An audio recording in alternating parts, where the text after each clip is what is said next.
guys can't see.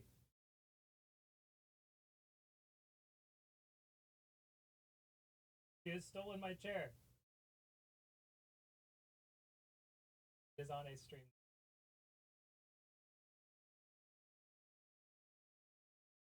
Why must you be like this?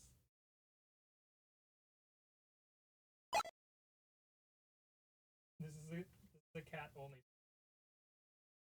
Okay. Well, anyways. I love you. Here. You're okay. You're okay. There you go. Hey everyone. Joe here. Meow. I agree. This is a very cat forward episode of the Speak with Animals podcast. She's the best. You're the most wonderful kitty. Can everybody hear me fine? Everybody see everything fine? I tried to add a bunch of new Halo GIFs to the random GIF browser thing, and I don't know what it is about Tinner GIFs, but the formatting, the way they display in browser and like through a browser source object in OBS, like completely fucks them. So I can see you with my eyeballs. Hell yeah! I hope you can't see me with anything else. It'd be I don't know what you're implying there. Everything seems hunky. Hell yeah, nice. But yeah, thanks for being here. Hi TJ. Hi Sai. I saw Rumples in there too. Thanks for being here, Kenny. I have to lurk because I'm working on stuff, but I am here. That's completely okay. I'm glad you're here, TJ. Yeah. So we're gonna read Halo: The Fall of Reach. I'm not gonna do much as far as character voices because there are gonna be so many characters, so I'm not gonna be committing to much there. But you know, I'm as fresh to this book as most of y'all are. Beans. I agree, Kenny. It's beans all the way down. People need to get this in their head. We're gonna see. I mean, the Halo universe is a separate universe, so it might not all be beans in the Halo universe. There might be some things that aren't beans. Maybe that's what makes the progenitors so terrible. The what are they called? Are they called the progenitors? The things that eventually become the flood? Whatever. It's been a while since I brushed up on my Halo lore. I also won't be able to like do chat links or anything like that like I normally do. I have all of my commands on my computer over there, but I just have you all on the phone here, and this is how I'm engaging with the stream. So we will, keep an eye out for things. I really should have I need to mod a few of you so that not the Forerunners. There was a race before the Forerunners that gave the Forerunners a lot of their technology, and then the Forerunners, who may or may not have just also been humans, depending on the Halo timeline you're in, lore-wise, taught the humans how to do stuff, and then the Before Runners, yeah, exactly, the Before Runners decided that the humans were actually more like ready to take the mantle of responsibility than the Forerunners were, and that's where you get the Human Forerunner War from, because they were butthurt that they weren't the master race. Which, there's a lot of fascism in the Halo books. Hell yeah. I also can't tell what random Minecraft sounds are happening because they're just playing on the computer. So anyways, we're going to wait probably a minute or two to let a few more people hop in, and then we'll get into it with the prologue, Triumph. Yeah. Until then, I'm going to drink a little water.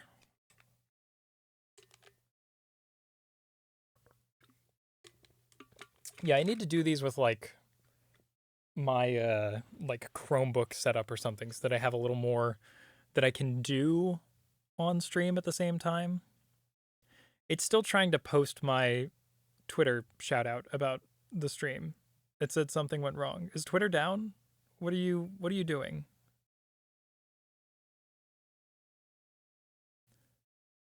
Twitter is not loading on my phone. I love that. Ridiculous. Well, anyways, oh, sorry, y'all. Dry eyes and everything already too. I guess we can get into it. Thank you again for being here. Also, questions and like comments and stuff heavily encouraged. I am down with being distracted while I'm reading this. Even though I've never read it before, I think people asking questions and me having to answer them is kind of a nice way for me to digest things. So if you've got questions on what's happening, maybe I do too. Maybe we can figure it out together. Yeah, let's do the thing. So prologue, Triumph. 500 hours, February 12th, 2535, military calendar. Lambda Serpentis system, Jericho 7, theater of operations.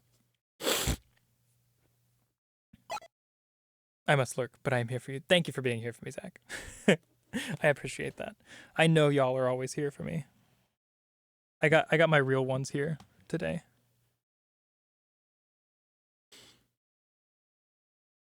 Contact. All teams stand by. Enemy contact. My position. The chief knew there were probably more than 100 of them. Motion sensors were off the scale. He wanted to see them for himself, though. His training made that clear. Machines break. Eyes don't. The 4 Spartans that composed Blue Team covered his back, standing absolutely silent and immobile in their Mjolnir combat armor. Someone had once commented that they looked like Greek war gods in the armor, but his Spartans were far more effective and ruthless than Homer's gods had ever been. He snaked the fiber optic probe up and over the 3-meter-high stone ridge. When it was in place, the chief linked it to his helmet's heads-up display. On the other side, he saw a valley with eroded rock walls and a river meandering through it. Encamped along the banks as far as he could see were grunts. The Covenant used these stocky aliens as cannon fodder. They stood a meter tall and wore armored environment suits that replicated the atmosphere of their frozen homeworld.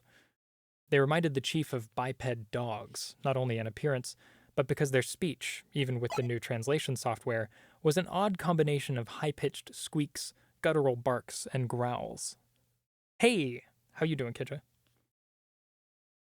They were about as smart as dogs, too, but what they lacked in brain power they made up for in sheer tenacity. He had seen them hurl themselves at their enemies until the ground was piled high with their corpses, and their opponents had depleted their ammunition. These grunts were unusually well armed. Needlers, plasma pistols, and there were 4 stationary plasma cannons. Those could be a problem. One other problem. There were easily 1,000 of them. This operation had to go off without a hitch. Blue Team's mission was to draw out the Covenant rear guard and let Red Team slip through in the confusion. Red Team would then plant a Havoc tactical nuke. When the Covenant ship landed, dropped its shields, and started to unload its troops, they'd get a 30-megaton surprise. Gonna put me down for a nap? You're very welcome. The chief detached the optics and took a step back from the rock wall. He passed the tactical information along to his team over a secure comm channel. 4 of us, Blue 2 whispered over the link, and 1,000 of them? Piss-poor odds for the little guys. Blue 2, the chief said, I want you up with those jackhammer launchers. Take out the cannons and soften the rest of them. Blue 3 and 5, you follow me up. We're on crowd control. Blue 4, you get the welcome mat ready. Understood?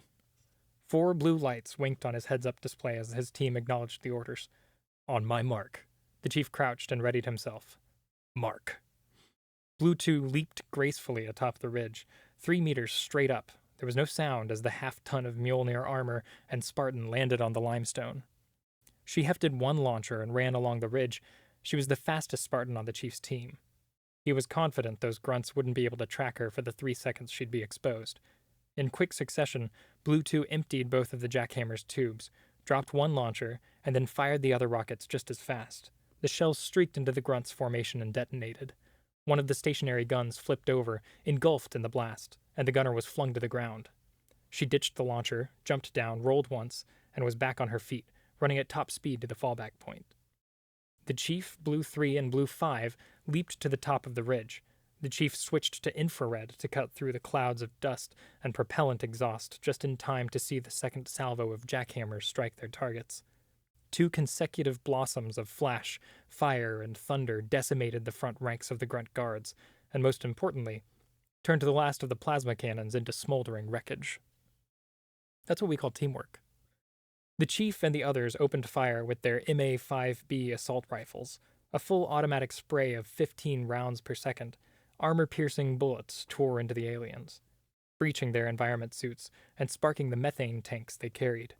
Gouts of flame traced wild arcs as the wounded grunts ran in confusion and pain. Finally, the grunts realized what was happening and where this attack was coming from. They regrouped and charged en masse. An earthquake vibrated. I'm sorry, they italicized en masse in this. I don't think I've ever seen anybody do that. That's like a normal part of speech. It's very silly. I guess depending on the audience this was built for. An earthquake vibration coursed through the ground and shook the porous stone beneath the chief's boots. The 3 Spartans exhausted their AP clips, and then, in unison, switched to shredder rounds. They fired into the tide of creatures as they surged forward. Line after line of them dropped. Scores more just trampled their fallen comrades. Explosive needles bounced off the chief's armor, detonating as they hit the ground. He saw the flash of a plasma bolt, sidestepped, and heard the air crackle where he had stood a split second before. Inbound Covenant air support, Blue 4 reported over the comlink. ETA is 2 minutes, Chief. Roger that, he said. Blue 3 and 5, maintain fire for 5 seconds, then fall back. Mark. Their status lights winked once, acknowledging his order. The grunts were 3 meters from the wall. The chief tossed 2 grenades. He, Blue 3, and Blue 5 stepped backwards off the ridge, landed, spun, and ran. 2 dull thumps reverberated through the ground. The squeals and barks of the incoming grunts, however, drowned out the noise of the exploding grenades. The chief and his team sprinted up the half-kilometer sandstone slope in 32 seconds flat. The hill ended abruptly, a sheer drop of 200 meters straight into the ocean. Blue 4's voice cracked over the comm channel. Welcome mat is laid out, Chief. Ready when you are. The grunts looked like a living carpet of blue steel skin, claws, and chrome weapons. Some ran on all fours up the slope. They barked and howled, baying for the Spartans' blood. Roll out the carpet, the chief told Blue 4. The hill exploded. Plumes of pulverized stone and fire and smoke hurtled skyward. Thanks for the gif. The Spartans had buried a spiderweb pattern of Lotus anti-tank mines earlier that morning. Sand and bits of metal pinged off of the chief's helmet. The chief and his team opened fire again, picking off the remaining grunts that were still alive and struggling to stand. His motion detector flashed a warning. There were incoming projectiles high at 2 o'clock, velocities at over 100 kilometers per hour. 5 Covenant Banshee flyers appeared over the ridge. New contacts. All teams, open fire, he barked. The Spartans, without hesitation, fired on the alien flyers. Bullet hits pinged from the flyers' chitinous armor. It would take a very lucky shot to take out the anti-grav pods on the end of the craft's stubby meter-long wings. The fire got the aliens' attention, however. Lances of fire slashed from the Banshee's gun ports. The chief dove and rolled to his feet. Sandstone exploded where he had stood only an instant before. Globules of molten glass sprayed the Spartans. The Banshees screamed over their heads, then banked sharply for another pass. Blue 3, Blue 5, Theta maneuver, the chief called out. Blue 3 and 5 gave him the thumbs up signal. They regrouped at the edge of the cliff and clipped onto the steel cables that dangled down the length of the rock wall. Did you set up the focuses with... Fuguses? I gotta look up that word, I'm so sorry. I've never heard that word before. Fugas. Fugas? A landmine in which the charge is overlaid by stones or other missiles. Well, yeah, I could pick that up based on context. I want a pronunciation. I want to pronounce it Fugazi just because it sounds funny. Don't give me... I love these videos. I don't know if y'all can hear that. It's too quiet for y'all. Fugas. Perfect. Fugas. Fugas. Ane, why don't you come here? Ane. Come here.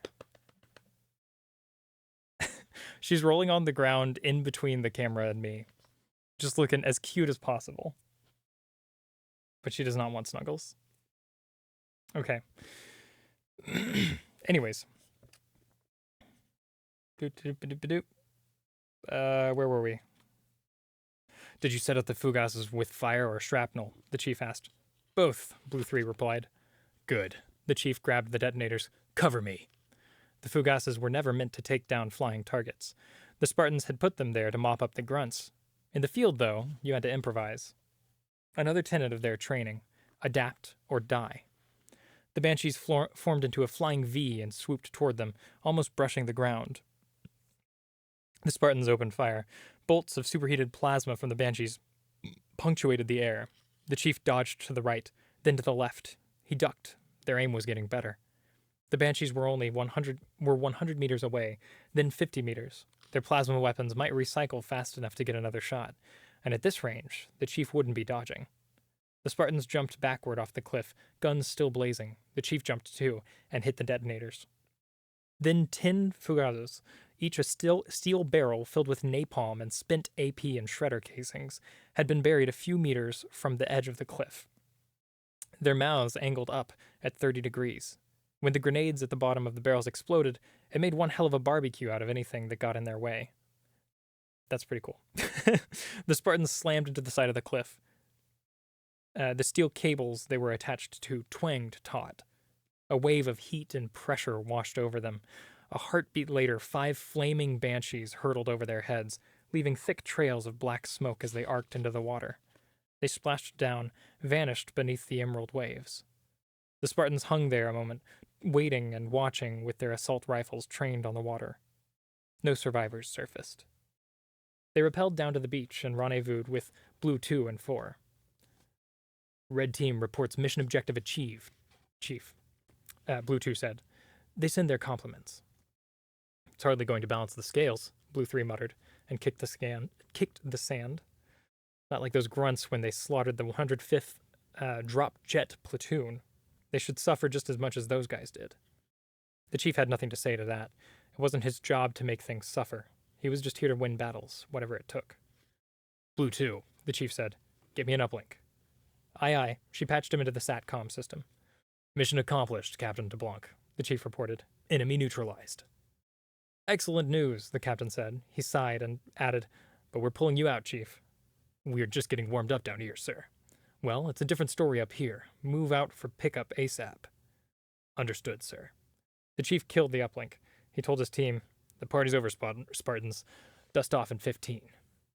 They jogged double quick up the 10 kilometers of beach and returned to their dropship, a Pelican, scuffed and dented from 3 days' hard fighting. They boarded and the ship's engines whined to life. Blue 2 took off her helmet and scratched the stubble of her brown hair. It's a shame to leave this place, she said, and leaned against the porthole. There are so few left. The chief stood by her and glanced out as they lifted into the air. There were wide, rolling plains of palm grass, the green expanse of ocean, a wispy band of clouds in the sky, and setting red suns. There will be other places to fight for, he said. Will there? She whispered. The Pelican ascended rapidly through the atmosphere. The sky darkened, and soon only stars surrounded them. In orbit, there were dozens of frigates, destroyers, and 2 massive carriers.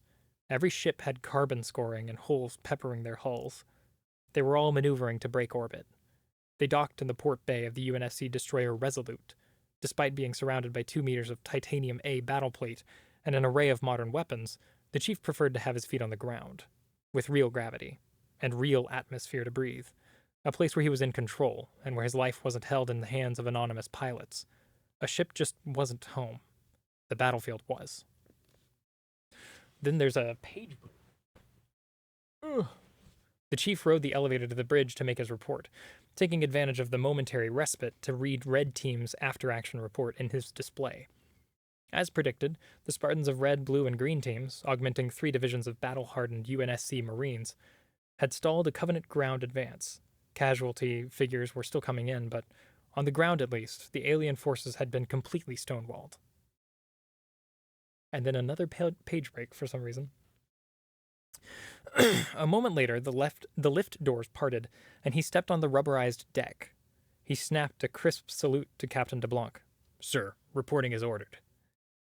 The junior bridge officers took a step back from the chief. They weren't used to seeing a Spartan in full Mjolnir armor up close. Most line troops had never seen a Spartan. The ghostly, iridescent green of the armor plates and the matte black layers underneath made him look part gladiator, part machine. Or perhaps to the bridge crew, he looked as alien as the Covenant. The view screens showed stars and Jericho 7's 4 silver moons. At extreme range, a small constellation of stars drifted closer. The captain waved the chief closer as he stared at the cluster of stars, the rest of the battle group. "It's happening again. Request permission to remain on the bridge, sir," the chief said. "I want to see it this time, sir." The captain hung his head, looking weary. He glanced at the Master Chief with haunted eyes. "Very well, Chief. After all you've been through to save Jericho 7, we owe you that. We're only 30 kilometers out system, though not half as far as I'd like to be." He turned to the nav officer. "Bearing 120. Prepare our next vector." He turned to face the chief. "We'll stay to watch, but if those bastards so much as twitch in our direction, we're jumping the hell out of here." "Understood, sir. Thank you." Resolute's engines rumbled and the ship moved off. 3 dozen Covenant ships, big ones, destroyers and cruisers, winked into view in the system. They were sleek, looking more like sharks than starcraft. Twitch mentioned. True. Their lateral lines brightened with plasma, then discharged and rained fire down upon Jericho 7. The chief watched for an hour and didn't move a muscle. The planet's lakes, rivers, and oceans vaporized. By tomorrow, the atmosphere would boil away too. Fields and forests were glassy smooth and glowing red-hot in patches. Where there had once been a paradise, only hell remained. "Make ready to jump clear of the system," the captain ordered. The chief continued to watch, his face grim. There had been 10 years of this, the vast network of human colonies whittled down to a handful of strongholds by a merciless, implacable enemy. The chief had killed the enemy on the ground, shot them, stabbed them, and broken them with his own 2 hands. On the ground, the Spartans always won. Problem was, the Spartans couldn't take their fight into space. Every minor victory on the ground turned into a major defeat in orbit. Soon there would be no more colonies, no more human settlements, and nowhere left to run. I think that's a good prologue chapter. Solid opening. I get it. I get the draw. How are we feeling, chat?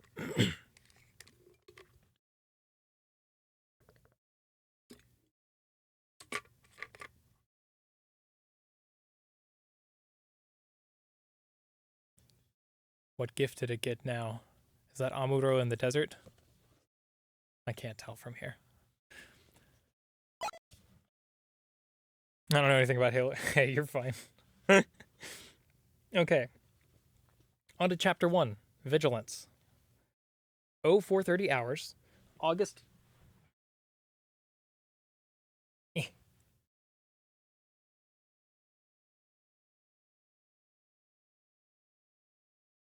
0430 hours, August 17, 2517. So this is, let's see, that was 2535. So quick mental math.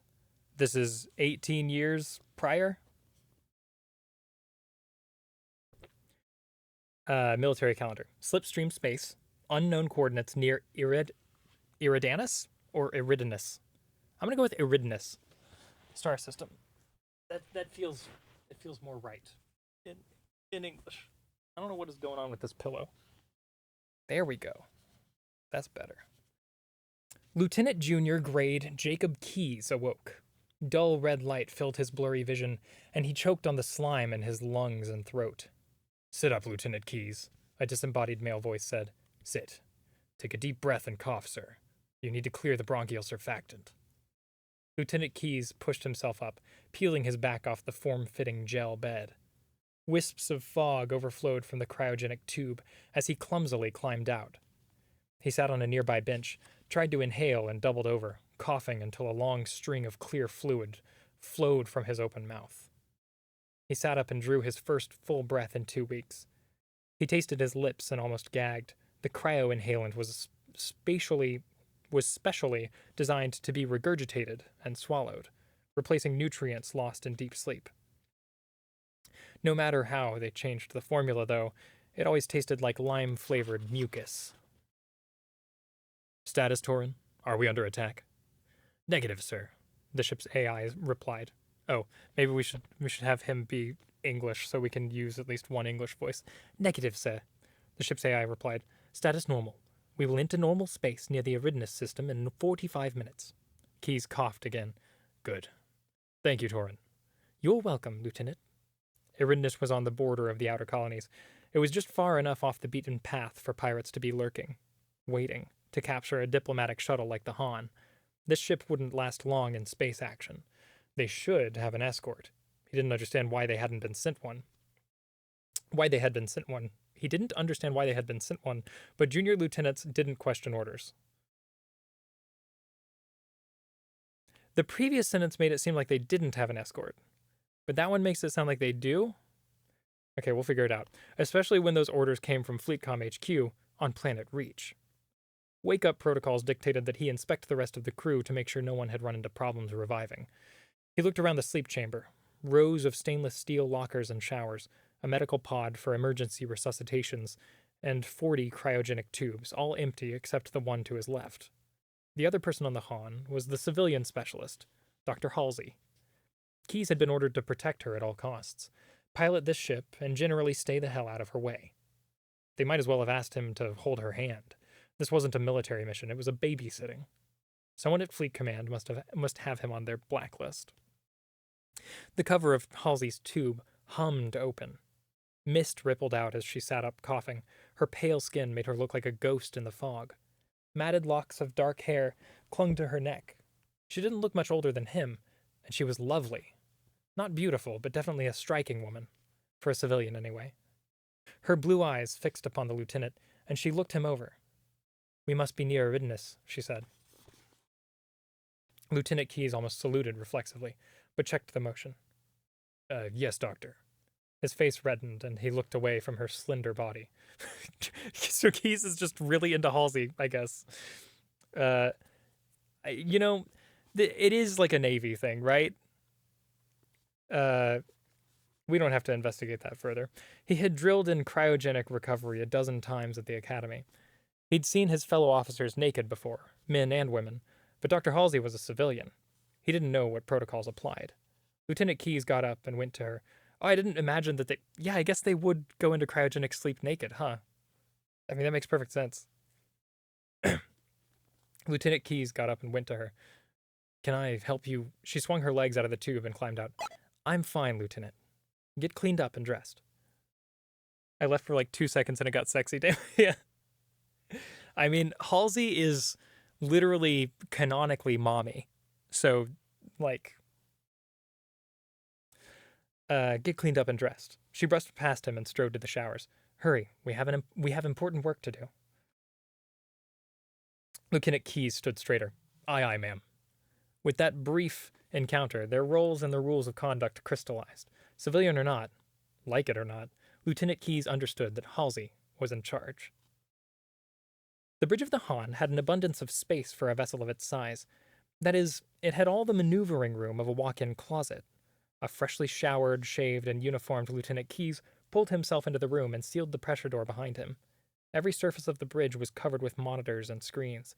The wall on his left was a single large semi-curved view screen, dark for the moment because there was nothing in the visible spectrum to see in slip space. Behind him was the Han's spinning center section, containing the mess record. Oh my god! Who's raiding? AJ Reborn 624. Hey, thanks for the raid. Hey, we're sorry, we're in follower only chat right now, but sorry to interrupt. Hey, no, you're totally fine. I am down for interruptions. Also, if anybody has any lore questions or anything, feel free to ask. But thank you for the raid. Oh, can I shout you out on mobile? Is that a thing I can do? Let me do that. SO at AJ. Ooh, nice. It works. You were playing Binding of Isaac. How's that going? I have never played Binding of Isaac, but I keep meaning to. I don't know. Those kind of roguelites are like generally not my cup of tea, but I get why people like them, and I like watching people play them. Like it's interesting to watch people like do challenge runs and stuff in games like that. Also, hi Beatles, how are you doing? Thank you for being here, everyone.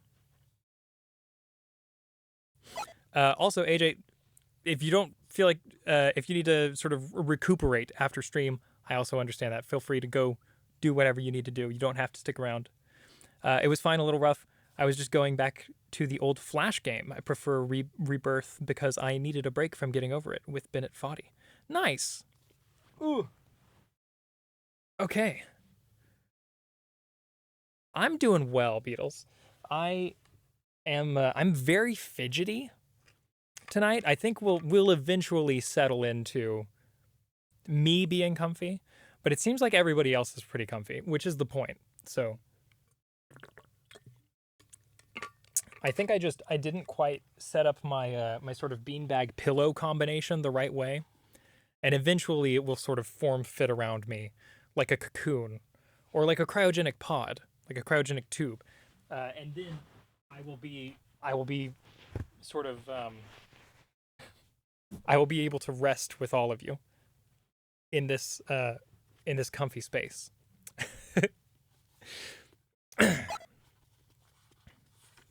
A geodesic dome of cozy. Yeah, exactly. You have to be naked for the cryogenic pod. Oh, yeah, true. Let me just. No, we can't do that on stream, okay? That's for the secret Discord stream for subscribers only. Uh, we established that. Yeah, this is true. One of these days, I'll start an OnlyFans. Thank you, Kendra. So long as the nipples aren't female presenting, you should be good. This is true. Yeah, Twitch is. Twitch will. I wonder at what point Twitch will have to contend with the fact of non-binary people, because I'm non-binary, or at least that's how I identify. So like, if I'm feeling feminine, what does that mean for my nipples? Are they feminine feeling nipples but male presenting? What does that mean? What does presenting even mean? I don't know. It's a weird thing. This gender abolition is the way. We'll get there eventually. It's going to be a long time. Anyways, hashtag free the nipple. Freshly showered, shaved, and uniformed Lieutenant Keys. Yeah, your nipples are too pretty. Keep them locked up. This is this is true. I got those gorgeous little dime-sized. We're not going to talk about my nipples anymore.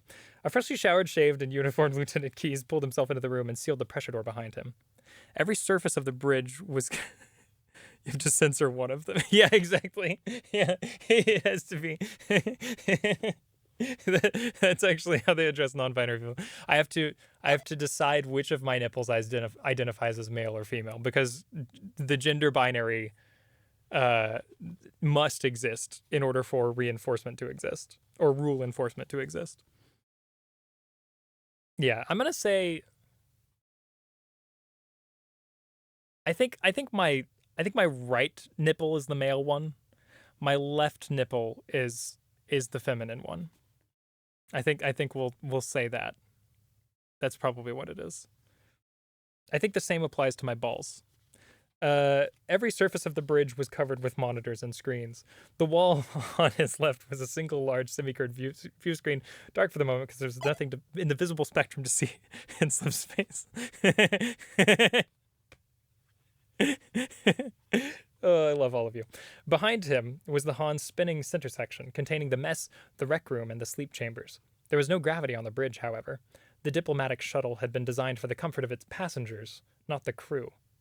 Interesting. I guess maybe to, like, conserve energy? Why? That's weird that they wouldn't have gravity on the bridge. Huh. It didn't seem to bother Dr. Halsey. Strapped into the navigator's couch, she wore a white jumpsuit that matched her pale skin. Ooh, so it's almost like she's wearing nothing. And had tied her dark hair into a simple, elegant knot.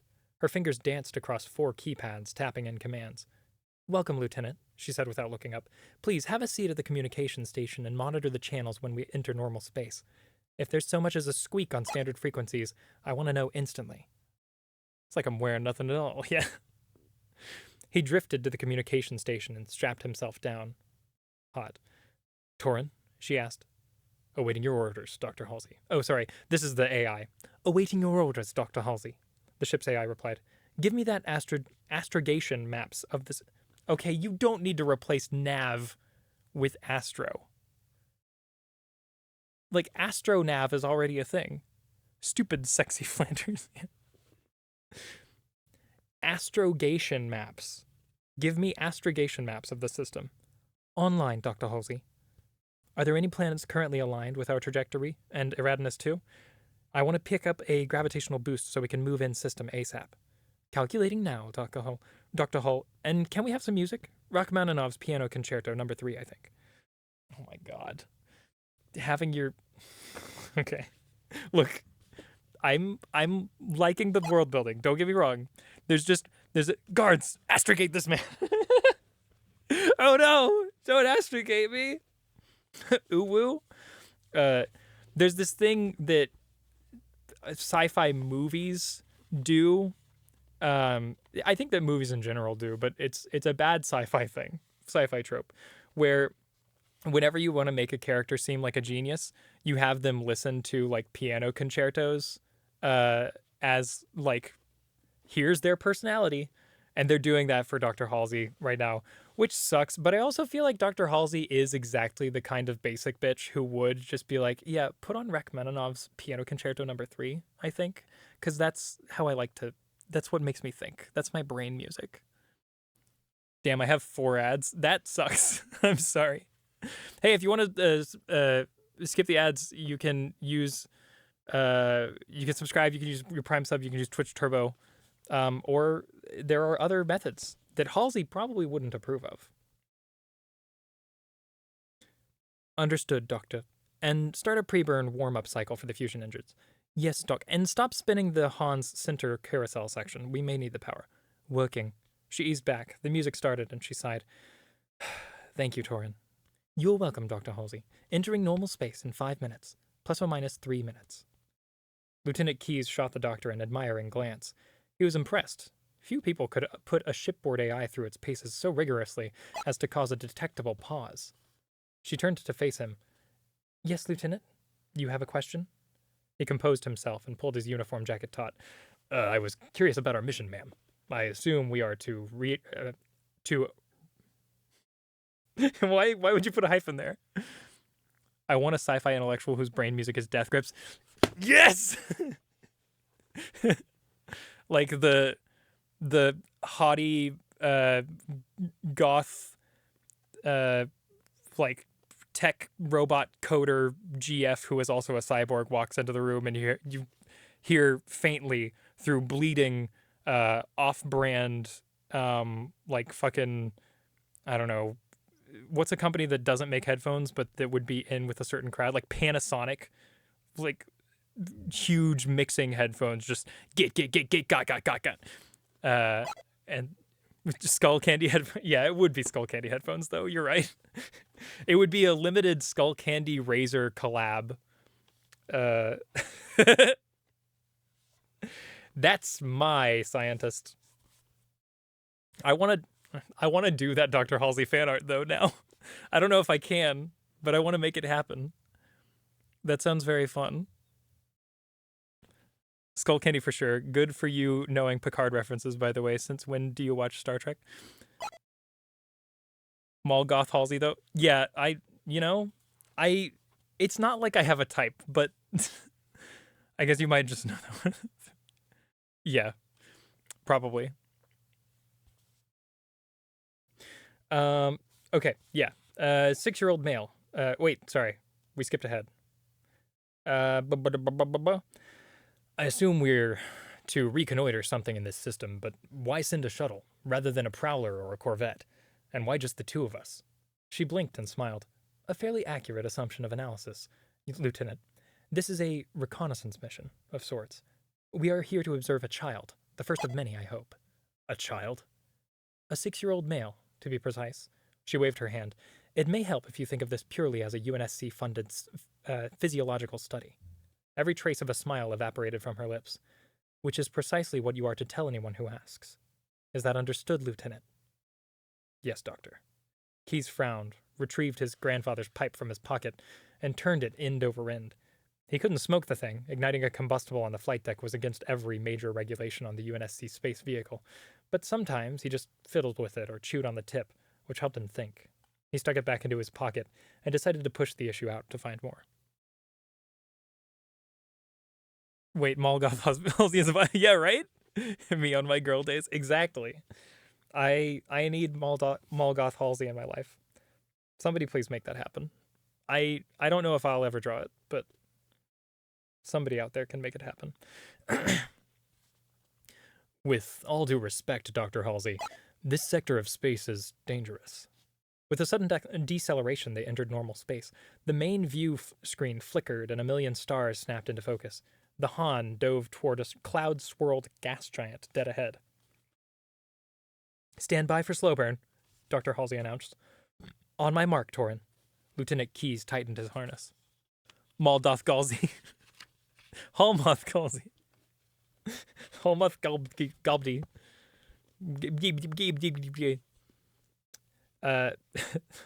3, 2, 1, mark. The ship rumbled and sped faster toward the gas giant. The pull of the harness increased around the lieutenant's chest, making breathing difficult. They accelerated for 67 seconds. The storms of the gas giant grew larger on the view screen. Then the Han arced up and away from its surface. Eridanus drifted into the center of the screen and filled the bridge with warm orange light. Gravity boost complete, Torin chimed. ETA to Eridanus is 42 minutes, 3 seconds. Well done, Dr. Halsey said. She unlocked her harness and floated free, stretching. I hate cryosleep, she said. It leaves one so cramped. As I was saying before, Doctor, this system is dangerous. She gracefully spun to face him, halting her momentum with a hand on the bulkhead. Oh, yes, I know how dangerous the system is. It has a colorful history. Rebel insurrection in 2494, beaten down by the UNSC 2 years later at the cost of 4 destroyers. She thought a moment, then added, I don't believe the Office of Naval Intelligence ever found their base in the asteroid field, and since there have been organized raids and scattered pirate activity nearby, one might conclude, as Oni clearly has, that the remnants of the original rebel faction are still active. Is that what you were worried about? Yes, the lieutenant replied. He swallowed, his mouth suddenly dry, but he refused to be cowed by the doctor. By a civilian. I need hardly remind you that it's my job to worry about our security. She knew more than he did, much more, about the Eridanus system, and she obviously had contacts in the intelligence community. Keyes had never seen an Oni spook, to the best of his knowledge anyway. Mainline Navy personnel had elevated such agents to near mythological status. Whatever else he thought of Dr. Halsey, he would assume from now on that she knew what she was doing. Dr. Halsey stretched once more and then strapped herself back onto the navigation couch. Speaking of pirates, she said with her back now to him, weren't you supposed to be monitoring communication channels for illegal signals? Just in case someone takes undue interest in a lone, unescorted diplomatic shuttle? We got decently matching Oh, nice. Yeah, you can, if you're on desktop, you can go to the little panel in the About section and change stuff there.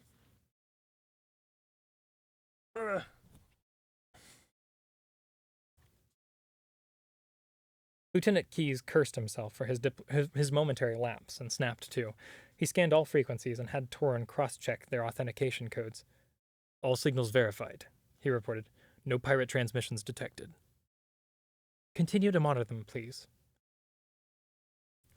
Monitor them. An awkward 30 minutes passed. Dr. Halsey was content to read reports on the navigational screens, and kept her back to him. Lieutenant Keyes finally cleared his throat. May I speak candidly, Doctor? You don't need my permission, she said. By all means, speak candidly, Lieutenant. You've been doing a fine job so far. Ooh. That's... I like that. Under normal circumstances, among normal officers, that last remark would have been insubordination, or worse, a rebuke. But he let it pass. Normal military protocol seemed to have been jettisoned on this flight. Oh, that's nice. I didn't know you could do that. Thank you, Soft. Honey, what are you doing? You can't get into the closet from there. You can't do it. You just can't. Will you come up and say hi? Come here. Come here. Baby. Oh, no. You don't want to be held. That's fine. That's okay.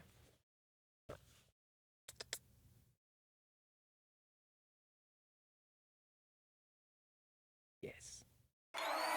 All better. She's not mad. Okay. Bye, kitty. Yeah. She's hanging out. She's just in front where the camera can't see her. I don't know why she doesn't want to be on camera.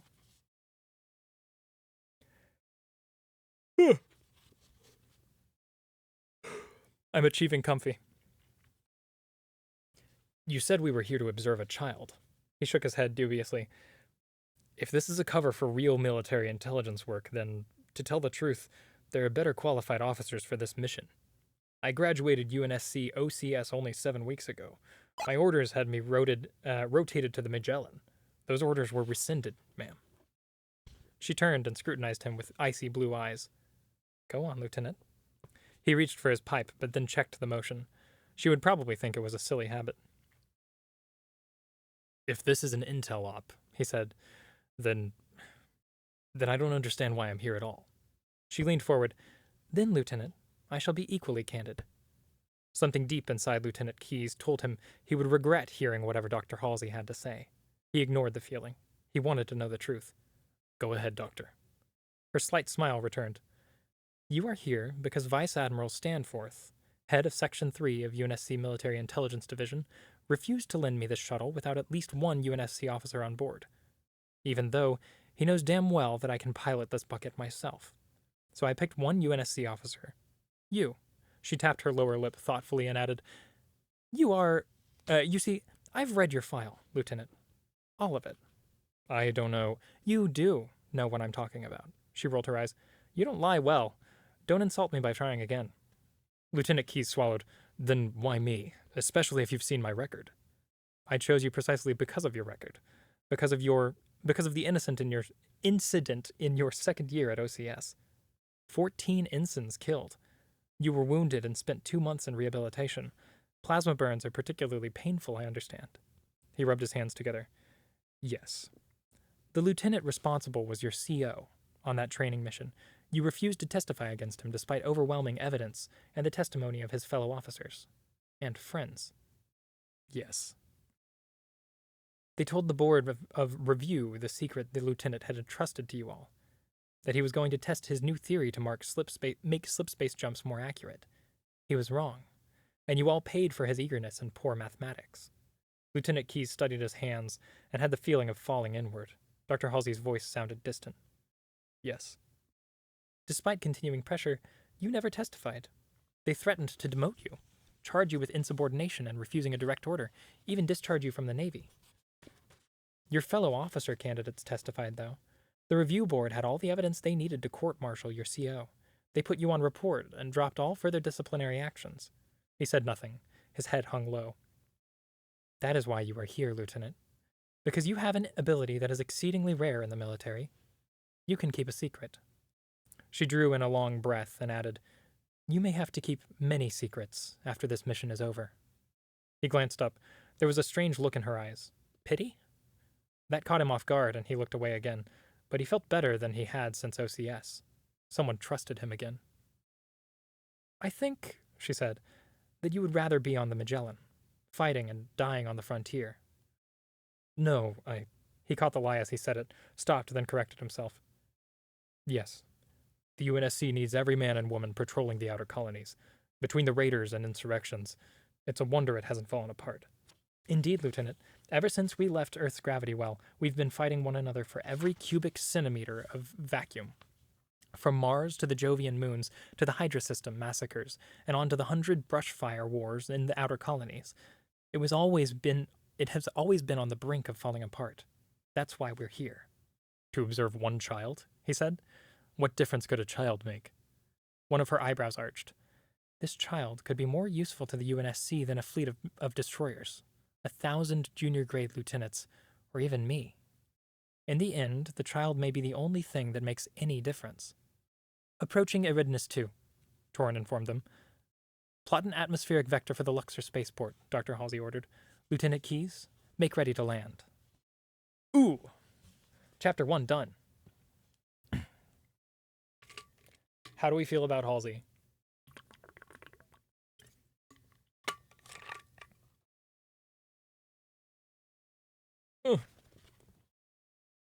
I feel like they're making her appropriately, like, sort of detestable.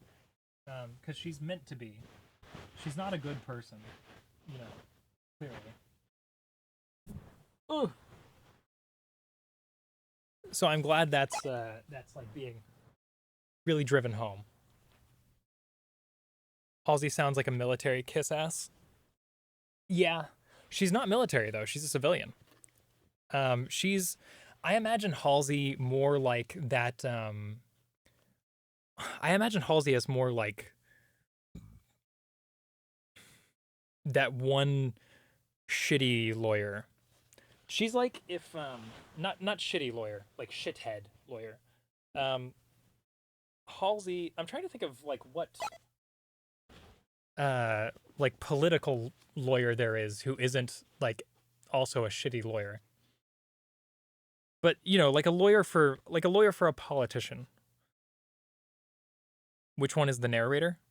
Oh, there's no narrator right now. It's all third person. I've been making food, so I missed some stuff. Oh, you're totally fine. Keyes is the Keyes seems like sort of the perspective character of that chapter, but to my understanding, it's all going to be third person stuff. None of it is. Apparently, I've really missed. You're fine. Yeah, Keyes is eventually commander. He's only Captain Keyes at this point, right?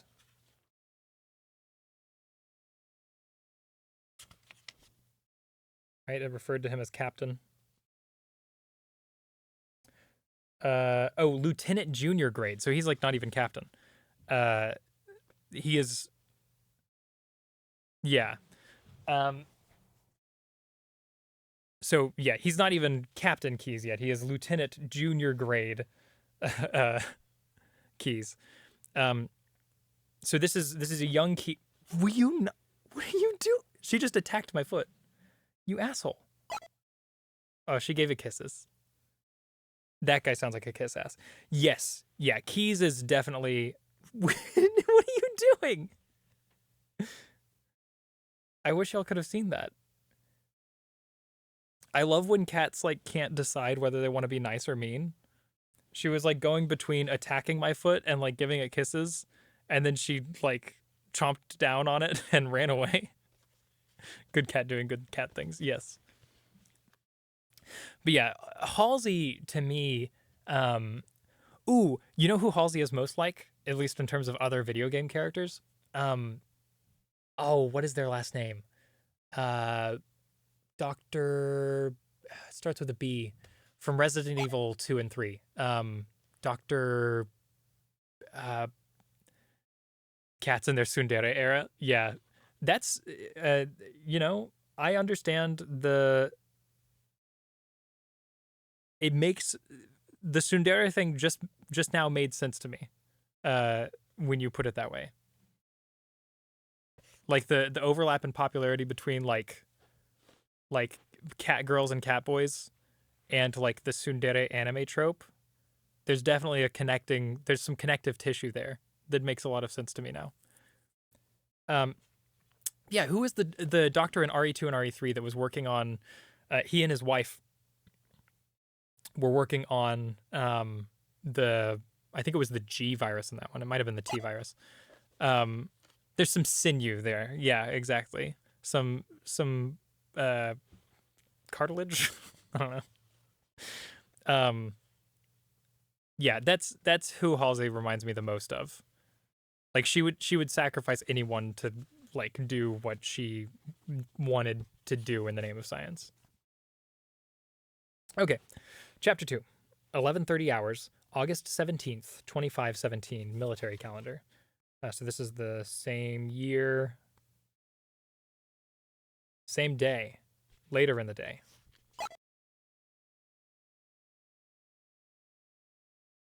Like they're so rude sometimes. Yeah, exactly. So rude, but they love you. Eridanus star system, Eridanus 2, Elysium City. The orange sun cast a fiery glow on the playground of Elysium City Primary Education Facility number 119.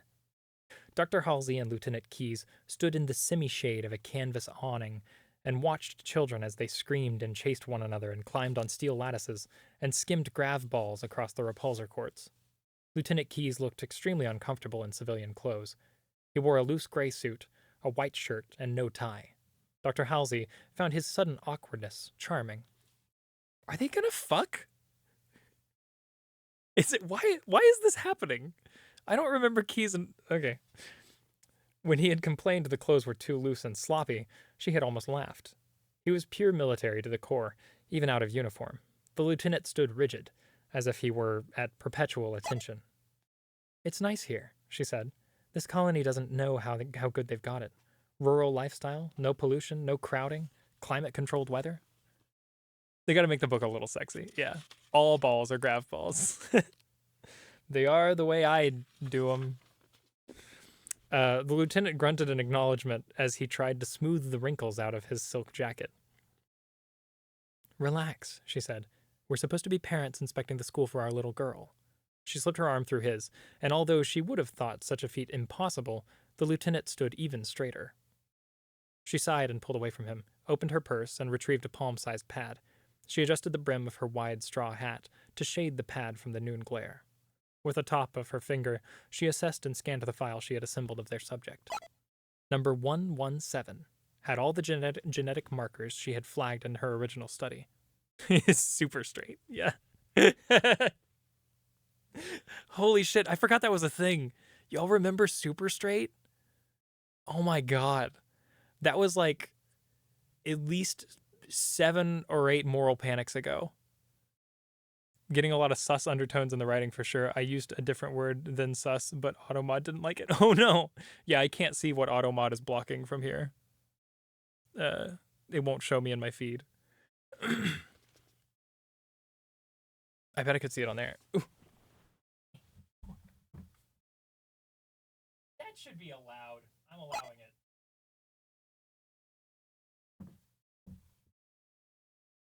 Ooh.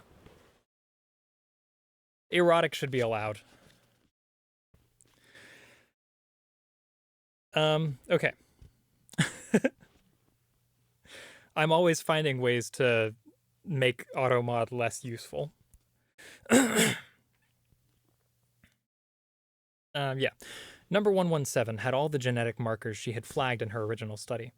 He was as close to a perfect subject for her purposes as science could determine.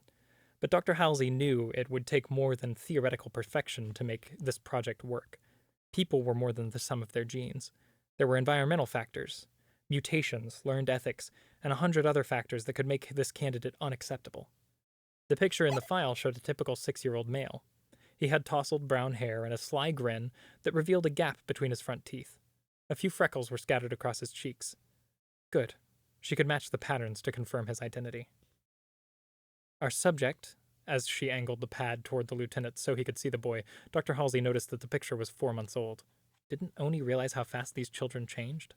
Sloppy. She made a note to request updated pictures on her on a regular basis until Phase 3 started. Is that him? The lieutenant whispered. Dr. Halsey looked up. The lieutenant nodded to a grassy hill at the end of a playground. The crest of that hill was bare dirt, scuffed clean of all vegetation.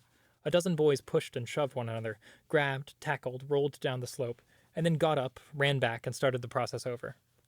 King of the Hill, Dr. Halsey remarked. 117? Oh, 117 mentioned? Also, King of the Hill mentioned. King of the Hill. Fucking, oh man. I want to play Halo Infinite with people so badly, but the few people I know who say they play Halo Infinite, I never see them playing it. And everybody else who I play video games with doesn't play Halo Infinite. So somebody give me a reason to play Halo Infinite, please. Also, I want to know what 343 is working on next, because like they really fucked up Halo Infinite, but the last like 6 months to a year of updates after they replaced their whole like management team have been really, really good. Because you want to, yeah.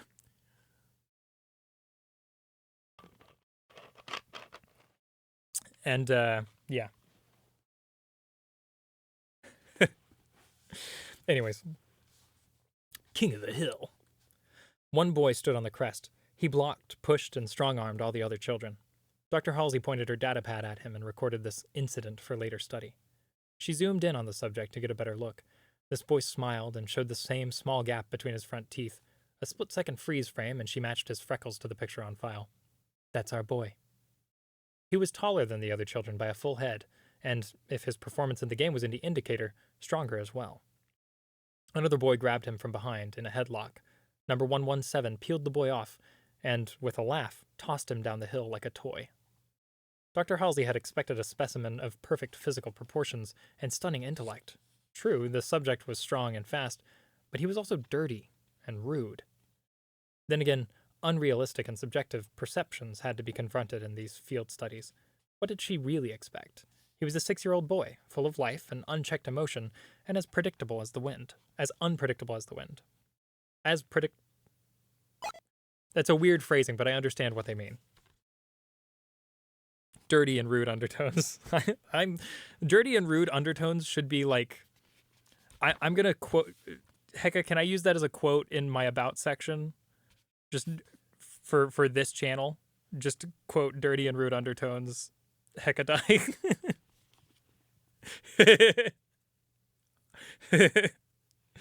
That's, I mean, it works. Dating profile bio, yeah. Yeah, let me put that on my Tinder. Oh my god. Oh my god, I got a match, like, I think this was last week, with somebody on Tinder who was like, they were just like a few years older than me, like super hot. And I was like, hey, or they had in their bio that they were like leaving San Antonio soon or something like that. So I was like, hey, I'll match with them, see what's up. So they chatted with me, and one of the first things I asked about was like, hey, where are you, moving to after San Antonio, or like when are you moving? What's your sort of plan? Because they made it sound like they had like this some fun stuff planned, and they were like, oh, I don't know, might move up to Austin, that or maybe Israel or Russia. And I was like, huh? That's a choice. And they were like, yeah, IT jobs are just really saturated here in America, but the IT job market in Russia and Israel is really great right now. And I was like, oh, well, that's I think I'd rather just like sort of stick with the fascism I know. Like those two, I don't know that I would go there even for a really good paying job. And they were like, oh, Palestine supporter, huh? I was like, yeah, sorry. They're like, good luck, immediately unmatched. It was very funny. I was like, what even was that interaction? Did these people exist? I've got the worst gender envy as a compliment tweet on speed dial for sure. Nice. Also, I missed chatter earlier because I was recording a thing. Sai said you brought up Halo Infinite. Yes, yeah. If you're playing Halo Infinite, we need to play sometime. Yeah, it was ridiculously bizarre. A friend of mine is a Russian in IT and has not stopped complaining. Yeah, I mean, I'd imagine there's quite a job market. They're probably hurting for a lot of people because when you go on fascist wars, um, brain drain is a thing that happens because all the smart people leave your country. It's just, uh, yeah.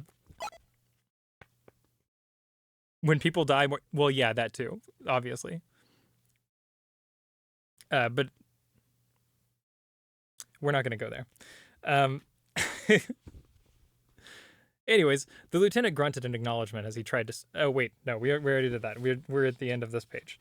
Yeah, Halsey was like weirdly checking out this 6-year-old boy. 3 boys ganged up on him. 2 grabbed his legs and 1 threw his arms around his chest. They all tumbled down the hill. Number 117 kicked and punched and bit his attackers until they let go and ran away to a safe distance. He rose and tore back up the hill, bumping another boy and shouting that he was king. He seems, the lieutenant started, very animated. Yes, Dr. Halsey said. We may be able to use this one. She glanced up and down the playground. The only adult was helping a girl get to her feet after falling down and scraping her elbow. She marched her towards the nurse's office.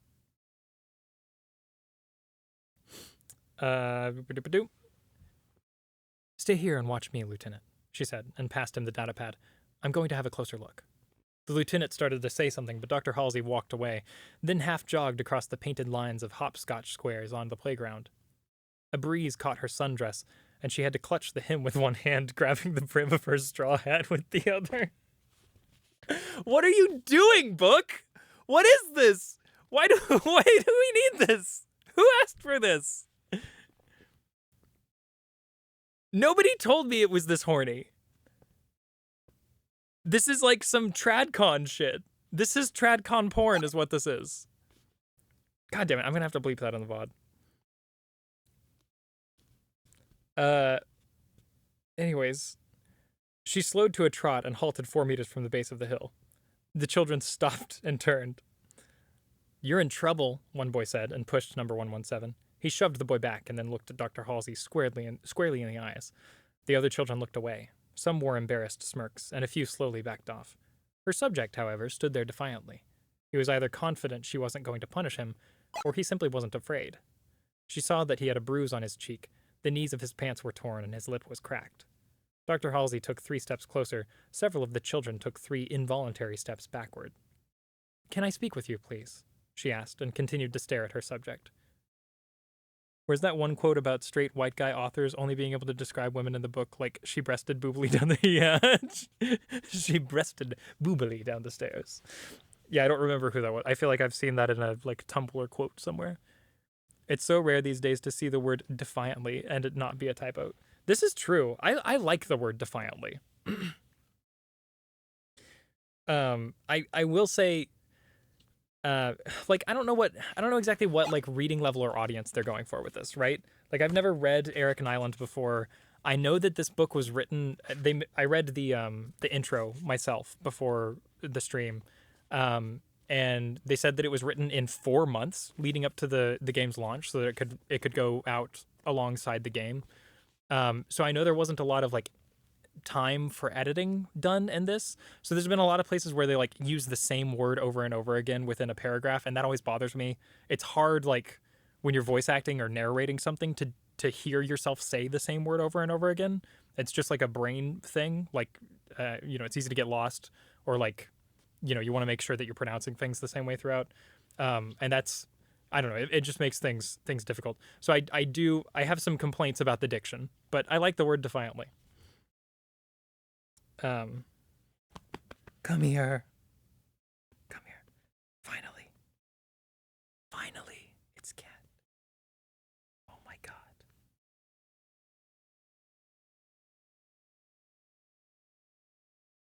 Do you want pets?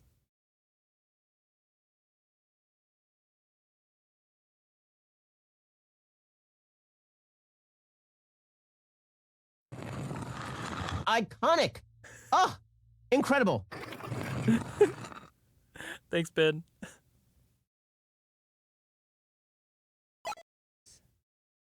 Sweet baby. You good? You gonna hang out? Okay. He finally broke eye contact, shrugged, and then lumbered down the hill. The other children giggled and made sking sounds. Tisking? That's a weird word. One tossed a pebble at him. Number 117 ignored them. Dr. Halsey led him to the edge of a nearby sand pit and stopped. That's also a reference to a Halo map. What's your name? She asked. I'm John, he said. The boy held out his hand. Dr. Halsey didn't expect physical contact. The subject's father must have taught him the ritual, or the boy was highly imitative. She shook his hand and was surprised by the strength in his minuscule grip. It's very nice to meet you. She knelt, so she was at his level. I wanted to ask you something. Winning, he said. Dr. Halsey smiled as he was unafraid of her. Oh, I wanted to ask you what you were doing, is what she asked. Winning, he said. He was unafraid of her, and she doubted that he'd have any trouble pushing her off the hill either. Lady, this is a 6-year-old. How tiny are you that... Whatever. He sighed. Yeah, but they only made me play chess last week. They made me play chess last week. That got boring. It's too easy to win. He took a quick breath. Or, can we play grav ball? They don't let me play grav ball anymore. But maybe if you tell them it's okay. I have a different game I want you to try, she told him. Look. She reached into her purse and brought out a metal disc. She turned it over and it gleamed in the sun. People used coins like this for currency a long time ago, when Earth was the only planet we lived on. His eyes fixed on the object, he reached for it. Dr. Halsey moved it away, continuing to flip it between her thumb and index finger. Each side is different, do you see? One has the face of a man with long hair. The other side has a bird, called an eagle, and it's holding arrows, John said. Yes, good. His eyesight must be exceptional to see such details so far away. We'll use this coin in our game. If you win, you can keep it. How many 6-year-olds could you fight before you succumb to their attacks then? I have to use Reese as a reference point. He's almost 8 now.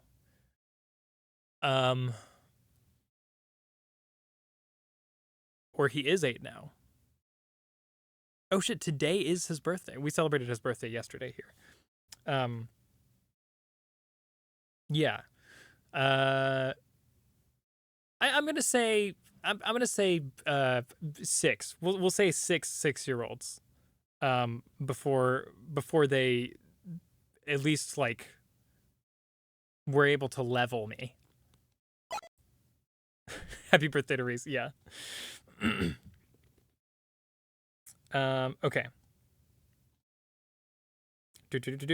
John tore his gaze from the coin and looked at her again.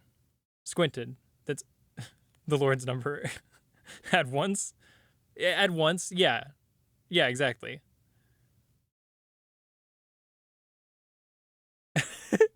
They're surprisingly weak. Like, if you can just kind of keep them...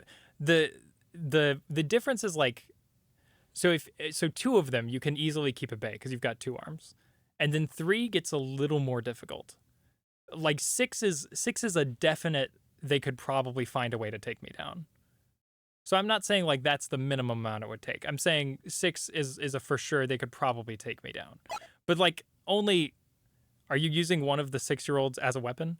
Yeah. See, that's the thing. You got to get creative. If these 6-year-olds are trying to kill you, you have the right to defend yourself.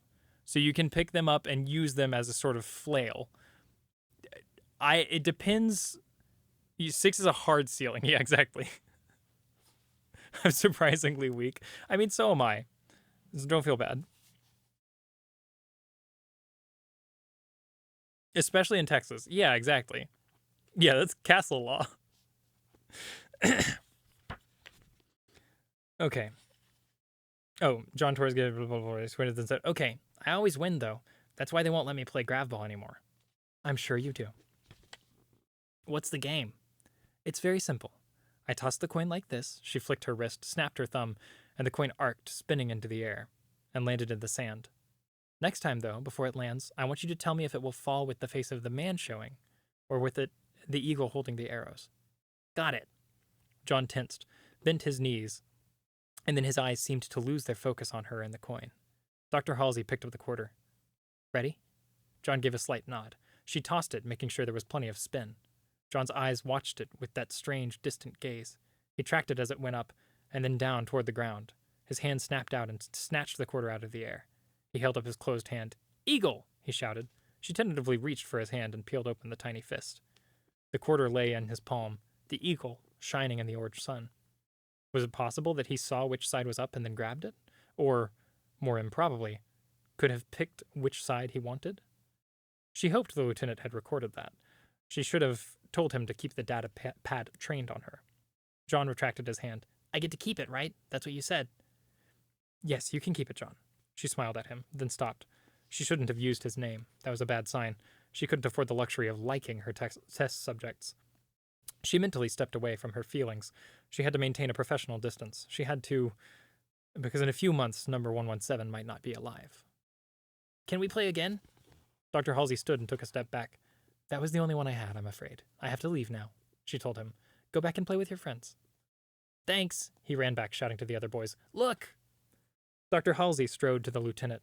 The sun reflecting off the asphalt felt too hot, and she suddenly didn't want to be outside.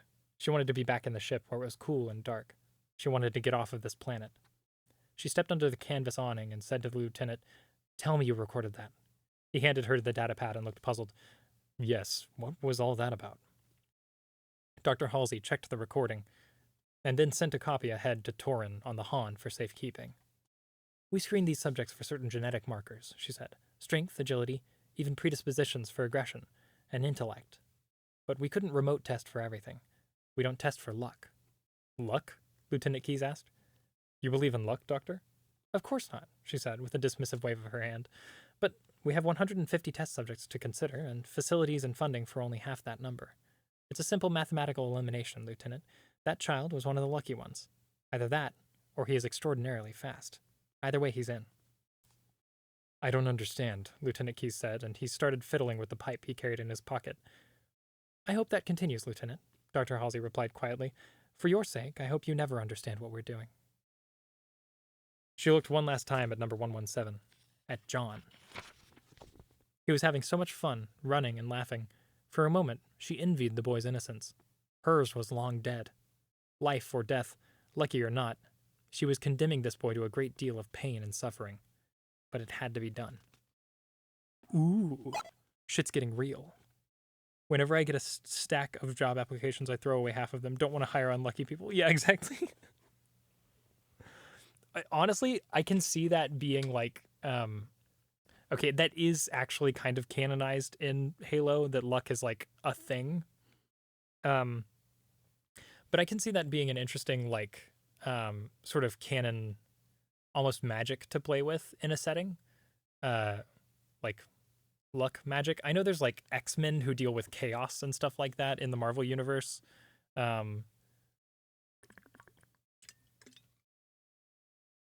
Which is kind of the same thing, I guess. But I can totally see that being like a tradition in a world like that, in a world that acknowledges luck as a real thing, where like, yeah, you apply to jobs and like you might just be unlucky and have your application thrown out because it's a ritual to throw out half of the applications. I can see that being a real thing. I might even throw that in my D&D setting, actually. I like the idea of there being like a specific culture to which that's important. Like maybe they worship a god that is related to chaos and stuff, and so they want to, yeah, they want to like sort of trick luck into being on their side in as many ways as possible. Yeah, there are luck points in D&D. This is true. Hello. Did you want more pets? Okay.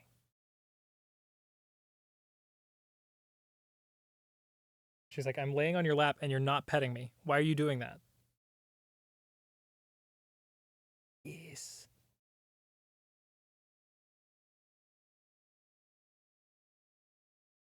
She loves the really deep head pets.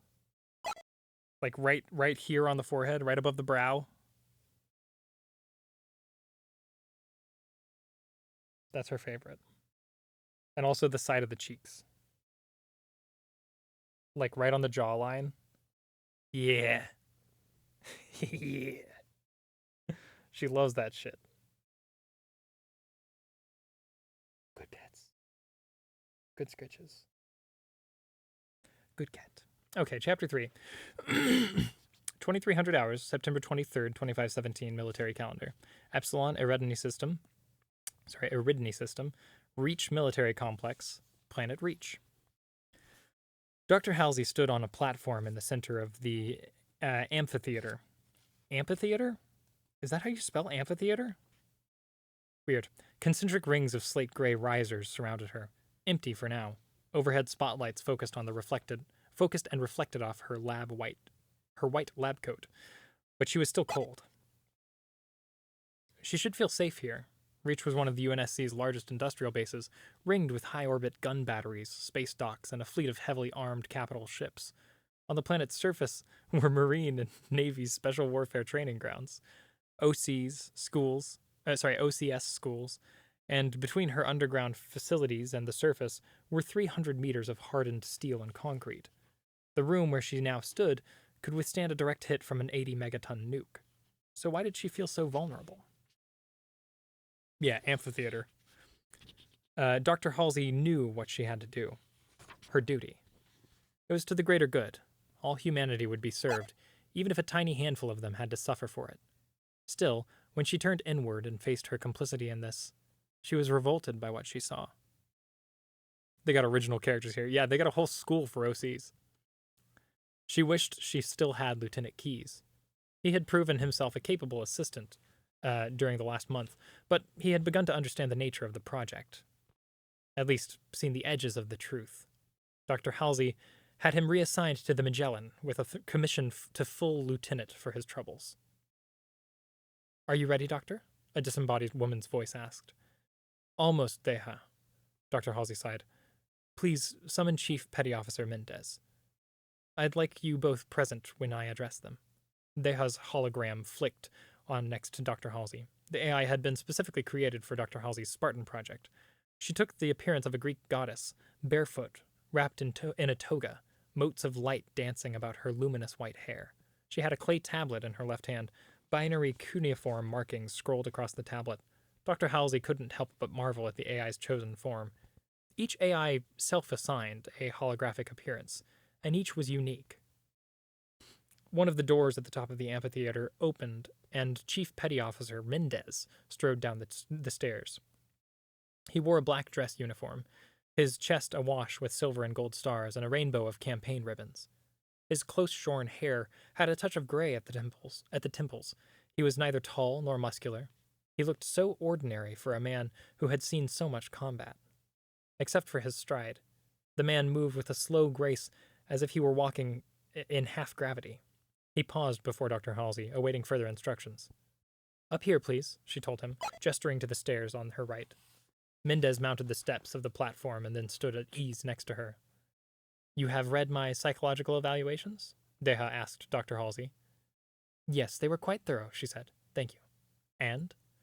"I'm forgoing your recommendations, Deha. I'm going to tell them the truth." Mendez gave a nearly inaudible grunt of approval, one of the most verbose acknowledgments Dr. Halsey had heard from him.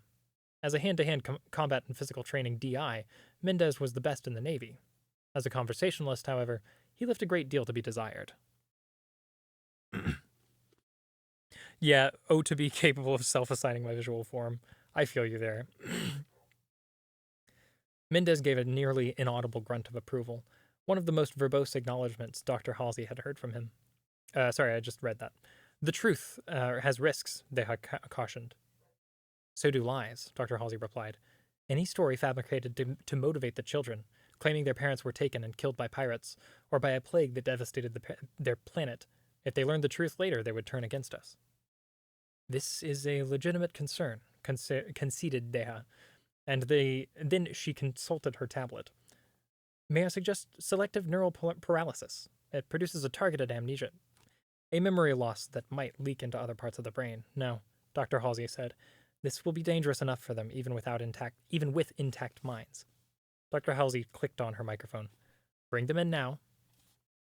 "Aye, aye," a voice replied from the speakers in the ceiling. "They'll adapt," Dr. Halsey told Deha. "Or they won't, and they will be untrainable and unsuitable for the project. Either way, I just want to get this over with." 4 sets of double doors at the top tier of the amphitheater swung open. 75 children marched in, each accompanied by a handler, a naval drill instructor in camouflage pattern fatigues. The children had circles of fatigue around their eyes. They see that's what I mean. He just used fatigues to describe the people's clothing, and now he's using fatigue in a different way to describe the appearance of them being tired. Like, why would you not use a different word? They had all been collected, rushed here through slipstream space, and only recently brought out of cryosleep. The shock of their ordeal must be hitting them hard, Halsey realized. She stifled a pang of regret. They have the right hands that could be used well. Yeah, no, I totally agree. Yeah, especially if they referenced the fact that they had just used the same thing. You know, like if it was, I'm not going to be able to come up with anything decent on the spot. But you know, something about the children's eyes matching the drill instructor's fatigues, but you know, rather than just using a different word that is spelled and sounds the same, because English is weird like that. Okay. When they had been seated in the risers, Dr. Halsey cleared her throat and spoke. As per Naval Code 45812, you are hereby conscripted into the UNSC Special Project, codenamed Spartan 2. She paused. Stop giving me notifications. She paused, the words stuck in her windpipe. How could they possibly understand this? She barely understood the justifications and ethics behind this program. They looked so confused. A few tried to stand and leave, but their handlers placed firm hands on their shoulders and pushed them back down. 6 years old. This was too much for them to digest. But she had to make them understand, explain it in simple terms that they could grasp. Dr. Halsey took a tentative step forward. You have been called upon to serve, she explained. You will be trained, and you will become the best we can make of you. You will be the protectors of Earth and all her colonies. A handful of children sat up straighter, no longer entirely frightened, but now interested. Dr. Halsey spotted John, subject number 117, the first boy she had confirmed as a viable candidate. He wrinkled his forehead, confused, but he listened with rapt attention. This will be hard to understand, but you cannot return to your parents. The children stirred. Their handlers kept a firm grip on their shoulders. This place will become your home, Dr. Halsey said in as soothing a voice as she could muster. Your fellow trainees will be your family now. The training will be difficult. There will be a great deal of hardship on the road ahead, but I know you will all make it. Patriotic words, but they rang hollow in her ears. Also, for those of you who have played Halo 3, this place will become your home. They were quoting this when Cortana said that in Halo 3 through the Gravemind's influence. a little reference. Not all of them would make it. Acceptable losses, the Office of Naval Intelligence representative had assured her. None of it was acceptable. Rest now, Dr. Halsey said to them. We begin tomorrow. She turned to Mendez. Have the trainees, escorted to their barracks. Feed them and put them to bed. Was Halo a book first? No, but this book came out before Halo 3. This book came out alongside Halo Combat Evolved because they knew they weren't going to have the ability to put as much lore as they wanted into the game itself. And they knew people were going to have questions because John is such a, non-verbal protagonist. And because they were purposefully not going to explain how John became John in the game. So they reached out to Eric Nyland to, it was probably what do you call those companies that put books together like that for a special purpose? They're like contract books out. There's a name for it. They often make like cookbooks and things. It's where you're contracted out to write a certain book or series to go along with the project. Fuck, what is the name? The Vampire Diaries was made by one of these companies. Fuck. I think they're called book packaging companies. Is that what it is? a packaging company. That sounds right. Anyways, they reached out like that, like 4 months before the game came out, and so that was how long they had to write this book. Yeah, many of you will die, but that is a risk I am willing to take. Yeah, it's interesting how they tried to make Halsey seem like really badass and aloof in the first chapter, and then now in chapter 2, now that it's real, Halsey is like having doubts. Like she's still certain that she wants to do it, but she like feels bad now, which is like I guess an interesting character choice. Halo was an RTS for Apple devices first, then CE, then the novels started to flesh the world out. Correct for the most part, yeah. Halo was an RTS for the Mac platform. So it was going to be the first. Apple wanted to. Bungie was one of many developers that Apple had contracted out to make games for the Mac platform, because the new Mac platform, the new version of Mac OS they were putting out, was going to have better DirectX compatibility, and so they wanted all of these devs to make games, and Bungie was like the first one to like come up with a real thing that they could. So they showed off Halo in the form of basically a third person RTS. It was kind of an RTS, kind of an open world shooter thing. But it was barely developed at all. Like they had a few character models and a map and like the vehicles working. And that was as much as they could show off in that like Apple conference. And then Microsoft saw that and immediately was like, "Hey, what would you say to being on Xbox instead?" And paid them a shit ton of money to license the game. Well, at least more of a shit ton than Apple would give them to license the game for Xbox. Yeah. But the novels were a thing that was developed alongside the game.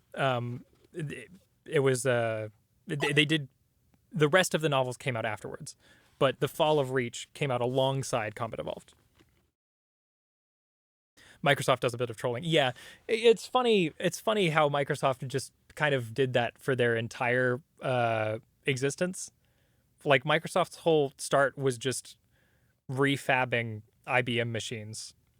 They've just been IP thieves for their whole. That's Microsoft's whole deal. That's all they do. Anyways. The children rose at the urging of their handlers. John 117 stood, but he kept his gaze on Dr. Halsey and remained stoic. Many of the subjects seemed stunned. A few had trembling lips, but none of them cried. These were indeed the right children for the project. Dr. Halsey only hoped that she had half their courage when the time came. Keep them busy tomorrow, she told Mendez and Deja. Keep them from thinking about what we've just done to them. That's the end of chapter 3 and the beginning of section 2. So this book is broken up into sections and chapters. The chapters are very short and the sections are collections of chapters. I don't know that I've ever seen that before, but I think it's interesting.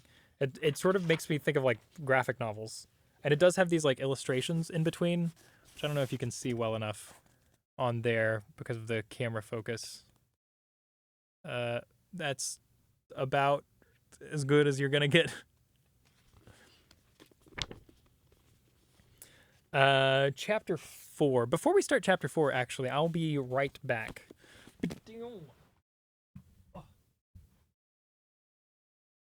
I'll cut to loading. I feel like I've seen some.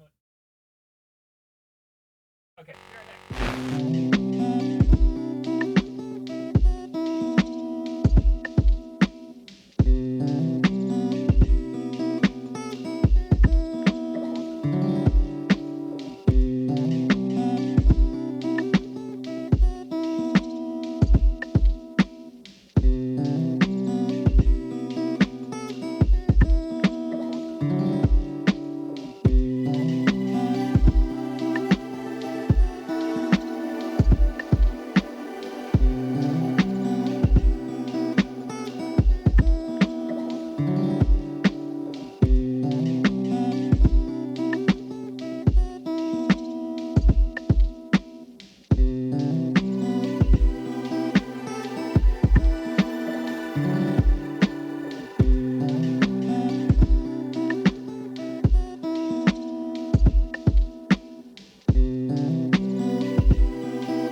Aha. I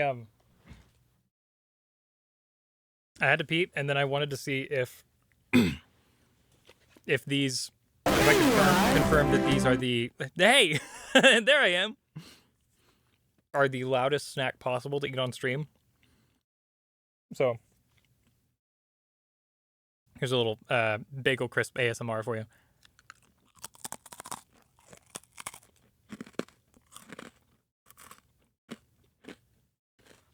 There you go. How's that?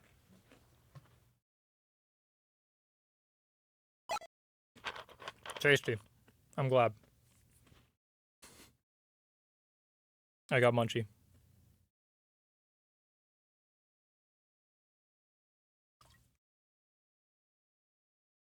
It looks like there's an ad starting soon. I can't really tell from here, but if you're here watching, you can skip ads by subscribing. You could use your Prime sub or Twitch Turbo, or you can just hang out and vibe, and I'll see you on the other side. Will you stop?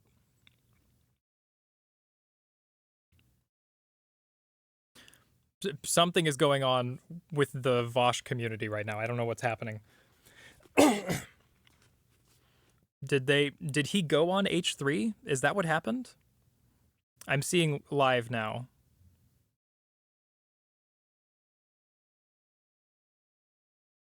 Sorry, I have to know because I'm getting a ton of notifications.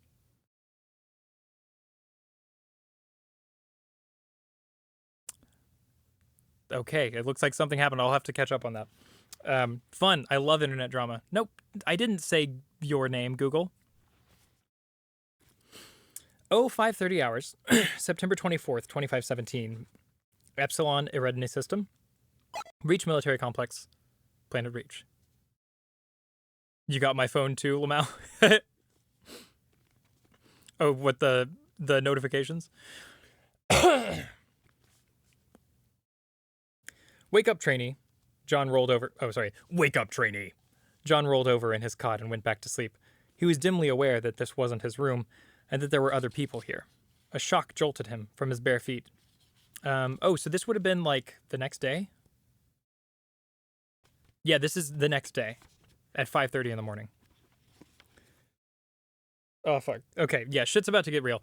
I will remind you all, you can do...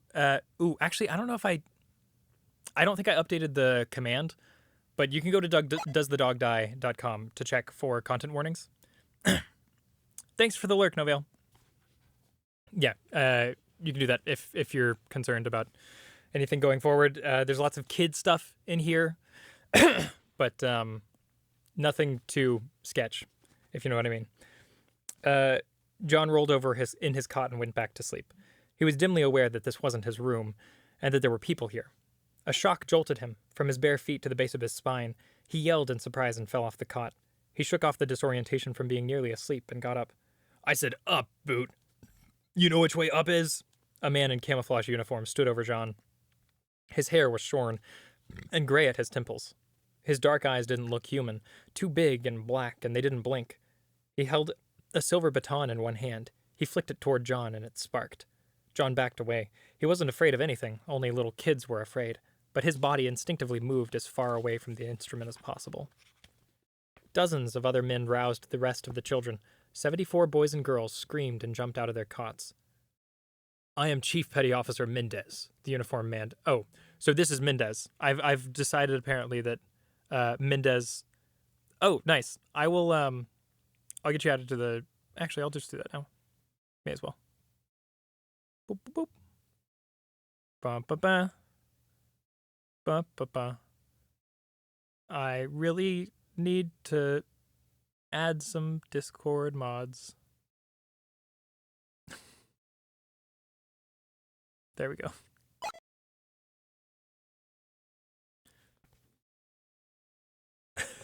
Such service, yeah. I'm Chief Petty Officer Mendez, the uniformed man next to John shouted. The rest of these men are your instructors. You will do exactly as we tell you at all times. Mendez pointed to the far end of the cinder block barracks. Showers are aft. You will all wash and then return here to dress. He opened a trunk at the foot of John's cot and pulled out a matching set of gray sweats. John leaned closer and saw his name stenciled on the chest. John, 117. No slacking, on the double. Mendez tapped John between his shoulder blades with the baton. Lightning surged across John's chest. He sprawled on the cot and gasped for breath. I mean it! Go, go, go! John moved. He couldn't inhale, but he ran anyway, clutching his chest. He managed a ragged breath by the time he had got to the showers. The other kids looked scared and disoriented. They all stripped off their night shirts and stepped onto the conveyor, washed themselves in lukewarm, soapy water, then rinsed in an icy cold spray. He ran back to his bunk, got into underwear, thick socks, pulled on the sweats, and a pair of combat boots that fit his feet perfectly. Outside, trainees, Mendez announced. Triple time, march! John and the others stampeded out of the barracks onto a strip of grass. The sun hadn't risen yet, and the edge of the sky was indigo. The grass was wet with dew. There were dozens of rows of barracks, but no one else was up and outside. A pair of jets roared overhead and arced up into the sky. Far away, John heard a metallic crackle. Chief Petty Officer Mendez barked, You will make 5 equal-length rows, 15 trainees in each. He waited a few seconds as they milled about. Straighten those rows. You know how to count to 15, trainee. Take 3 steps back. John stepped into the second row. As he breathed the cold air, he began to wake up. He started to remember. They had taken him in the middle of the night. They injected him with something, and he slept for a long time. Then the woman who had given him the coin told him he couldn't go back, that he wouldn't see his mother or father. Jumping jacks, Mendez shouted. Count off to 100. Ready, go! The officer started the exercise, and John followed his lead. One boy refused for a split second. An instructor was on him instantly. The baton whipped into the boy's stomach. The kid doubled over. Get with the program, Boot, the trainer snarled. The boy uncurled and started jumping. John had never done so many jumping jacks in his life. His arms and stomach and legs burned. Sweat trickled down his back. 98, 99, 100. Mendez paused. He drew in a deep breath. Sit-ups! He dropped onto the grass. Count off to 100. No slacking. John threw himself on the ground. The first crewman who quits, Mendez said, gets to run around the compound twice, and then comes back here and does 200 sit-ups. Ready? Count off. 1, 2, 3. Deep squats followed. Then knee bends. John threw up, but that didn't buy him any respite. A trainer descended on him after a few seconds. John rolled back over and continued. Leg lifts, Mendez continued like he was a machine, as if they were all machines. John couldn't go on, but he knew he'd get the baton again if he stopped. He tried. He had to move. His legs trembled and only sluggishly responded. Rest, Mendez finally called. Trainers, get the water. The trainer wheeled out carts laden with water bottles. John grabbed one and gulped down the liquid. It was warm and slightly salty. He didn't care. It was the best water he'd ever had. He flopped on his back in the grass and panted. The sun was up now. It was warm. He rolled to his knees and let the sweat drip off him like a heavy rain. He slowly got up and glanced at the other children. They crouched on the ground, holding their sides, and no one talked. Their clothes were soaked through with perspiration. John didn't recognize anyone from his school here, so he was alone with strangers. He wondered where his mother was and what... A good start, trainees, Mendez told them. Now we run. On your feet. The trainers brandished their batons and herded the trainees along. They jogged down a gravel path through the compound, past more cinderblock barracks. The run seemed to go on forever. They ran alongside a river, over a bridge, then by the edge of a runway where jets took off straight into the air. Once past the runway, Mendez led them on a zigzagging path of stone. John wanted to think about what had happened, how he got here, and what was going to happen next. But he couldn't think straight. All he could feel was the blood pounding through him, the ache in his muscles, and the hunger. They ran into a courtyard of smooth flagstones. A pole in the center flew the colors of the UNSC, a blue field with stars and earth in the corner. At the far end of the yard was a building with a scalloped dome and white columns, and dozens of wide steps leading to the entrance.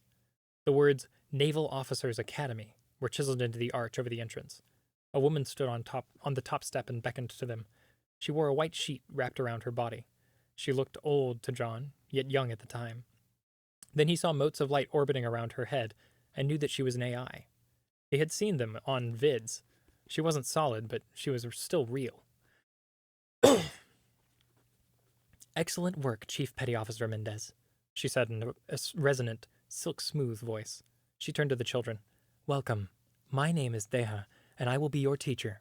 Please, come in. Class is about to start. John groaned out loud. Several of the others grumbled, too. She turned and started to walk inside. Of course, she said. If you prefer to skip your lessons, you may continue the morning calisthenics. Gonna dip for now. Hell yeah. That's totally fine. Thank you for hanging out, AJ. John double-timed it up the steps. It was cool inside. A tray with crackers and a carton of milk had been laid out for each of them. John nibbled on the dry, stale food, then gulped down his milk. John was so tired he wanted to lay his head down on the desk and take a nap, until Deha started to tell them about a battle and how 300 soldiers fought against thousands of Persian infantry. It's very funny to me that in this book, with the likely intended audience of this book being like teenage boys, that 300 would be the immediate cultural reference point for like these soldiers in like 100 years in the future. These child conscripts. That's very funny to me. Zack Snyder, man, fueling the zeitgeist of a generation. I know it wasn't Zack Snyder who like wrote the original. That was fucking what's his name? You all know the comic that it was based on. No, I scared the cat because I wanted bagel. I'm sorry, cat.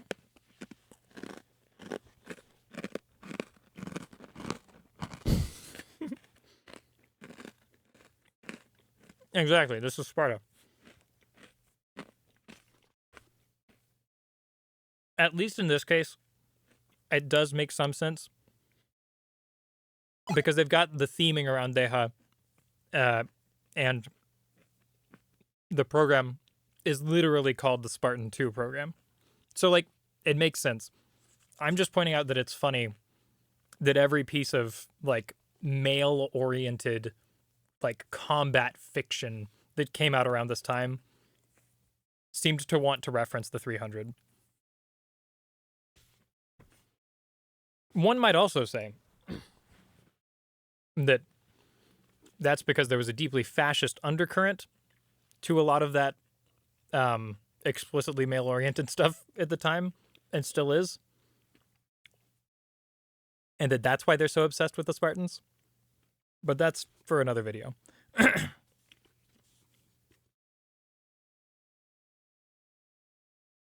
Sorry.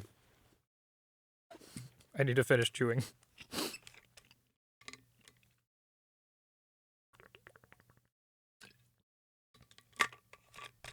Y'all are getting all the food sounds tonight.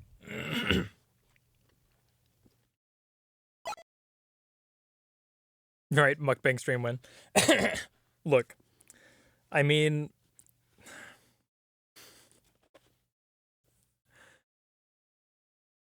I wonder what is an appropriate amount of channel points that I would charge you all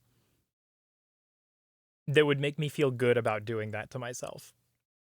About putting microphones very close to my face and recording myself eating for you all. Just give the people what they want. There is, there's a decent case for that. 2 beans. Look,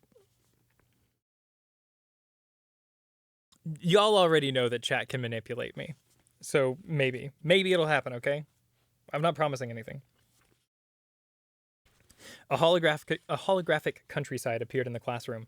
The children walked around the miniature mountains and hills and let the edge of the illusionary sea lap at their boots. Toy-sized soldiers marched toward what Deha explained was Thermopylae, a narrow strip of land between steep mountains and the sea. Thousands of soldiers marched toward the 300 who guarded the pass. The soldiers fought. Spears and shields splintered. Swords flashed and spilled blood. John couldn't take his eyes off the spectacle. They explained that the 300 were Spartans, and they were the best soldiers who had ever lived. They had been trained to fight since they were children. No one could beat them.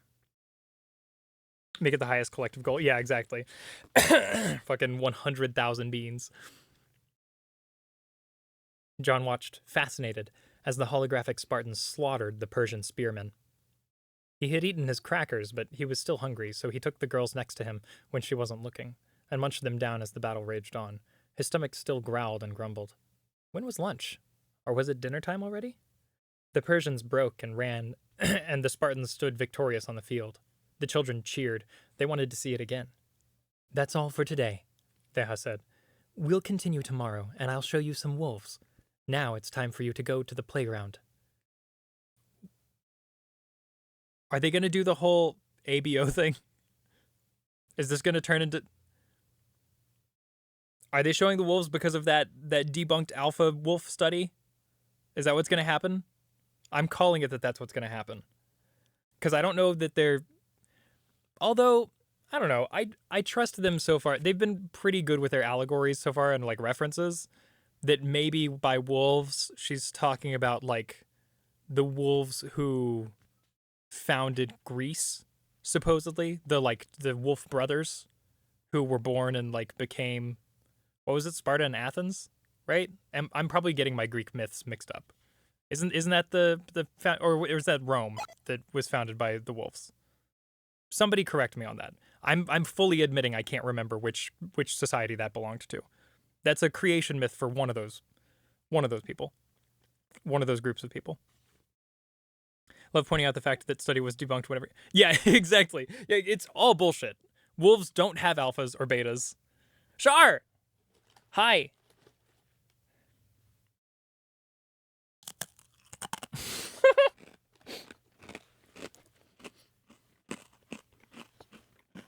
You guys are getting... You're getting a mukbang teaser. Only because I'm extremely munchy right now.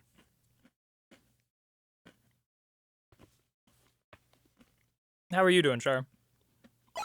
We're learning about the history of the Spartan 2 program. Yeah, I'm fairly certain. I think it was the guy who did the original study who was like, hey, it was either that the study was debunked or that he was like, hey, you guys actually really misinterpreted this. Or like, I misinterpreted the data originally and like, here's my correction, but nobody ever talks about my correction. It was one of those situations.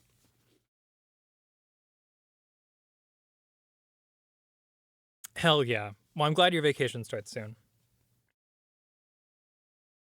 Okay.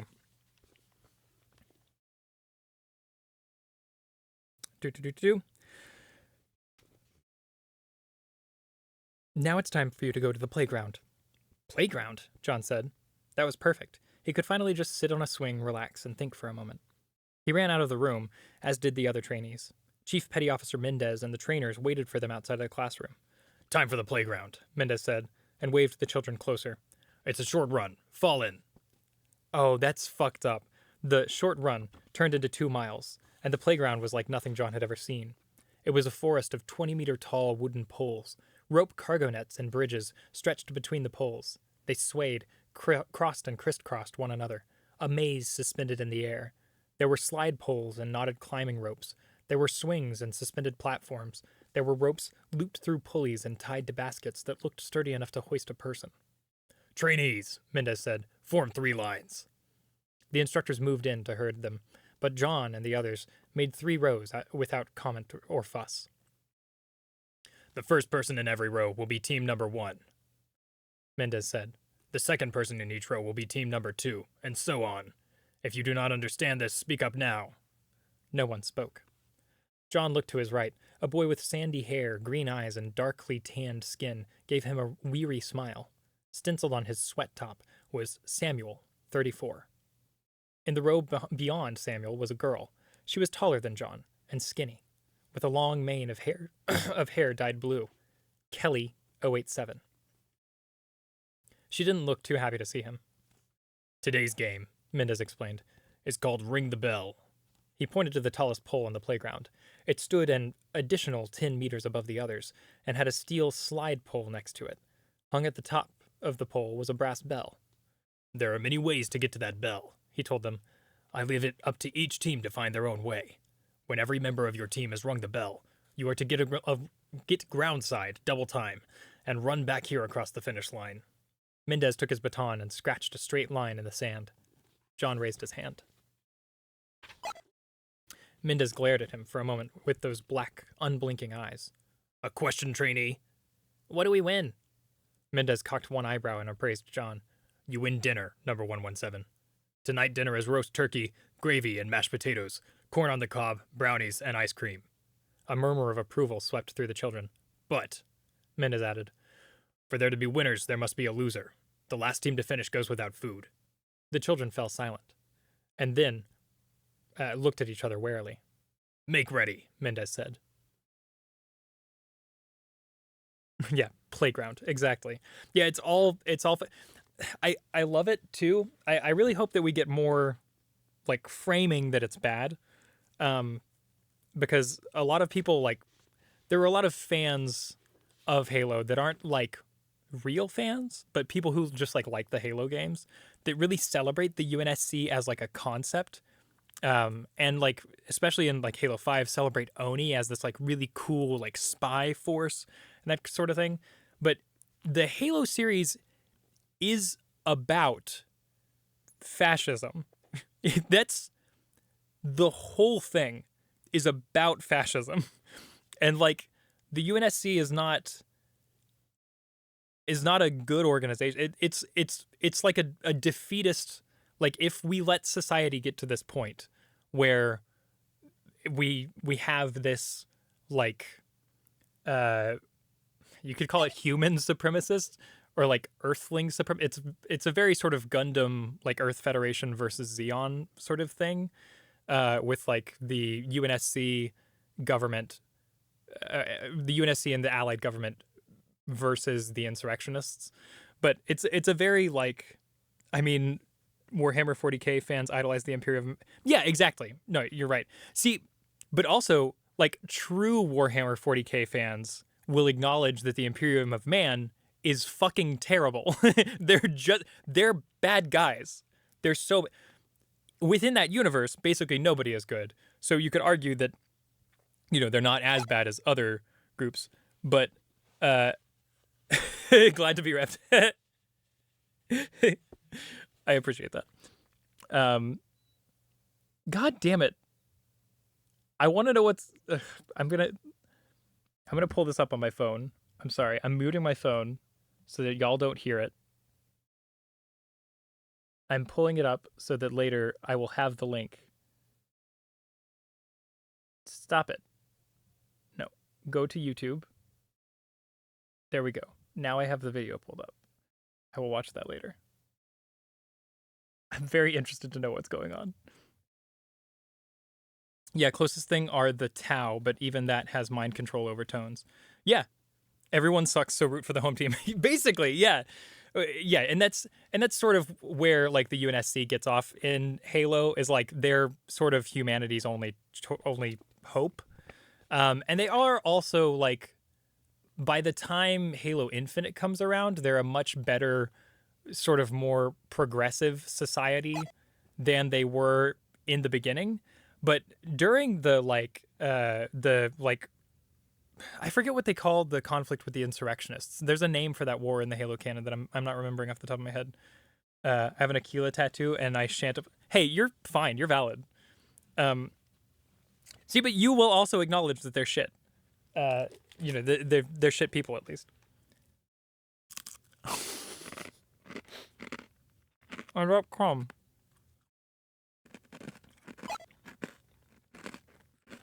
Yeah. That's what makes you a real fan. Because you know the truth. You know the dark magic, the deep magic. Anyways, so I just want to make it clear that I'm pretty sure the book has done a decent job so far of painting the UNSC as the bad guys, and I like that. But I hope that there's more of that going forward, and that it won't try to sort of whitewash this stuff as Master Chief gets older and more conscripted, unless it changes to more of a perspective thing, in which case I get that as a tone shift because the character will have tone shifted.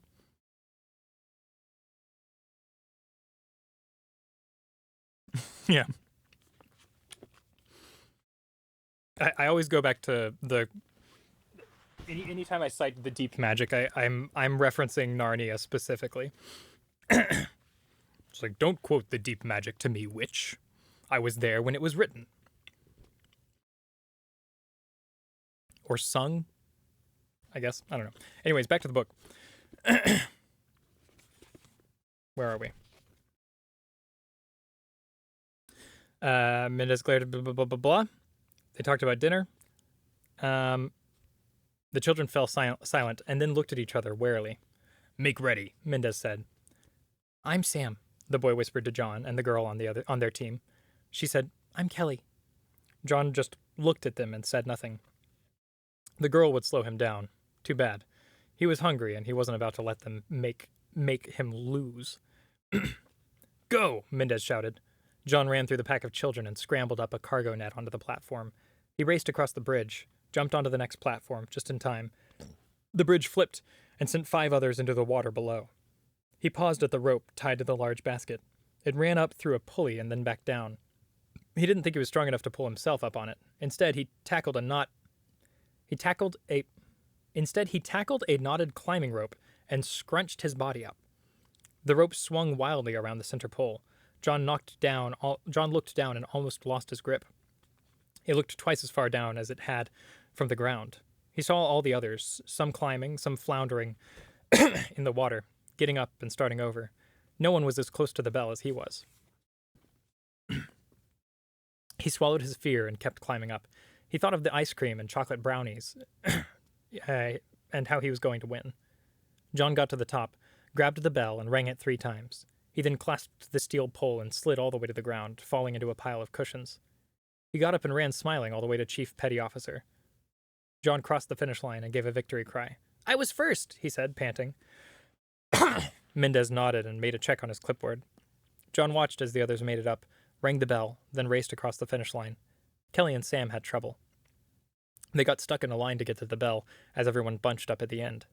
They finally rang the bell, slid down together, but they crossed the finish line last. They glared at John. He shrugged. Good work, trainees, Mendez said, and he beamed at them all.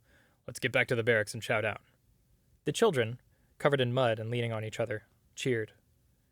All except Team 3, Mendez said, and looked at Sam, Kelly, and John. But I won, John protested. I was first.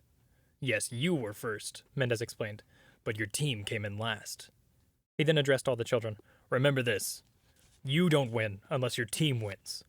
One person winning at the expense of the group means that you lose.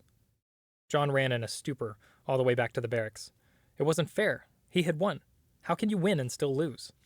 He watched as the others stuffed themselves with turkey, white meat dripping with gravy. They spooned down mountains of pages stuck together. Mountains of vanilla ice cream, and left the mess hall with chocolate encrusting the corners of their mouths. John got a liter of water. He drank it, but it didn't have any taste. It did nothing to fill his hunger. He wanted to cry, but he was too tired. He collapsed in his bunk, thinking of ways to get even with Sam and Kelly for messing him up. But he couldn't think. Every muscle and bone ached. John fell asleep as soon as his head hit the flat pillow.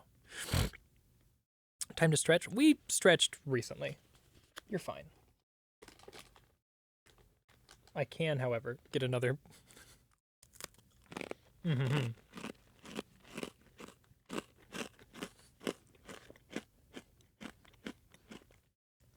Loudest snack possible. I'm really happy with this decision.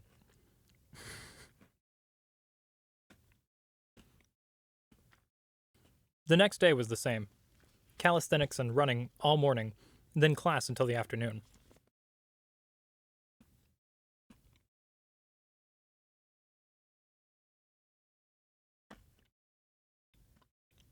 I'm getting there. It takes me a long time to chew things. Today, they had taught them about wolves. The classroom became a holographic meadow, and the children watched 7 wolves hunt a moose. Oh my god.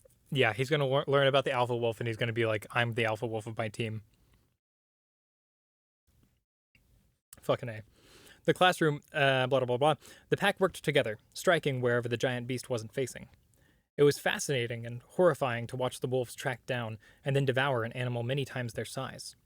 John avoided Sam and Kelly in the classroom. He stole a few extra crackers when no one was looking, but they didn't dull his hunger. After class, they ran back to the playground. Today it was different. There were fewer bridges and more complicated rope and pulley systems. The pole with the bell was now 20 meters taller than any of the others. Same teams as yesterday, Mendez announced. Sam and Kelly walked up to John. Sam shoved him. John's temper flared. He wanted to hit Sam in the face, but he was too tired. He'd need all his strength to get to the bell. You better help us, Sam hissed, or I'll push you off one of those platforms. And I'll jump on top of you, Kelly added. Okay, John whispered. Just try not to slow me down. John examined the course. It was like doing a freaking alpha wolf crap. Yeah. Well, I mean, I was wrong. They didn't mention it. So, that's an improvement. I will acknowledge I was wrong. John examined the course. It was like doing a maze on paper. Only this one twisted and turned into and out of the page. Many bridges and rope ladders led to dead ends. He squinted, then found one possible route. He nudged Sam and Kelly, then pointed. Look, he said. That basket and rope on the far side, it goes straight to the top. It's a long pull, though. He flexed his biceps, uncertain if he could make it in his weakened state. We can do it, Sam said. John glanced at the other teams. They were searching the course as well. We'll have to make a quick run for it, he said. Make sure no one else gets there first. I'm fast, said Kelly. Real fast. Trainees, get ready, Mendez shouted. Okay, John said. You sprint ahead and hold it for us. Go! Kelly shot forward. John had never seen anyone move like her. She ran like the wolves he had seen today. Her feet seemed barely to touch the ground. She got to the basket. John and Sam were only halfway there. One boy beat them to the basket. Get out, he ordered Kelly. I'm going up. Sam and John ran up and pushed him back. Wait your turn, Sam said. John and Sam joined Kelly on the basket. Together they pulled up on the rope and raised themselves up. There was a lot of rope. For every 3 meters they pulled, they only rose 1 meter. A breeze made the... How does that make sense? A breeze... Unless there's some sort of... I guess they could have it on a variety of pulleys, and there's like a gear ratio change at some point. That's not normally how those work. John and Sam joined Kelly in the basket. Together they pulled on the rope and raised themselves up. There was a lot of rope. Blah, blah, blah. A breeze made the basket sway and bounce into the pole. Faster, John urged. They pulled as one person, 6 hands working in unison, and accelerated into the sky. They didn't get there first. They were third. Each of them got to ring the bell, though. Kelly, Sam, and John. They slid down the pole. Kelly and Sam waited for John to land, and then together they ran across the finish line. Chief Petty Officer Mendez watched them. He didn't say anything, but John thought he saw a smile flicker across his face. Sam clapped John and Kelly on their backs. That was good work, said Sam. He looked thoughtful for a moment, then said, We can be friends. I mean, if you want. It'd be no big deal. Kelly shrugged and replied, Sure. Okay, John said. Friends. Cute. Adorable. Friendship. Bonding through hardship. You love to see it.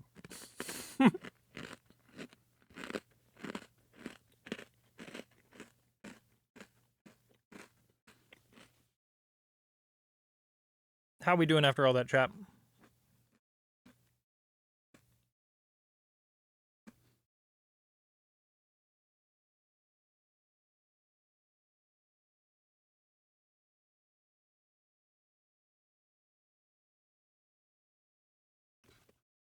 We'll get into chapter 5 here in a second.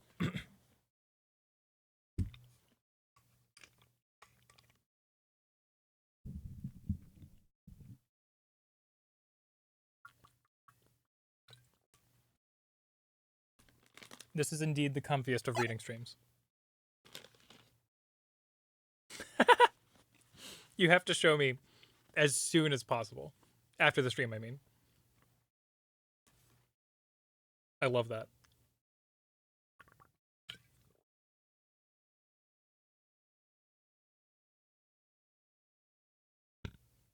It's so difficult. Yeah, I have like a... I feel like I have a pretty like generic white guy look. But at the same time, there are certain aspects of my face that are hard to get down. Like my nose is big, but it's big in a way that not a lot of people's noses are that I've seen. I don't know. It's like a... I don't have like a... It's like kind of bulbous. And like... It's kind of got the extended ridge, but like not really. I don't know. So like that's hard. And then my eyes are really sunken in, which is like a hard thing to get in like 3D models. It makes me look like a monster. Yeah, exactly. Yeah. No, I mean every time I try to draw myself, I feel like I look like some sort of creature. I don't know what it is. But it's not like I like feel unattractive in daily life. Like I'm at a place where we've talked about this on stream recently. Like I'm very happy with my appearance, but it is weird like from an artistic perspective to try and figure out how to like draw myself or how to recreate myself in like a game with like a character creator. I've never been able to do it right. I need a professional artist to do like an illustration of me or something so that I can just study the lines and be like, "Oh, this is how one does that." I would love to do that. Just to commission somebody to do to make me a tutorial. Yeah, that is also what I wonder if I'm just like partially face blind because I also deal with we've talked about dysmorphia on the stream a lot. Where like my face will just look weird to me when I like take pictures and stuff. And I've mostly moved beyond that, but it still happens sometimes. Um, and that'll also happen too with like close friends and loved ones and stuff like that. Sometimes I'll look at them and be like, "Is that really what you look like? I don't remember you looking like that." Yeah, so I do wonder if that plays into it too. It does make it hard to draw things unless I have like a steady reference to study from. But I appreciate the Sims inclusion. Okay, so this is let's see, what was that last one? September 24th, 2517. So this is 2 years, nearly 2 years later. 0630 hours, July 12th, 2519. Epsilon Eridani System, Reach Military Wilderness Training Preserve, Planet Reach. So he's now 8, maybe 9. John held on tight as the dropship accelerated up and over a jagged. Oh, thanks for Lork. A jagged, snow-capped mountain range. The sun peaked over the horizon and washed the white snow with pinks and oranges. The other members of his unit pressed their faces to the windows and watched. Sam sat next to him and looked outside. Nice place for a snowball fight. You'll lose, Kelly said. She leaned over John's shoulder to get a better look at the terrain. I'm a dead aim with snowballs. She scratched the stubble of her short hair. They also keep saying shorn hair. You can say buzzed. There are so many other words. Why do you keep saying the same word over and over again? I don't understand it. And I know that it's like a writing 101 complaint on my part. It's not like a valid criticism, really. It's just a taste thing. It's a personal taste thing for me. I want you to show me your vocabulary. I want to learn a new word from you when I'm reading. I want to learn a new way to describe this person has short hair. Dead is right, John muttered, especially when you load them with rocks. CPO Mendez stepped from the cockpit into the passenger compartment. The trainee stood and snapped to attention. At ease and sit down. The silver at Mendez's temples had grown to a band across the side of his closely shaved hair. Hey, there we go! Closely shaved! As opposed to shorn. But if anything, he had gotten stronger and tougher since John had first laid eyes on him 2 years ago. Today's mission will be simple for a change. Mendez's voice easily penetrated the roar of the dropship's engines. He handed a stack of papers to Kelly. Pass these out, recruit. Sir. She saluted smartly and handed one paper to each of the 75 children in the squad. These are portions of maps of the local region. You will be set down by yourselves. You will then navigate to a marked extraction point, and we will pick you up from there. John turned his map over. It was just one part of a much larger map. No drop or extraction point marked. How was he supposed to navigate without a reference point? But he knew this was part of the mission, to answer that question on his own. One more thing, Mendez said. The last trainee to make it to the extraction point will be left behind. He glanced out a window. And it's a very long walk back. John didn't like it. He wasn't going to lose, but he didn't want anyone else to lose either. The thought of Kelly or Sam or any of the others marching all the way back made him uneasy. If they could make it all the way back alone over those mountains. First drop in 3 minutes, Mendez barked. Trainee 117, you're up first. Sir, yes, sir, John replied. He glanced out the window and scanned the terrain. There was a ring of jagged mountains, a valley thick with cedars, and a ribbon of silver, a silver that fed into a lake. John nudged Sam, pointed to the river, then jerked his thumb toward the lake. Sam nodded, then pulled Kelly aside and pointed out the window. Kelly and Sam moved quickly down the line of seated trainees. The ship decelerated. John felt his stomach rise as they dropped toward the ground. Trainee 117, front and center. Mendez stepped to the rear of the compartment as the ship's tail split and a ramp extended. Cold air blasted into the ship. He patted John on the shoulder. Watch out for wolves in the forest, 117. Yes, sir. John looked over his shoulder at the others. His teammates gave him an almost imperceptible nod. Good. Everyone got his message. He ran down the ramp and into the forest. The dropship's engines roared to life, and it rose high into the cloudless sky. He zipped up his jacket. He wore only fatigues, boots, and a heavy parka. Not exactly the gear he'd pack for a prolonged stay in the wilderness. John started toward one particularly sharp peak he had spotted from the air. Has the author used shorn mostly with the trainees? Yeah, I think so. Yeah, I think every time he's described the trainees' hair, it's been shorn.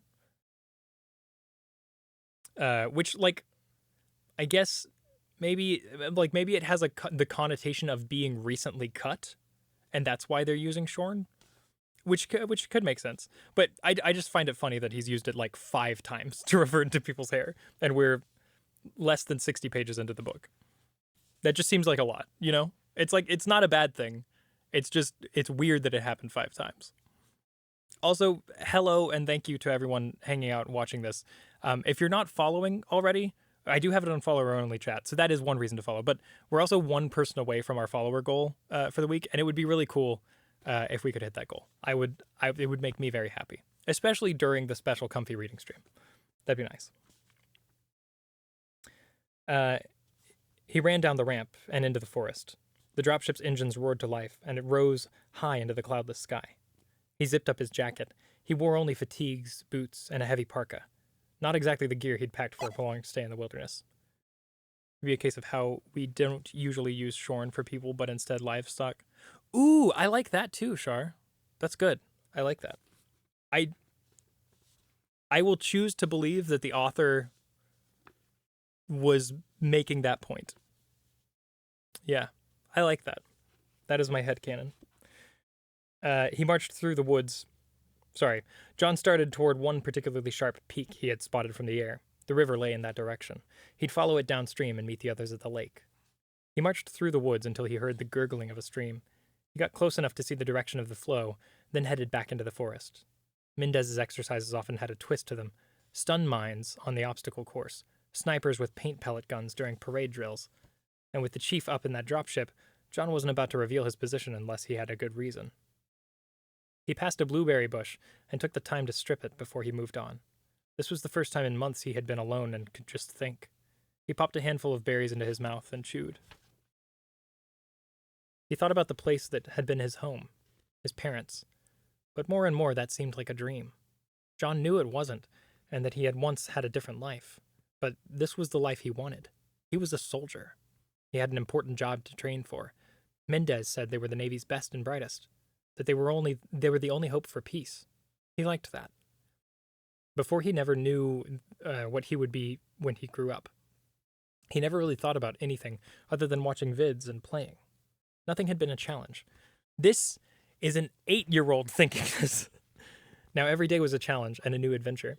John knew more things thanks to Deha than he had ever thought he could have learned at his old school. Algebra and trigonometry, the history of 100 battles and kings. He could string a trip line, fire a rifle, and treat a chest wound. Mendez had shown him how to be strong, not only with his body, but strong with his head, too. He had a family here, Kelly, Sam, and all the others in his squad. The thought of his squad mates brought him back to Mendez's mission. One of them was going to be left behind. There had to be a way to get them all home.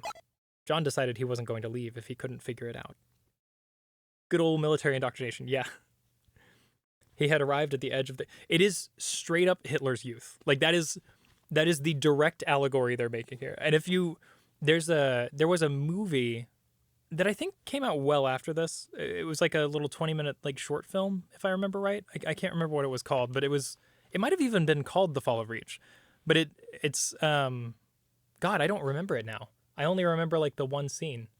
But there's like a scene where they're like at the training facility and like all the kids are there and like the Covenant attacks or something like that.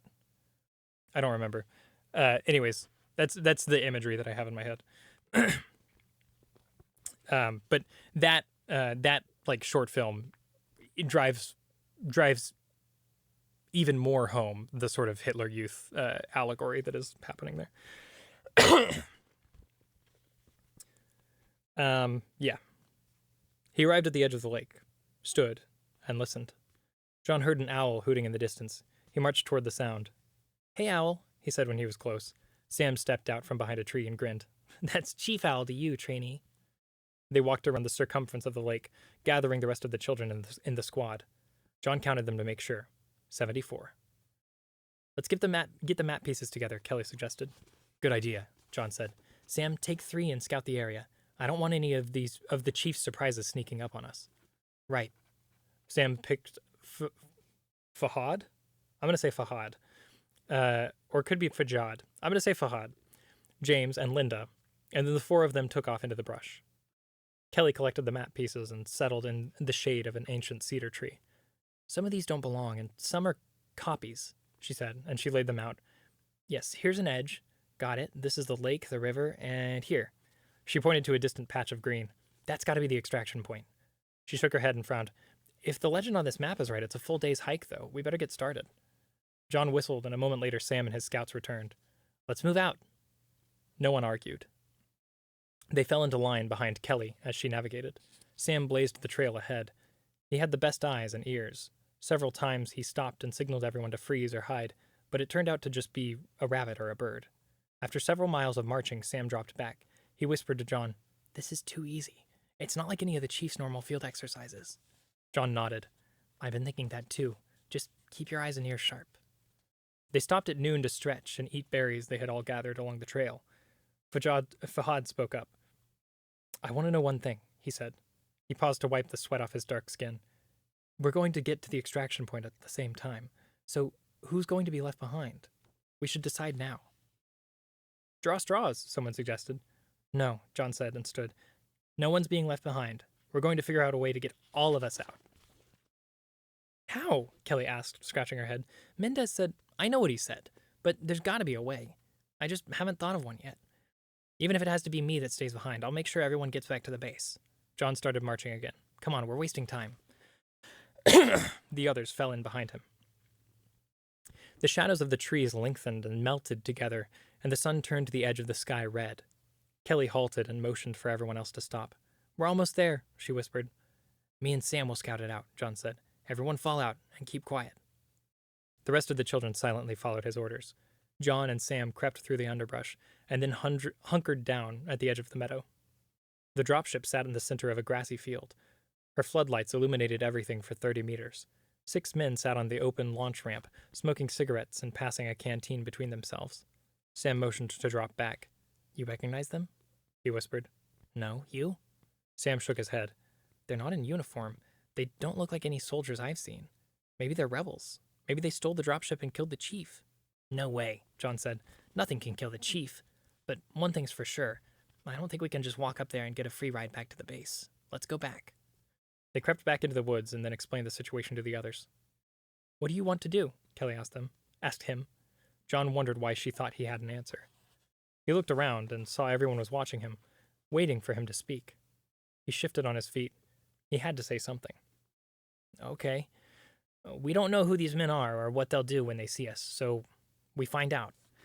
The children nodded, seeming to think this was the right thing to do. "Here's how. First, I'll need a rabbit." "That's me," Kelly said and sprang to her feet. "I'm the fastest." "Good," John said. "You go to the edge of the meadow, and then let them see you. I'll get along and hide nearby and watch. In case anything happens to you, I'll report back to the others." She nodded. "Then you lure a few back here. Run right past this spot, Sam. You'll be out in the open, pretending like you've got a broken leg." "Gotcha," Sam said. He walked over to Fahad and had him scrape his shin with his boot. Blood welled from the wound. "The rest of you, wait in the woods in a big circle. If they try to do anything but help Sam—" John made a fist with his right hand and slammed it into his open palm. "Remember the moose and the wolves?" They all nodded and grinned. They had seen that lesson many times in Theha's classroom. "Get some rocks," John told them. Kelly stripped off her parka, stretched her legs and knees. "Okay," she said. Let's do this. Sam lay down, clutching his leg. Ooh, it hurts. Help me. Don't overdo it, John said, and kicked some dirt on him, or they'll know it's a setup. John and Kelly then crept toward the meadow and halted a few meters from the edge. He whispered to her, If you want me to be a rabbit. Oh, sorry, if you want me to be the rabbit. She slugged him in the shoulder, hard. You think I can't do my part? I take it back, he said, rubbing his shoulder. John moved off 10 meters to her flank, took cover, and watched. Kelly emerged at the edge of the meadow, stepping into the illumination from the dropship's floodlights. Hey, she said, and waved her arms over her head. Over here! You got any food? I'm starving! The men slowly stood and pulled out stun batons. There's one, John heard them whisper. I'll get her. The rest of you stay here and wait for the others. The man cautiously approached Kelly, a stun baton held behind his back so she couldn't see it. She stayed put and waited for him to get closer. Hang on a sec, she said. I dropped my jacket back there. I'll be right back. She turned and ran. The man leaped after her, but she had already vanished into the shadows. Stop! This'll be too easy, one of the other men said. Kids won't know what hit him. Hit them, another remarked. Fish in a barrel. John had heard enough. He ran after Kelly, but realized that neither he nor the other man had a chance to catch her. He halted when he got close to where Sam lay. The man stopped, looked around, his eyes not quite adjusted to the dark. Then spotted Sam on the ground, holding his bloody leg. Please, help me, Sam whispered. It's broken. I got your broken leg right here, kid. The man raised his baton. John picked up a rock. He threw it, but missed. The man spun around. Who's there? Sam rolled to his feet and darted away. There was a rustling in the forest. Then a hail of stones whistled through the trees, pelting the man. Kelly appeared and sidearmed a rock as hard as she could and hit the man dead center in the forehead.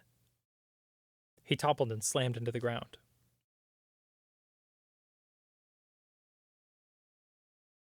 What?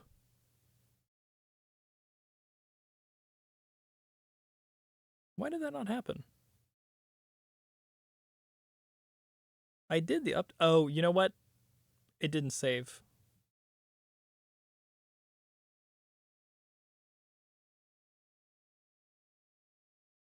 Yeah, there we go. Now you're verified, AJ. Okay. He toppled and slammed into the ground. The other children moved in. What do we do with him? Sam asked. It's just an exercise, right? Fayad said. He has to be with Mendez. John rolled the man over. A trickle of blood snaked from his head into his eye socket. You heard him, John whispered. You saw what he was going to do to Sam. Mendez or our trainers would never do that to us, ever. He's got no uniform, no insignias. He's not one of us. John kicked the man in the face and then the ribs. The man reflexively curled into a ball. Get his baton. Sam grabbed the weapon. He kicked him too. Now we go back to and get the others, John told him. Kelly, you be the rabbit again. Just get them to the edge of the clearing, duck out, and let us do the rest. She nodded and started back to the meadow. The rest of the squad fanned out, collecting rocks along the way. After a minute, Kelly stepped into the grassy field and shouted, That guy fell and hit his head, over here. The 5 remaining men stood and ran toward her. When they were close enough, John whistled. The air suddenly swarmed with stones. The men held up their hands and tried to protect themselves. They dropped and covered their heads. John whistled again, and 75 children charged, screaming toward the bewildered men. That's horrifying. The men got up to defend themselves. They looked stunned, like they couldn't believe what they were seeing. Sam smashed his baton over a man's head. Fahad was hit squarely in the face by one man's fist and fell. The men were overwhelmed by a wave of flesh, beaten to the ground with fists and stones and boots until they no longer moved. John stood over their bleeding bodies. He was mad. They would have hurt him and his squad. He wanted to kick in their skulls. He took a deep breath and then exhaled. He had better things to do and bigger problems to figure out. Anger would have to wait. Want to call Mendez now? Sam asked as he pulled Fahad shakily to his feet. Not yet, John told him. He marched onto the dropship. No one else was on board. Excuse me, people. John accessed the comm system and opened the mail link. He linked up with Deha. Her face appeared, a scratchy hologram hovering over the terminal. Good evening, Trainee 117, she said. Do you have a homework question? Kind of, he replied. One of CPO Mendez's assignments. Ah, after a moment pause, she said. Very well. I'm in an Albatross dropship. There's no pilot, but I need to get home. Teach me to fly it, please. Deha shook her head. You are not rated to fly that craft, Trainee, but I can help. Do you see the winged icon in the corner of your screen? Tap it 3 times. John tapped it, and 100 icons and displays filled the screen. Touch the green arrows at 9 o'clock twice, she told him. He did, and then the words autopilot activated flashed on screen. I have control now. I will get you home. Hang on a second, John said and ran outside. Everyone on board, double time. The children ran onto the ship.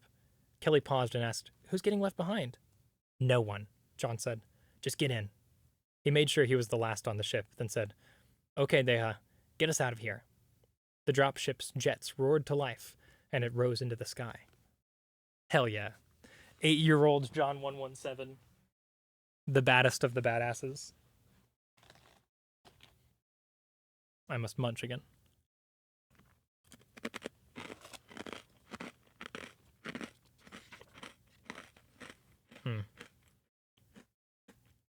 That was a bad choice for a stopping point. There's like 1 page left of this chapter.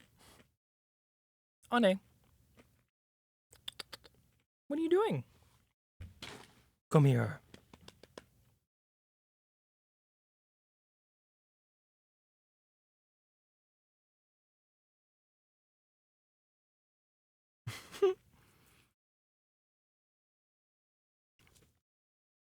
John stood at attention in Chief Petty Officer Mendez's office.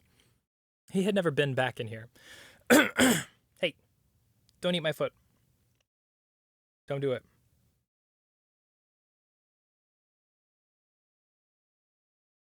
He had never been in here. No one had. A trickle of sweat dripped down his back. The dark wood paneling and the smell of cigar smoke made him feel claustrophobic. Mendez glowered at John as he read the report on his clipboard.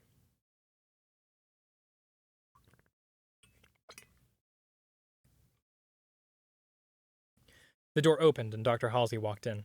Mendez stood, gave her a curt nod, and then sat back in his padded chair. Hello, John, Dr. Halsey said. She sat across from Mendez, crossed her legs, and then adjusted her gray skirt. Dr. Halsey, John replied instantly. He saluted. None of the other grown-ups called him by his first name, ever.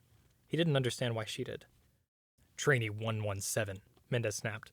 Tell me again why you stole UNSC property, and why you attacked the men I had assigned to guard it. John wanted to explain what he was just doing. Explained that he was just doing what had to be done. That he was sorry. That he would do anything to make it up. But John knew the chief hated whiners, almost as much as he hated excuses. Sir, John said, the guards were out of uniform, no insignia. They failed to identify themselves, sir. Mendez mused over the report again. So it seems. And the ship? I took my squad home, sir. I was the last on board, so if anyone should have been left. I didn't ask for a passenger list, crewman. His voice softened to a growl, and he turned to Dr. Halsey. What are we going to do with this one? Do? She pushed her glasses higher on her nose and examined John. I think it's obvious, Chief. Make him a squad leader. Ba-ba-bow. Chapter 6. Which starts on page 69. Nice. Let's see. How far ahead in the timeline are we now? That was July of 2519.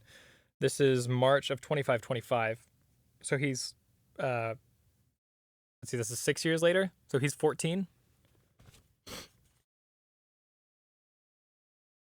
This is pubescent John 117. Or, yeah. 11:30 hours, March 9th, 2525. Epsilon Iridini System, Office of Naval Intelligence Medical Facility, in orbit around Planet Reach.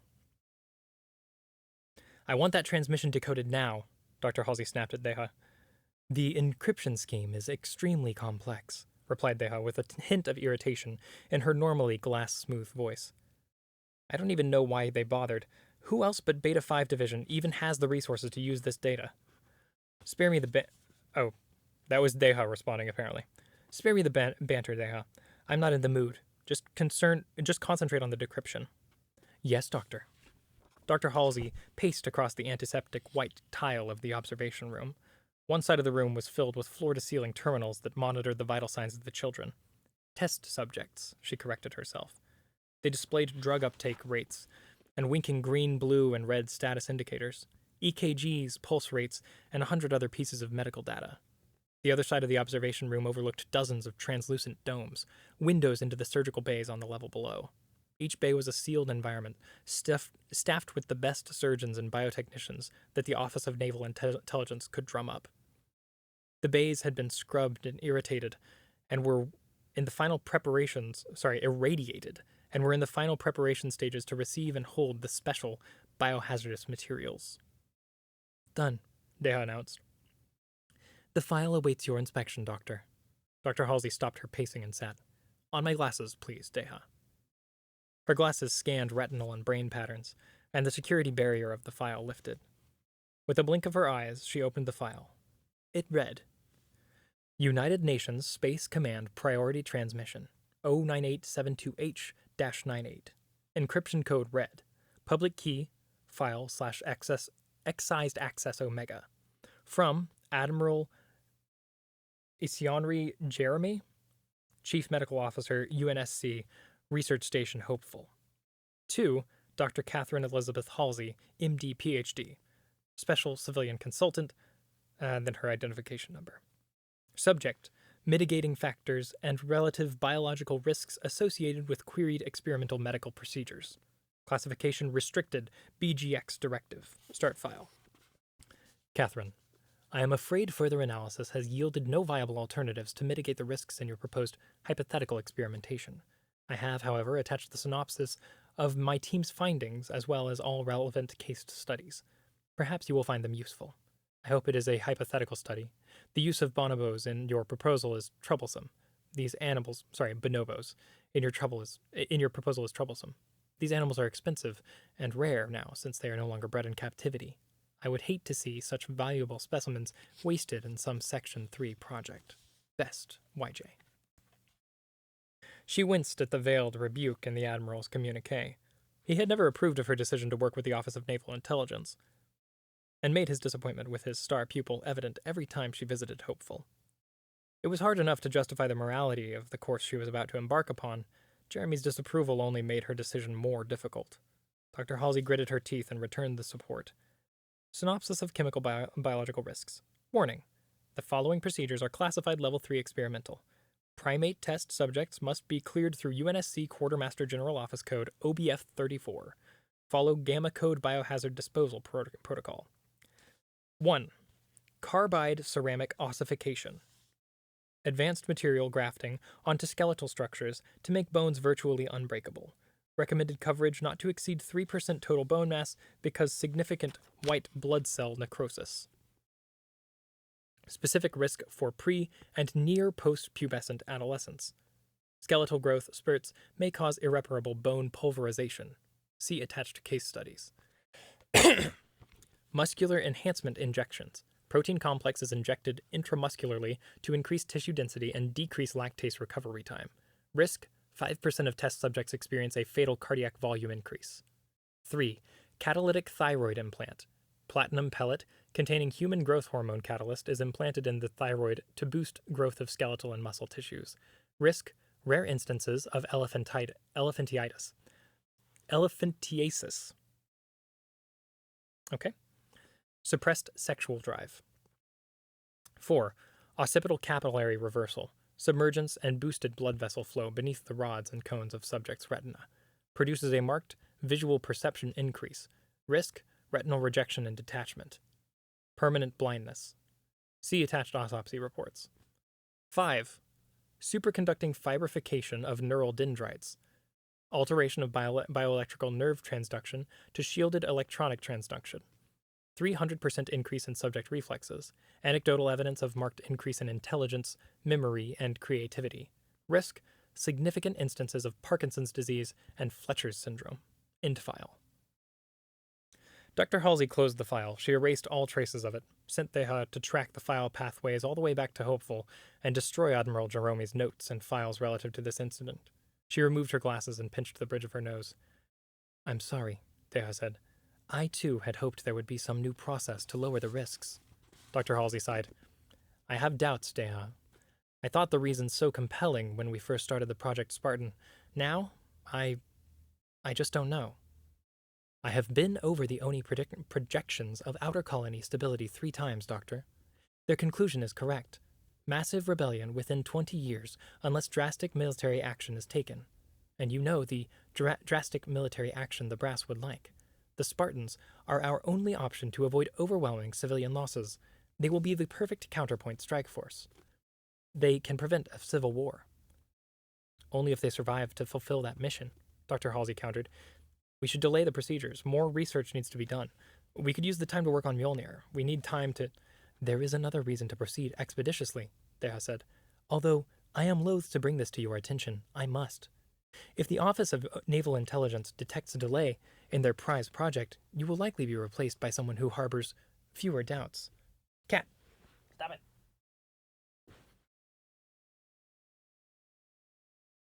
Fewer doubts. And regrettably for the children, most likely someone less qualified. I hate this. Dr. Halsey got up and strode to the fire exit. And sometimes, Deha, I hate you too. She left the observation room. Mendez was waiting for her in the hallway. Walk with me, Chief, she said. He followed without a word as they took the stairs to the pre-op wing of the hospital. They entered room 117. John lay in bed, and an IV drip was attached to his arm. His head had been shaved, and incision vectors had been lasered onto his entire body. Despite these indignities, Dr. Halsey marveled at what a spectacular physical specimen he had grown into. 14 years old, and he had the body of an 18-year-old Olympic athlete. Nasty, Halsey. And a mind equal to that of any Naval Academy honors graduate. Dr. Halsey forced the best smile she could muster. How are you feeling?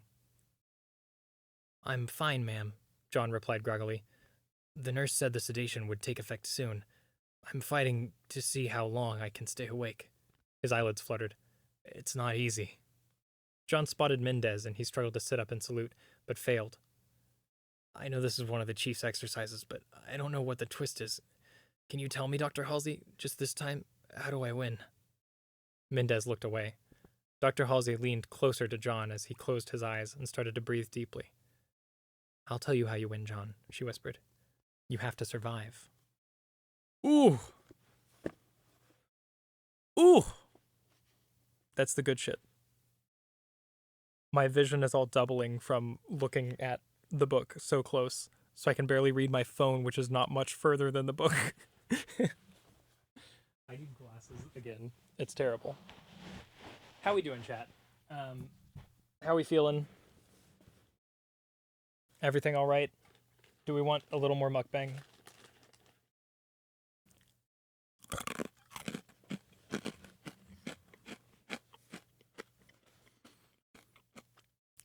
Is it mukbang or mukbang? Sim's going much better? Yay, I'm glad.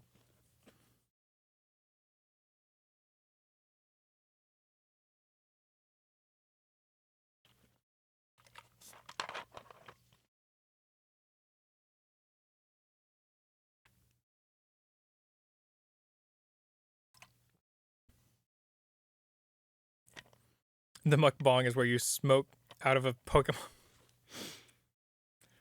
God damn it, Garrett.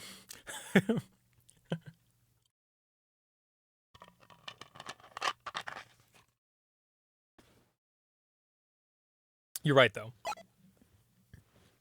We talking about mukbangs again? Yeah. Well, I was wondering, like, is it mukbang or mukbang? Because I thought the word comes from some other language. And I don't know where. Is it Korean originally? So I feel like it should be pronounced mukbang. It's Korean? Yeah. Hey, I was right.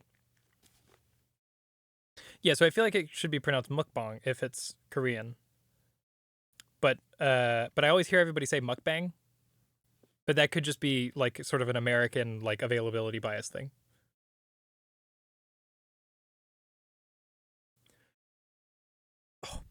Oh my god. Why are my arms sore? I'm gonna stand up and stretch for a second. Off camera.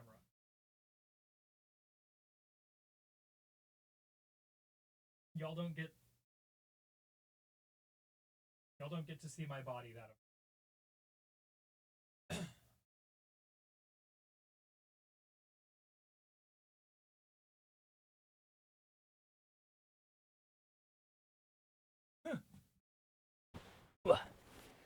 It is mukbang and not mukbang? Interesting. Okay. I'm trying to think of... Yeah. I don't know that many Korean words. So I was trying to think of other words that use that like sound.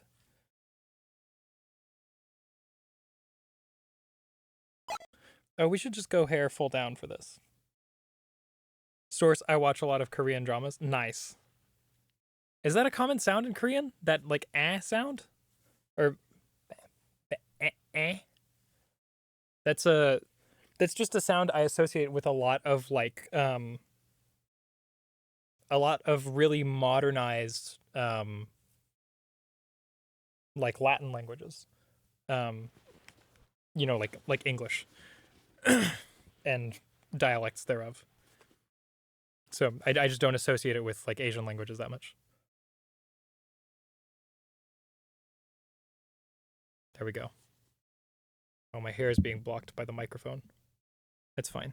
You all know what I look like. Okay. Chapter 7. Midnight. 0000 hours. March 30th, 2525. Ooh, is this the same day? Or the next day?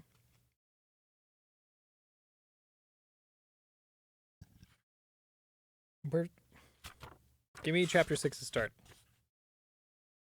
Oh, okay. So this is less than a month after that previous scene. Sai, if somebody wanted to get into Korean dramas, I'm not saying I do, but if somebody wanted the as not quite bang, it's more like in awesome and not the a in angle. Oh, so it is bong. Mukbang. Okay, because that's what I thought.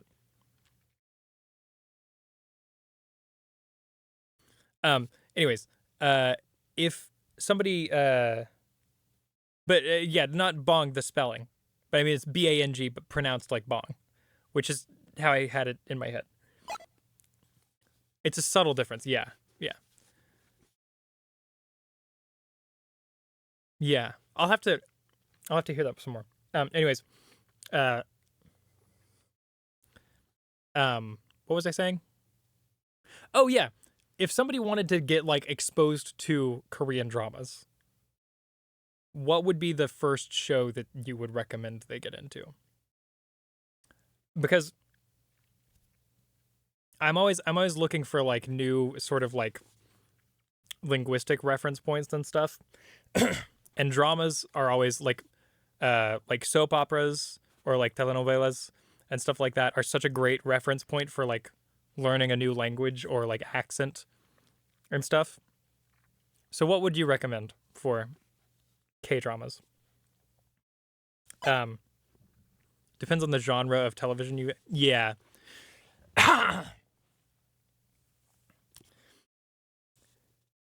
And so oh sorry, this is Mendez talking.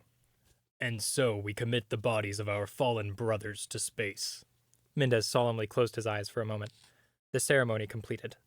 He pressed a control and the ash canisters moved slowly into the ejection tubes and the void beyond. I'll think on a rec though. Nice. Yeah, you can drop it in the Discord or whatever. It doesn't matter. John stood rigidly at attention. The carrier's missile launch bays, normally cramped, overcrowded, and bustling with activity, were unusually quiet. The Atlas's firing deck had been cleared of munitions and crew. Long, unadorned black banners now hung from the bay's overhead gantries. Honors! Tin Hut! John and the other surviving Spartans saluted in unison. Duty, Mendez said. Honor and self-sacrifice. Death does not diminish these qualities in a soldier. We shall remember. A series of thumps resounded through the Atlas's hull as the canisters were hurled into space. The view screen flickered and displayed a sea of stars. A field of stars, sorry. My brain corrected that to sea of stars. The canisters appeared one by one, quickly falling behind the carrier as it continued on its course. John watched, with each of the stainless steel cylinders that drifted by, He felt he was losing a part of himself.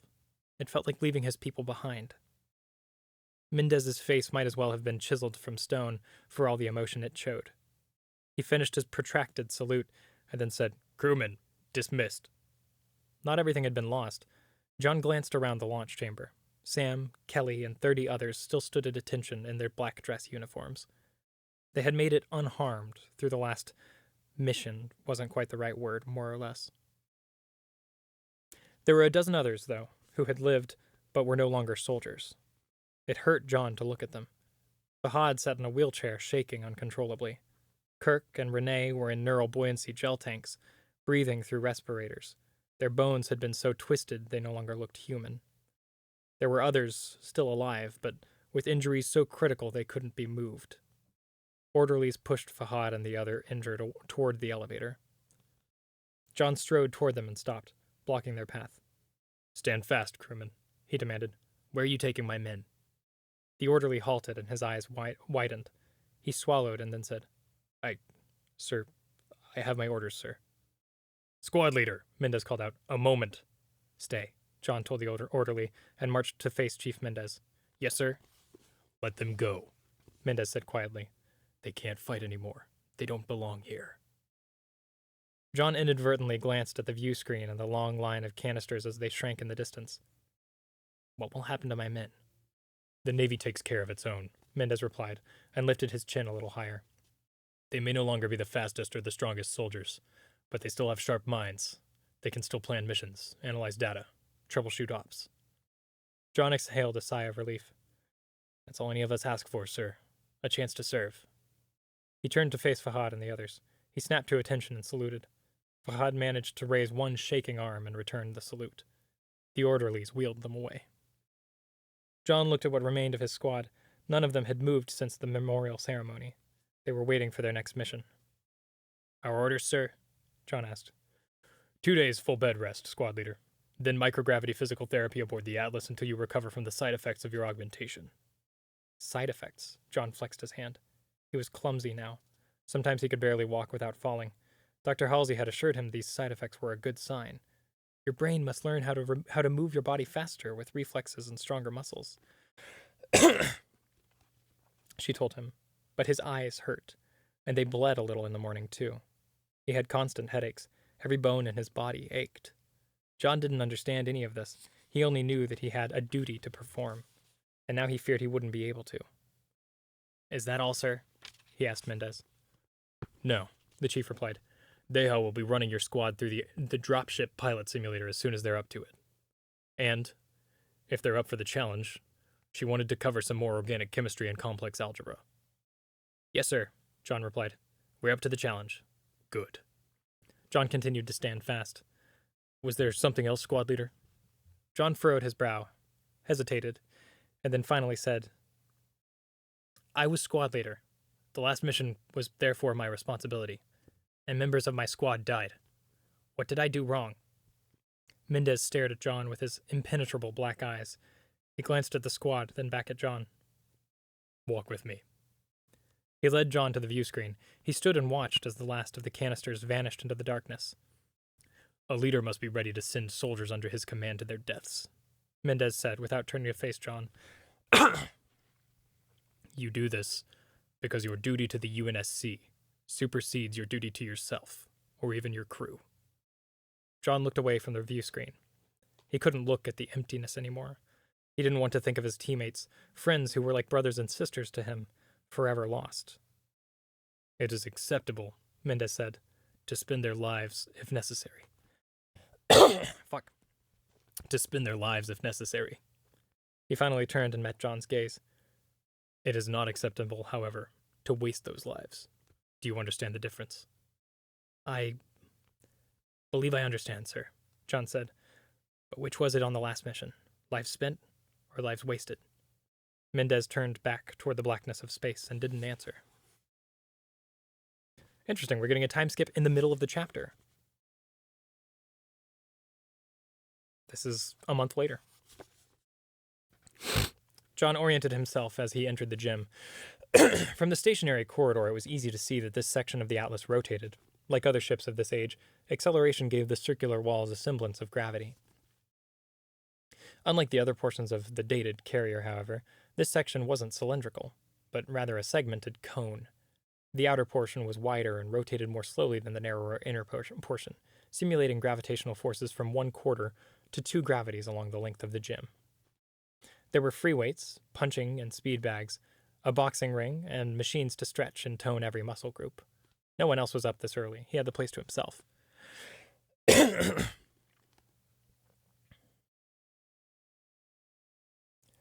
John started with arm curls. He went to the center section, calibrated at 1G, and picked up a 20-kilogram dumbbell. It felt wrong, too light. The spin must be off. He set the weights down and picked up a 40-kilogram set. That felt right. For the last 3 weeks, the Spartans had gone through a daily routine of stretching, isometric exercises, light sparring drills, and lots of eating. They were under orders to consume 5 high-protein meals a day. After every meal, they had to report to the ship's medical bay for a series of mineral and vitamin injections. John was looking forward to getting back to Reach and his normal routine. There were only 32 soldiers left in his squad. 30 candidates had washed out of the Spartan program. They died during the augmentation process. The other dozen, suffering from side effects of the process, had been permanently reassigned within the Office of Naval Intelligence. He missed them all, but he and the others had to go on. They had to recover and prove themselves all over again. John wished Chief Mendez had warned him. He could have prepared.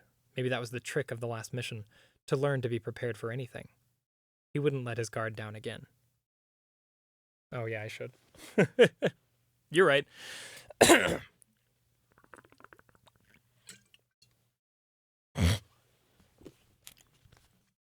Sometimes I feel hydrated and I'm still coughing, and I don't realize that it's just because I'm not actually hydrated.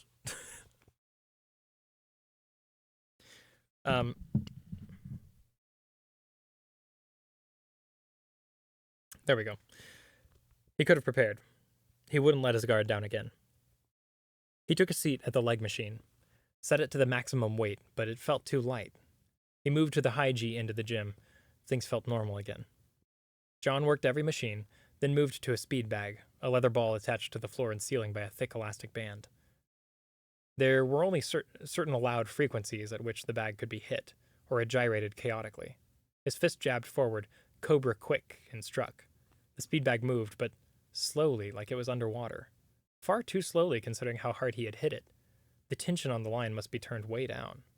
He twanged the line and it hummed. It was tight. Was everything broken in this room? He pulled a pin from the locking collar on the bench press. John walked to the center section, supposedly 1G. He held the pin a meter off the deck and dropped it. It clattered on the deck.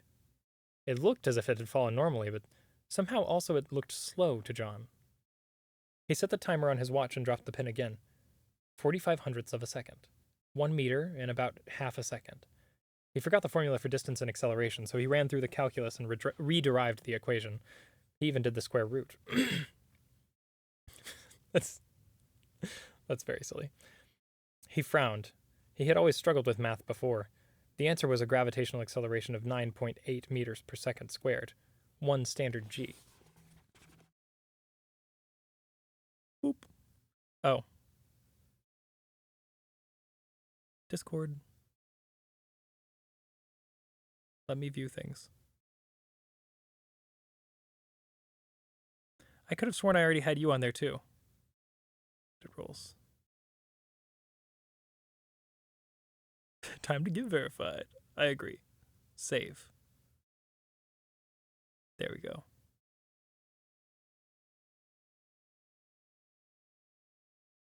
Now you have access. Cat, what are you doing? Honey, what's up? What are you... Okay. She looked like she was afraid of something.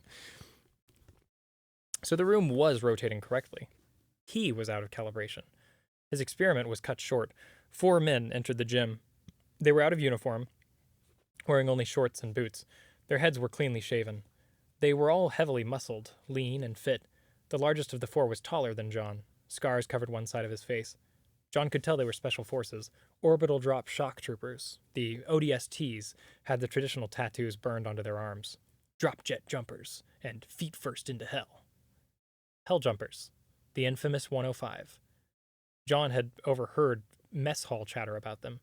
They had a reputation for success and for brutality, even against fellow soldiers. John gave them a polite nod. They just brushed past him and started on the high gravity free weights. The largest ODST lifted the bar of the bench press. He struggled and the bar wavered unsteadily. The iron plates on the right end slid off and fell to the deck. The opposite end of the bar tilted and he dropped the weight, almost crushing his spotter's foot. Startled by the noise, John jumped up. What the? The big ODST stood and glared at the locking collar that had slipped off. Someone took the pin. He growled and turned to John. John picked up the pin. The error was mine, he said, and stepped forward. My apologies. The 4 ODSTs moved as one toward John. The big guy with the scars stood a hand's breadth away from John's nose. A hand's breadth, sorry.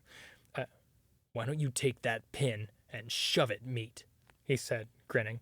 Or better yet, maybe I should make you eat it. He nodded to his friends. John only knew 3 ways to react to people. If they were his superior officers, he obeyed them. If they were part of his squad, he helped them. If they were a threat, he neutralized them. So when the men surrounding him moved, he hesitated. Not because he was afraid, but because these men could have fallen into any of John's 3 categories. He didn't know their rank. They were fellow servicemen in the UNSC, but at the moment, they didn't seem friendly. The 2 men flanking him grabbed John's biceps. The one behind him tried to slip an arm around his neck. John hunched his shoulders and tucked his chin to his chest so he couldn't be choked. He whipped his right elbow over the hand holding him, pinned it to his side, and then straight punched the man and broke his nose. The other 3 reacted, tightening their grips and stepping closer. But like the dropped pin, they moved slowly. John ducked and slipped out of the unsuccessful headlock. He spun free, breaking the grasp of the man on his left at the same time. Stand down, a booming voice echoed across the gym. A sergeant stepped into the gym and strode toward them. Unlike Mendez, who was fit and trim and was always serious, this man's stomach bulged over his belt, and he looked bemused. John snapped to attention. The others stood there and continued to glare at John. Sarge, the man with the bleeding nose said, we were just... Did I ask you a question? The sergeant barked. No, Sergeant, the man replied. The sergeant eyed John and then the ODSTs. If you all are so eager to fight, get in the ring and go to it. Sir, John said. He went to the boxing ring, slipped through the ropes, and stood there waiting. That's great.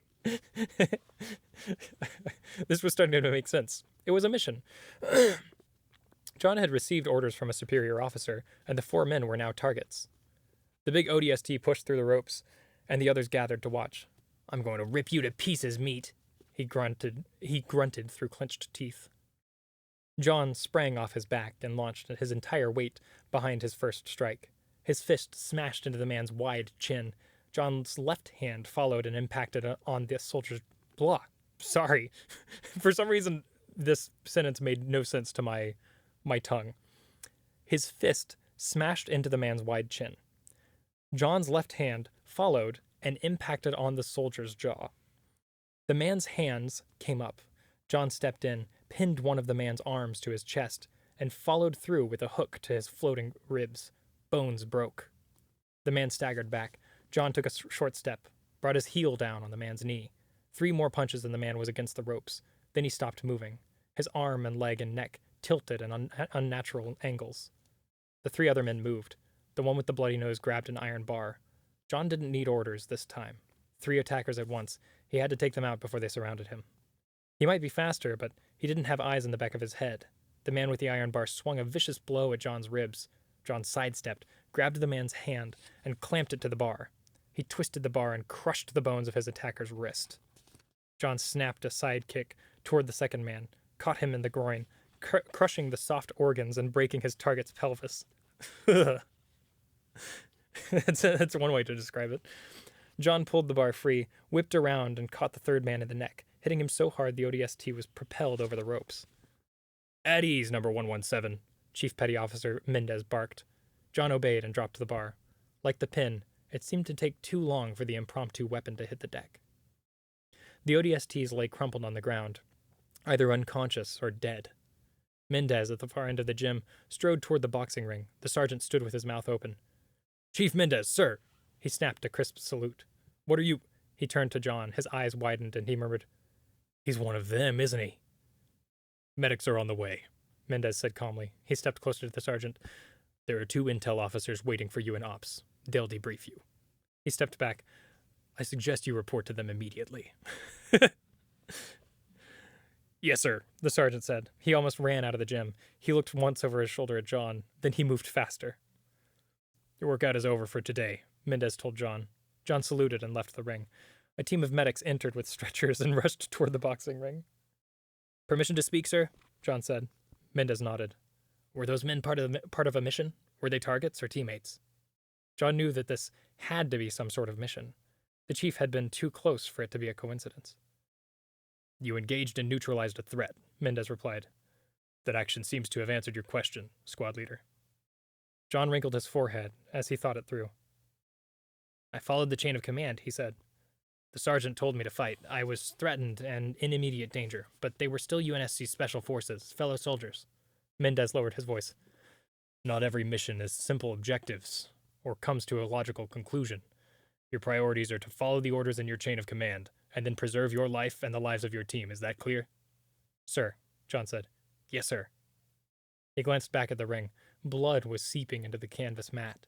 John had an odd feeling in the pit of his stomach. He hit the showers and let the blood rinse off him. He felt strangely sorry for the men he had killed. But he knew his duty. The chief had even been unusually verbose in order to clarify the matter. Follow orders and keep himself and his team safe. That's all he had to focus on. John didn't give the incident in the gym another thought. We love indoctrination. What does everyone think about what just happened? Anna, you're so cute. Will you say hi to chat again? Or no? Are you done saying hi? You gonna come here?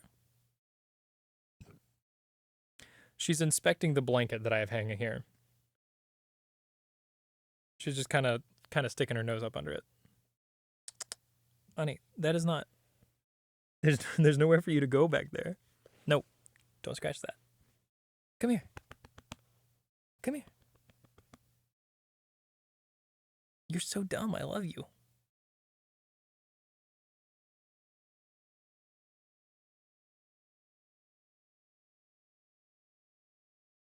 Whoop. Whoop.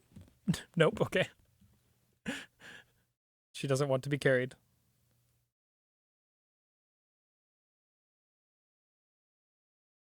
Pets. Pets. Pets. Well, anyways, on to chapter 8, I guess.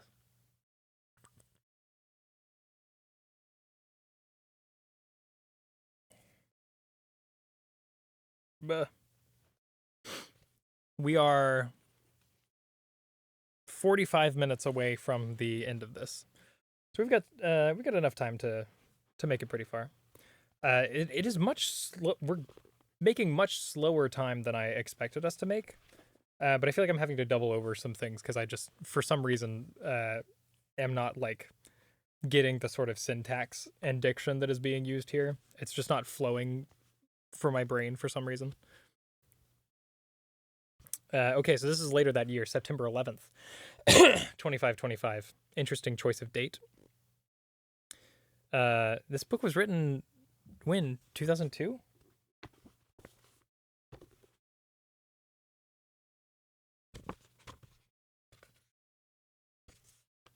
Does it say? And this was originally?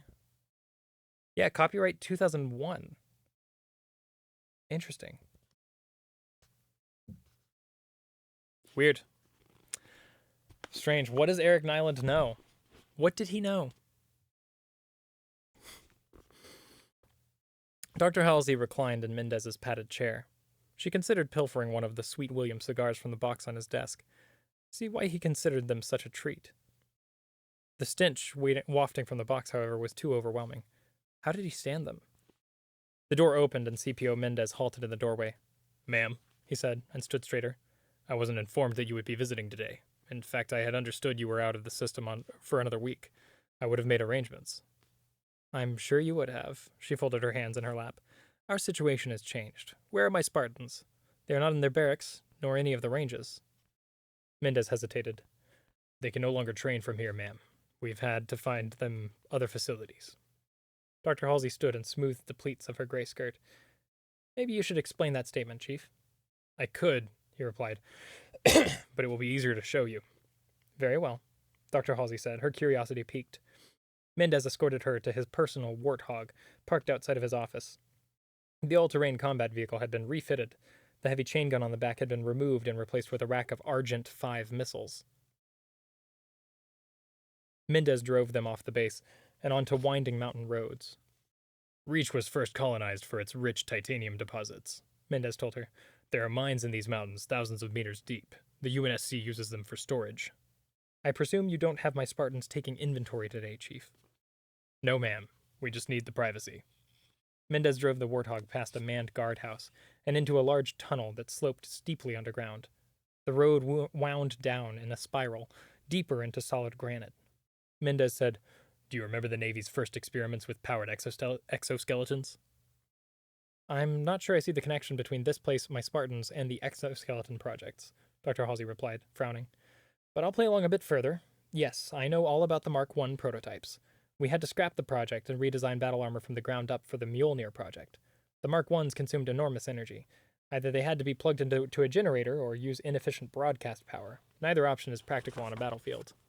Hey, beautiful. You coming to say hi? You gonna hang out? You can lay down, it's okay.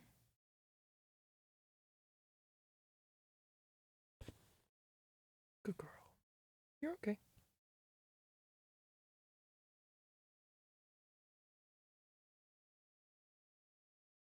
You seem anxious. Why are you anxious? There you go.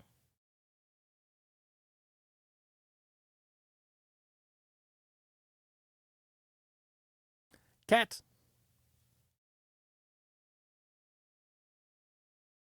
We're getting so much cat time this stream. There you go. There's a relaxed cat. I'm gonna keep reading my book, okay?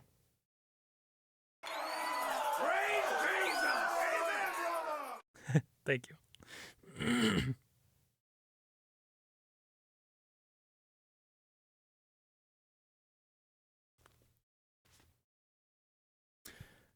Do. Excuse me. Mendez decelerated slightly as he approached a speed bump. The warthog's massive tires thudded over the obstacle.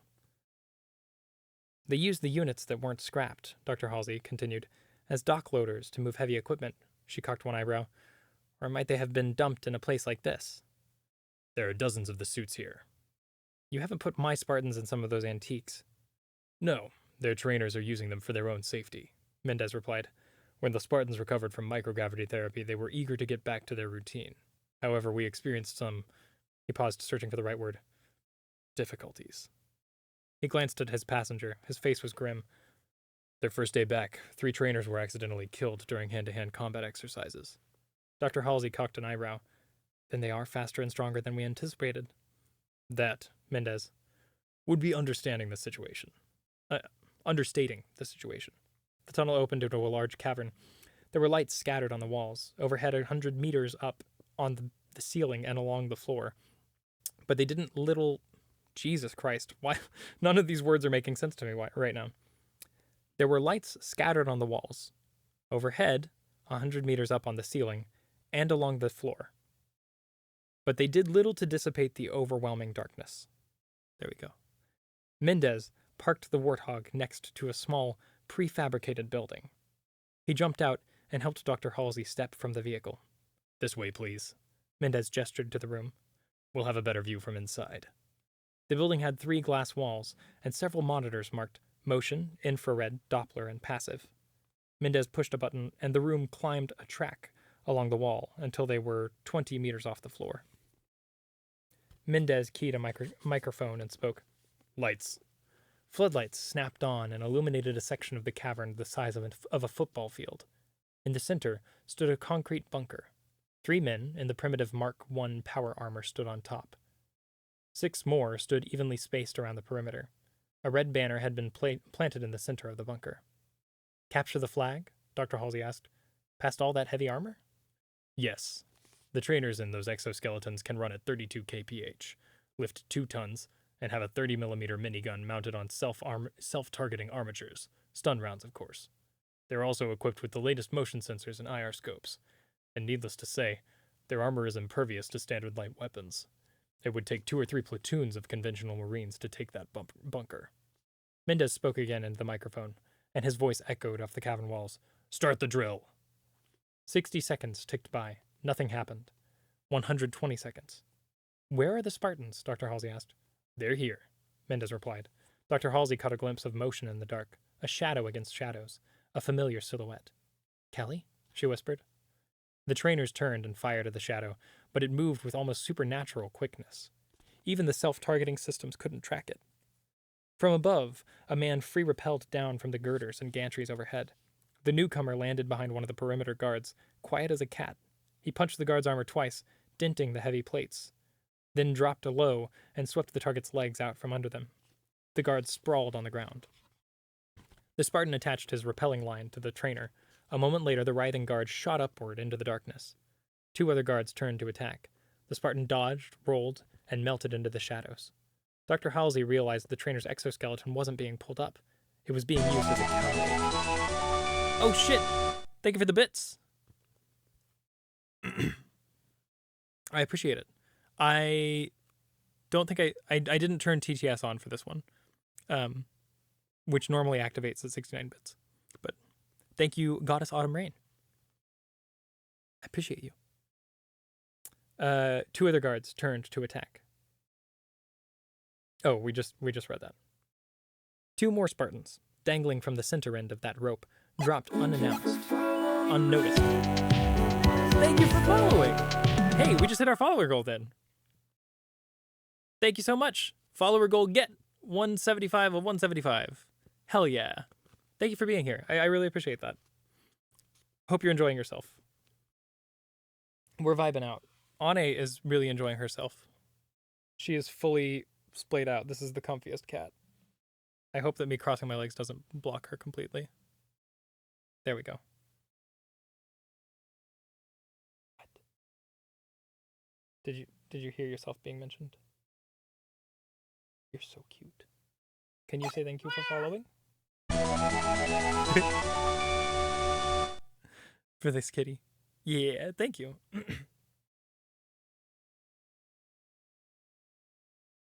She's a good kitty. Anyways, 2 more Spartans, dangling from the other end of that rope, dropped unnoticed into the center of the bunker. Dr. Halsey immediately recognized one of them, although he was dressed entirely in black, save his open eye slits. Number 117, John. John landed, braced, and kicked one guard. The man landed in a heap 8 meters away. Jesus. The other Spartan jumped off the bunker. He flipped end over end, evading the stun rounds that filled the air. He threw himself at the farthest guard, and they skidded together into the shadows. The guard's gun strobed once, and then it was dark again. On top of the bunker, John was a blur of slashing motions. A second guard's exosuit erupted in a fountain of hydraulic fluid. Then the man collapsed under the armor's weight. The last guard on the bunker turned to fire at John. Halsey gripped the edge of her chair. He's at point-blank range. Even stun rounds can kill at that distance. As the guard's gun fired, John sidestepped. The stun round slashed through the air, a clean miss. John grabbed the weapon's armature, twisted, and with a screech of stressed metal, wrenched it free of the exoskeleton. He fired directly into the man's chest and sent him tumbling off the bunker. The remaining quartet of perimeter guards turned and sprayed the area with suppression fire. A heartbeat later, the lights went out. Mendez cursed and keyed the mic. Backups, hit the backup lights now. A dozen amber floods flickered to life. Not a Spartan was in sight, but the 9 trainers were either unconscious or lay immobile in inert battle armor. The red flag was gone. Show me that again, Dr. Halsey said unbelievingly. You recorded all that, didn't you? Of course. Mendez tapped a button, but the monitors played back. Static. Damn it. They got the cameras too. He muttered, impressed. Every time we find a new place to hide them, they disable the recording devices. Dr. Halsey leaned against the glass wall, staring at the carnage below.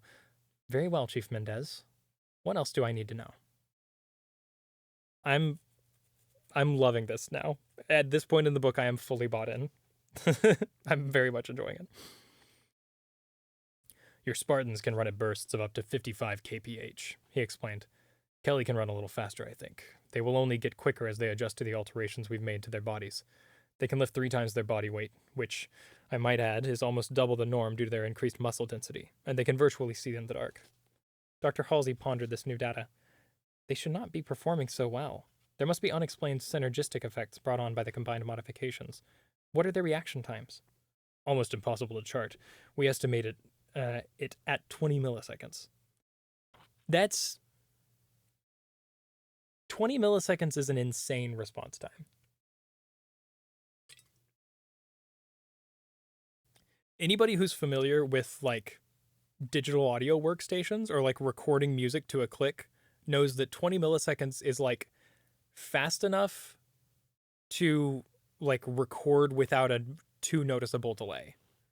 That's when he says almost imperceptible, he literally means like that is the edge of human perception, being able to tell the difference between something and something that happens 20 milliseconds later. Mendez replied. He shook his head and then added, I believe it's significantly faster in combat situations when their adrenaline is pumping. Any physiological or mental instabilities? None. They work like no team I've ever seen before. Damn near telepathic, if you ask me. They were dropped in these caves yesterday, and I don't know where they got the black suits with the rope for that maneuver, but I can guarantee they haven't left this room. I love that. They improvise and improve and adapt. And, he added, they like it. The tougher the challenge, the harder the fight. The better their morale becomes. See, this is, they're just giving you an example of a functioning, gifted, and talented program. This is what we should be doing to our children. We should be putting them in extremely stressful combat-like situations, and they will learn to enjoy it, and they will become better people for it. Thank you, Raptor. I should hydrate again.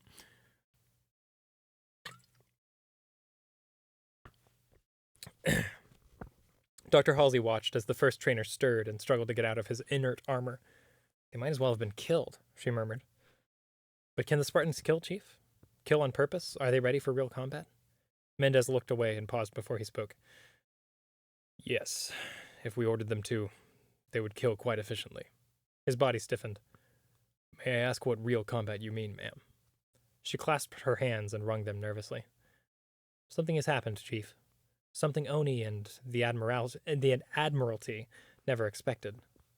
The brass wants to deploy the Spartans. They want to test them in a real combat mission. They're as ready for that as I can make them, Mendez said. He narrowed his dark eyes. But this is far ahead of your schedule. What happened? I've heard rumors there was some heavy action near Harvest Colony. Your rumors are out of date, Chief, she said, and a chill crept into her voice. There's no more fighting at Harvest. There is no more Harvest. The children yearn for the combat simulations. Yeah, exactly. Dr. Halsey punched the descent button, and the observation room slowly lowered to the floor. Get them out of this hole, she said crisply. I want them ready to muster at 0400. We have a briefing at 0600 tomorrow, all aboard the London. We're taking them on a mission Oni has been saving for the right crew at the right time. This is it. Yes, ma'am, Mendez replied. Tomorrow, we see if all the pain they've been through has been worth it. Oof. So, with what y'all know of the Halo lore, the Halo universe, what do we think this combat mission is going to be? Huh? Who do we think the Spartans are going to be fighting? Because it's not the Covenant yet. Ugh. 0605 hours, September 12th, 2525. UNSC destroyer Pioneer en route to Eridanus system. Yeah, exactly. John and the other Spartans stood at ease. The briefing room aboard the UNSC destroyer Pioneer made him uncomfortable. The holographic projectors at the fore end of the triangular room showed the field of stars visible off the bow of the ship. John wasn't used to seeing so much space. He kept expecting the room to decompress explosively. The stars flickered and faded, and the overhead lights warmed. Chief Petty Officer Mendez and Dr. Halsey entered the room. The Spartan snapped to attention. At ease, Mendez said. He clasped his hands behind his back and clenched his jaw muscles. The chief looked almost nervous. That made John nervous, too. Dr. Halsey walked to the podium. The overhead light reflected off her glasses. Good morning, Spartans. I have good news for you. The word has come down. Command has decided to test your unique abilities. You have a new mission, an urgent base in the Eridanus system. An insurgent base in the Eridanus system. A star map appeared on the wall and zoomed in to show a warm orange sun ringed with 12 planets. In 2513, an armed insurrection in this system was suppressed by the UNSC force, Operation Trebuchet. An intersystem tactical map appeared, and tiny icons representing destroyers and carriers winked on. They engaged a force of 100 smaller ships. Pinpoints of fire appeared against the dark. The insurrection was put down, Dr. Halsey continued. However, elements of the rebel forces escaped and regrouped in the local asteroid belt. The map tilted and moved into the circle of debris around the star. Billions of rocks, Dr. Halsey said, where they hid from our forces, and continue to hide to this day. For some time, Oni believed that the rebels were disorganized, and were lacking in leadership. That appears to have changed. We believe that one of these asteroids has been hollowed out, and that a formidable base has been constructed within.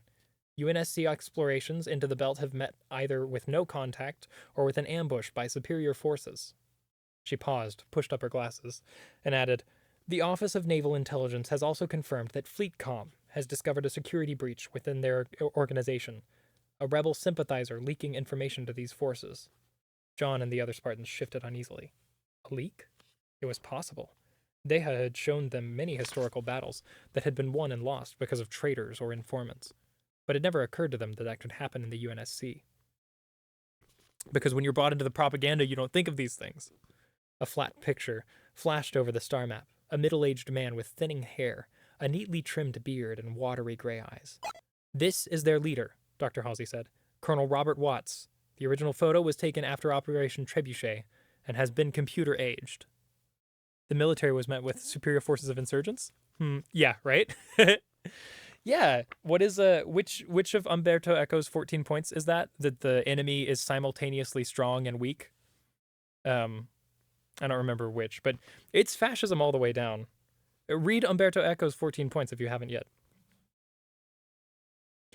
I mean, it's directly about like Mussolini's brand of fascism, but it's relevant to Western fascism in general. Your mission is to infiltrate the rebel base, capture Watts, and return him alive and unharmed to UNSC-controlled space. This will deprive the rebels of their new leadership, and it will provide Oni a chance to interrogate Watts and root out traitors within FleetCom. Dr. Halsey stepped aside. Chief Mendez? Mendez exhaled and unclasped his hands. He strode to the podium and cleared his throat. This operation will be different from your previous missions. You will be engaging with the enemy using live rounds and lethal force. They will be returning the favor. If there is any doubt, any confusion, and make no mistake, in combat there will be confusion. Take no chances. Kill first, ask questions later. Support on this mission will be limited to resources and firepower of this destroyer. Mendez continued. This is to minimize the chance of a leak in the command structure. Mendez walked to the star map. The face of Colonel Watts snapped off, and blueprints for a Parabola-class freighter appeared. Although we don't know the location of the rebel base, we believe they receive periodic shipments from Eridanus 2. The independent freighter Laden is due to leave space dock in 6 hours for a routine recertification of her engines. She is being loaded with enough food and water to supply a small city. Additionally, her captain has been identified as a rebel officer, thought to have been killed during Operation Trebuchet. You will slip aboard this freighter and hopefully hitch a ride to the rebel base. Once there, infiltrate the installation, grab Watts, and get off that rock any way you can. Chief Mendez gazed at them all. Questions? Sir, John said, what are our extraction options? You have 2 options. A panic button that will relay a distress signal to a pre-established listening ship. Also, the Pioneer will stay on station briefly. Our window here is 13 hours. He tapped the star map on the edge of the asteroid belt, and it glowed with a blue nav marker. I'll leave the extraction choice up to you, but let me point out that this asteroid belt has a circumference of more than 1 billion kilometers, making it impossible to canvass with Oni surveillance craft. If things get hot, you will be on your own. Any other questions? The Spartan sat, silent and immobile. No? Well, listen up, recruits, Mendez added. This time I've told you all the twists that I know of. Be prepared for anything. His gaze fixed on John. Squad leader, you are hereby promoted to the rank of Petty Officer 3rd Class. Sir, John snapped to attention. Assemble your team and equipment. Be ready to muster at 300. We'll drop you off at the Eridanus 2 docks. You're on your own from there. Yes, sir, John said. Mendez saluted. He and Dr. Halsey then left the room. John turned to face his teammates. The other Spartans stood at attention. 32. Too many for this operation. He needed a small team, 5 or 6 maximum. Sam, Kelly, Linda, and Fred. Meet me in the weapons locker in 10 minutes. The other Spartans sighed and their gazes dropped to the deck. The rest of you fall out. You'll have the more difficult part of this mission. You'll have to wait here. Damn.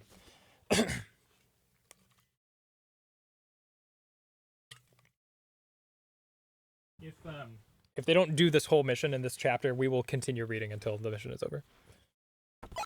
Because I can't drop you all off on a cliffhanger. How old are they at this point? About 14 or 15. But they physically appear to be like 18 or 19.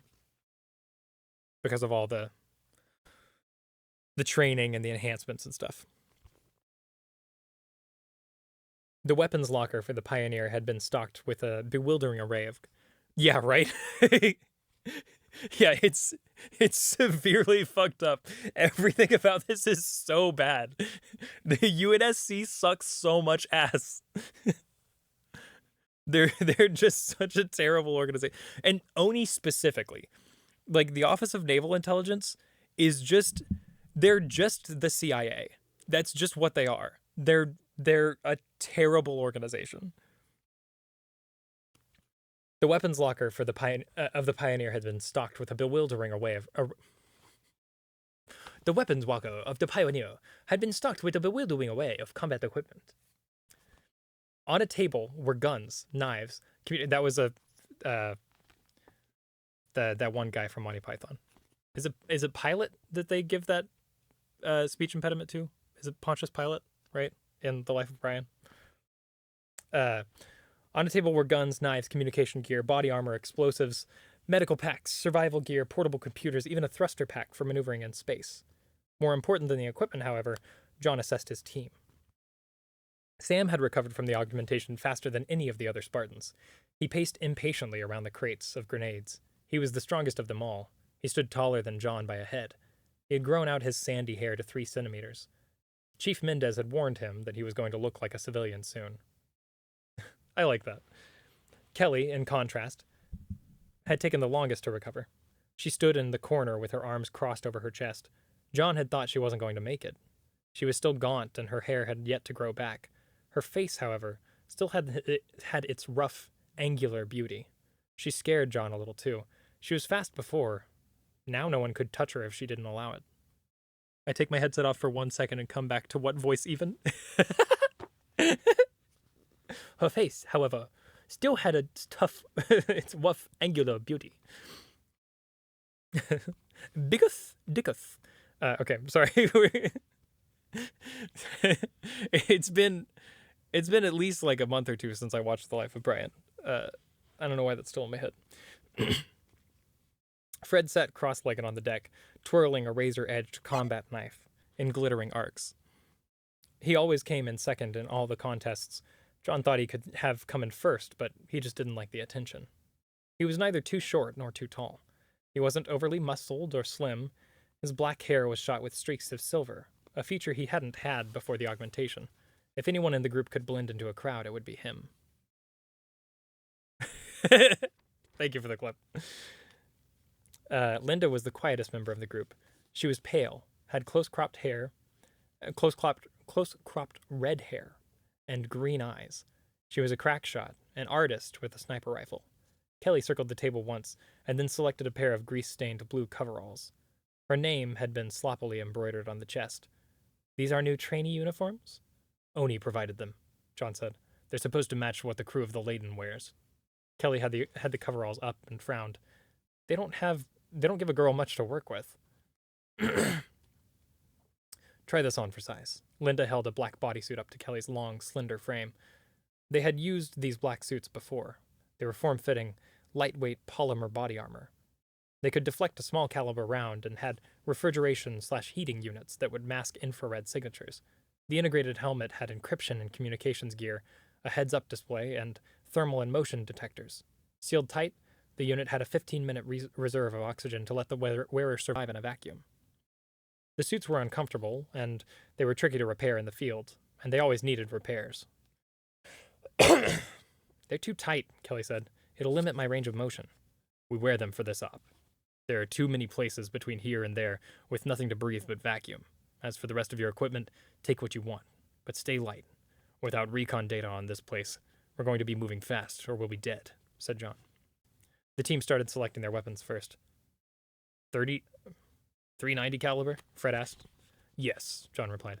Everyone takes guns that use 390 caliber ammunition, so we can share clips if we have to. Except Linda. Linda gravitated to a matte black, long-barreled rifle, the SRS 99C S2AM.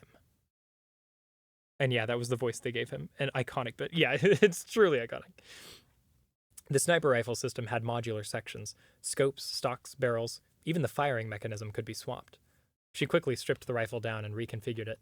She assembled a flash and sound suppression barrel, and then to compensate for the lower muzzle velocity, she increased the ammunition caliber to 450.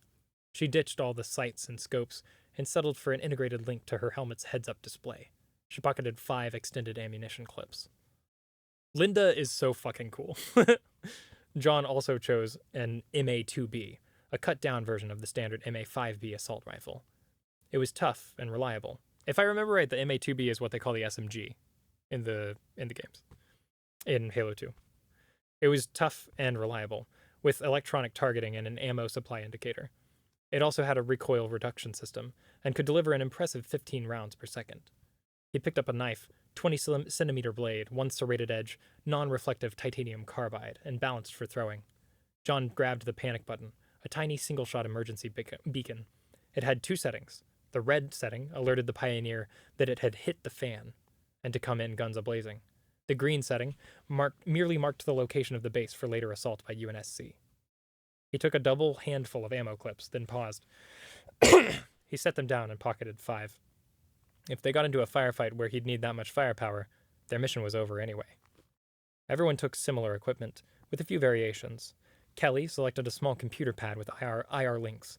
She also had their field medical kit. Fred packed a standard-issue lock breaker.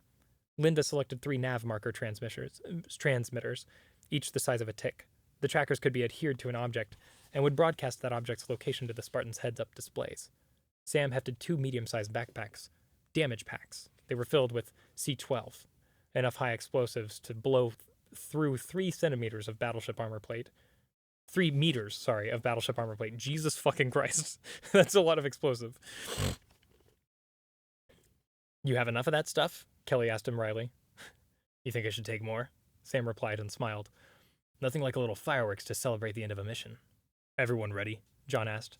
Sam's smile disappeared, and he slapped an extended clip into his MA-2B. Ready. Kelly gave John a thumbs up. Fred and Linda nodded. Then let's go to work.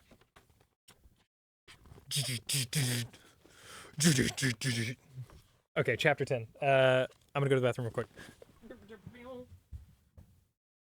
Cutting to intermission. I will be right back. Here's some Halo.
And yes, the hey loading screen is me and TJ. That was a loading screen that I did specifically for our Halo streams. Because we've been playing through all of the Halo games together. But I figured it would make sense to use it since we're reading a Halo book.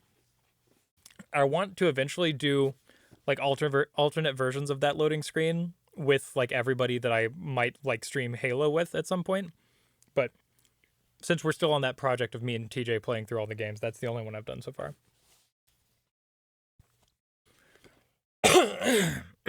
Jesus. Sorry, I got a mint to try and, you know.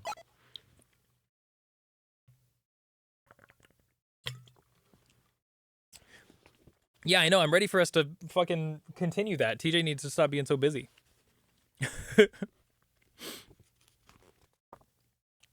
Fucking taking trips to Disney World and all that, or Disneyland, whatever.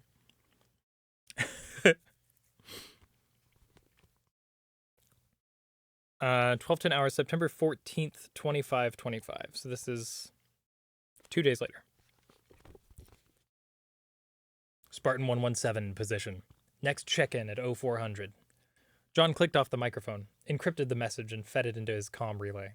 He triggered a secure burst transmission to the Athens, the only prowler ship on station a few AUs distant.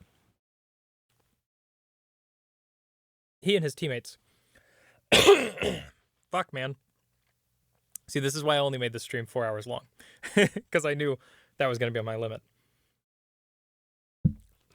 He and his teammates climbed onto the upper girders. In silence, the team rigged a web of support nets so they could rest in relative comfort. Below them lay 100,000 liters of black water, and surrounding them, 2 centimeters of stainless steel. Sam rigged the fill sensors so the reservoir's computer wouldn't let any more water flow into the storage tank. The lights in their helmets cast a pattern of crisscrossing reflection lines. A perfect hiding spot, all according to plan, John thought, and allowed himself a small grin of triumph. The tech specs that Oni had procured on the Layton showed a number of hydroponic pods mounted upon the ship's carousel system. Something not uncommon for this class. The massive water tanks used gravity... Sorry. Jesus Christ. The massive water tanks used gravity feed to irrigate the ship's space-grown crops. Perfect. They had easily slipped past the lone guard in the Layton's main cargo bay and into the nearly deserted center section. The water tank would mask their thermal signatures and block any motion sensors. The only risky element entered the picture if the center section stopped spinning. Things could get very messy inside the tank, very fast, but John doubted that would happen. Kelly set up a tiny microwave relay outside the top hatch. She propped her datapad on her stomach and linked to the ship's network. "I'm in," she reported. "There's no AI or serious encryption. Accessing their systems now." She tapped the pad a few more times and activated the intrusion software, the best that Oni could provide. A moment later, the pad pulsed to indicate success.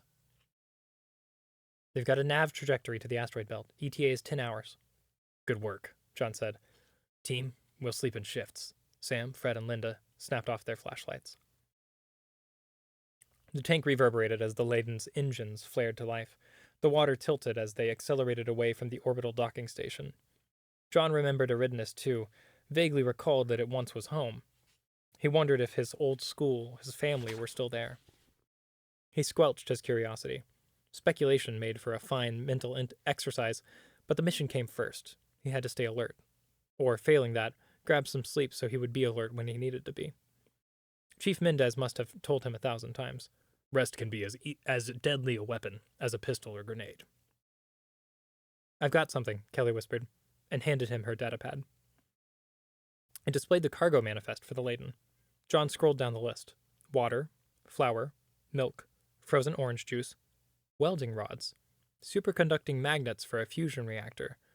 No mention of weapons. "I give up," he said. "What am I looking for?" "I'll give you a hint," Kelly replied. "The chief smokes them." John flicked back through the list. There, Sweet William cigars. Next to them on the manifest was a crate of champagne, a Procyon vintage. They were there were there were fast chilled New York steaks and Swiss chocolates. These items were stored in a secure locker. They had the same routing codes. Luxury items, Kelly murmured. I bet they're headed straight for a special delivery to Colonel Watts for his officers. Good work, John replied. We'll tag this stuff and follow it. Won't be that easy, Fred said from the darkness. He flicked on his flashlight and peered back at John. There are a million ways this can go wrong. We're going in without recon. I don't like it. We only have one advantage on this mission, John said. The rebels have never been infiltrated. They'll feel relatively safe and won't be expecting us. But every extra second we stay, that's another chance for us to be spotted. We'll follow Kelly's hunch. You questioning orders? Sam asked Fred. Scared? There was a slight hint of challenge in his voice. Fred thought for a moment. No, he whispered. But this is no training mission. Our targets won't be firing stun rounds, he sighed. I just don't want to fail. We're not going to fail, John told him. We've accomplished every mission we've been on before. That wasn't entirely true. The augmentation mission had wiped out half of the Spartans. They weren't invincible. But John wasn't scared. A little nervous, maybe, but he was ready. Rotate sleep cycles, John said. Wake me up in 4 hours. He turned over and quickly nodded off to the sound of the sloshing water. He dreamed of Grav Ball and a coin spinning in the air. John caught it and yelled, Eagle, as he won again. He always won. Kelly nudged John's shoulder and he was instantly awake. Hand on his assault rifle. We're decelerating, she whispered, and pointed her light into the water below. The liquid tilted at a 20-degree inclination. Lights off, John ordered. They were plunged into total darkness. He popped the hatch and snaked the fiber optic probe attached to his helmet through the crack. All clear. They climbed out, then rappelled down the back of the 10-meter-tall tank. They donned their grease-stained coveralls and removed their helmets. The black suits looked a little bulky beneath the work clothes, but the disguise would hold up to a cursory inspection. With their weapons and gear in duffel bags, they'd pass as crew, from a distance. They crept through a deserted corridor and into the cargo bay. They heard a million tiny metallic pings as gravity settled the ship. The Leyden must be docking to a spinning station, or a rotating asteroid. The cargo bay was a huge room, stacked to its ceiling with barrels and crates. There were massive tanks of oil. Automated robot forklifts scurried between rows, checking for items that might have come loose in transit. There was a terrific clang as a docking clamp grabbed the ship. Cigars are this way, Kelly whispered. She consulted her datapad, then tucked it back into her pocket. They moved out, clinging to the shadows. They stopped every few meters, listened, and made sure the fields of fire were clear. Kelly held up her hand and made a fist. She pointed to the secure hatch on the starboard side of the hold. John signaled Fred and Kelly and motioned them to go forward. Fred used his lockbreaker on the door and popped it open. They entered and closed it behind them. John, Sam, and Linda waited. There was a sudden motion, and the Spartans snapped their weapons to firing positions. A robot forklift passed down an adjacent aisle. The massive aft doors of the cargo hold parted with a hiss. Light spilled into the hold. A dozen dock workers dressed in coveralls entered. John gripped his MA-2B tighter. One man looked down the aisle where they crouched in the shadows. He stooped, paused. John raised his weapon slowly, his hands steady, and sighted on the man's chest. Always shoot for center mass, Mendez had barked during weapons training. The man stood, stretched his back, and moved on, whistling quietly to himself. Fred and Kelly returned, and Kelly opened and closed her hand, palm out. She had placed the marker. John grabbed his helmet from his duffel bag and slipped it on. He pinged the navigation marker and saw the blue triangle flash once in his heads-up display. He returned Kelly's thumbs up and removed the helmet. John stowed his helmet and MA-2B and motioned for the rest of the team to do the same. They casually walked out of the Leyden's aft cargo hold and into the rebel base. The docking bay was hewn from solid rock. The ceiling stretched a kilometer high. Bright lights overhead effectively illuminated the place, looking like tiny suns in the sky. There were hundreds of ships docked within the cavern, tiny single-craft Mako-class corvettes, cargo freighters, and even a captured UNSC Pelican dropship. Each craft was held by massive cranes that traveled along railroad tracks. The tracks led toward a series of large airlock doors. That's how the Leyden must have gotten inside. There were people everywhere, workers and men in crisp white uniforms. John's first instinct was to seek cover. Every one of them was a potential threat. He wished he had his gun in his hand. He remained calm and strode among these strangers. He had to set the right example for his team. If his recent encounter with the ODSTs in the gym of the Atlas had any indication, this was like 2 months prior, by the way, had been any indication, he knew his team wouldn't interact well with the natives. John made his way past dock workers and robotic trams full of cargo and vendors selling roast meat on sticks. He walked toward a set of double doors set into a far rock wall marked public showers. He pushed through and didn't look back. The place was almost empty. One man was singing in the shower, and there were 2 rebel officers undressing near the towel dispensers. John led his team to the most distant corner of the locker room and hunkered down on one of the benches. Linda sat with her back to them, on lookout duty. "So far, so good," John whispered. "This will be our fallback position if everything falls apart and we get separated." Sam nodded. "Okay. We have a lead on how to find the colonel. Anyone have any ideas how to get off this rock once we grab him? Back onto the Layden's water tank?" "Too slow," Kelly said. "We've got to assume that when Colonel Watts goes missing, his people are going to look for him." "There was a Pelican on the dock," John said. "We'll take it. Now let's figure out how to operate the cranes and airlocks." Sam hefted his pack of explosives. "I know just the way to politely knock on those airlock doors. Don't worry." Sam tapped his left foot. He only did that when he was eager to move. Fred's hands were clenched into fists. He might be nervous, but he had it under control. Kelly yawned, and Linda sat absolutely still. They were ready. John got his helmet, donned it, and checked the nav marker. "Bearing 320, he said. "It's on the move." He picked up his gear, and so are we. They left the showers and strode through the dock, past massive drop doors and into a city. This part of the asteroid looked like a canyon carved into the rock. John could barely make out the ceiling far overhead. There were skyscrapers and apartment buildings, factories, and even a small hospital. You're just going to cycle through all the GIFs. I really wanted to add some. I tried to add some Halo GIFs earlier, but I was saying for some reason, I think it's something to do with Tinner and the way they display the way they serve GIFs through a browser source. For some reason, doesn't work with the HTML document that I had created to make the random GIFs thing work.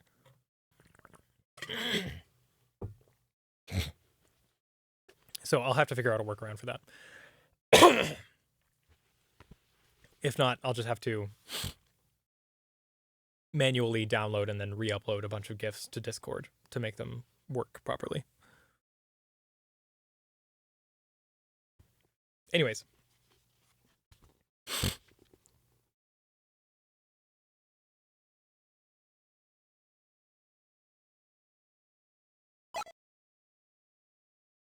What am I hearing right now? Sorry, 1 second.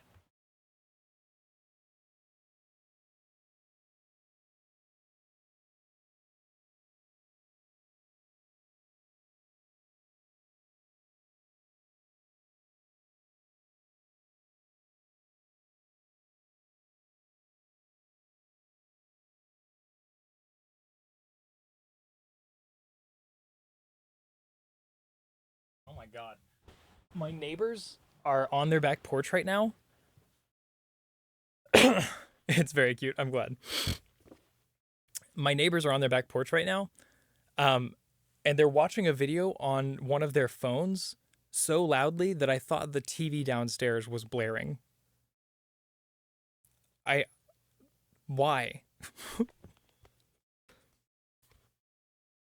It's not going to be loud enough for y'all to hear, but I can hear it through my windows. The windows are closed, by the way. I can hear it through my closed windows. Okay. Blah, blah, blah, blah. Got that. This part of the asteroid looked like a canyon carved into the rock. John could barely make out the ceiling far overhead. There were skyscrapers and apartment buildings, factories, and even a small hospital. John ducked into the alley, into an alley, slipped on his helmet, and pinpointed the blue nav marker. It overlay a cargo tram that silently rolled down the street. There were 3 armed guards riding in the back. The Spartans followed at a discreet distance. John checked his exit routes. Too many people, and too many unknowns. Were the people here armed? Would they all engage if fighting started? A few of the people gave him strange looks. Spread out, he whispered to his team. We look like we're on a parade ground.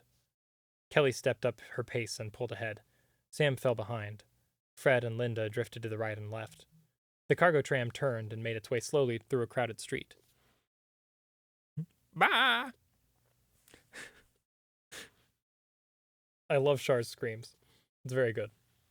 Not that I want to make Char scream. That's not what I'm implying.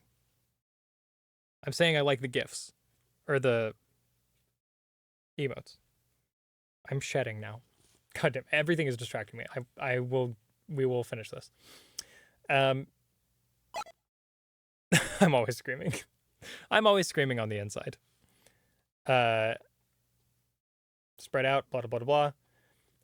The cargo tram turned and made its way slowly through a crowded street. It stopped at a building. The structure was 12 stories tall, with balconies on every floor. John guessed these were barracks. Who's making who scream? Char.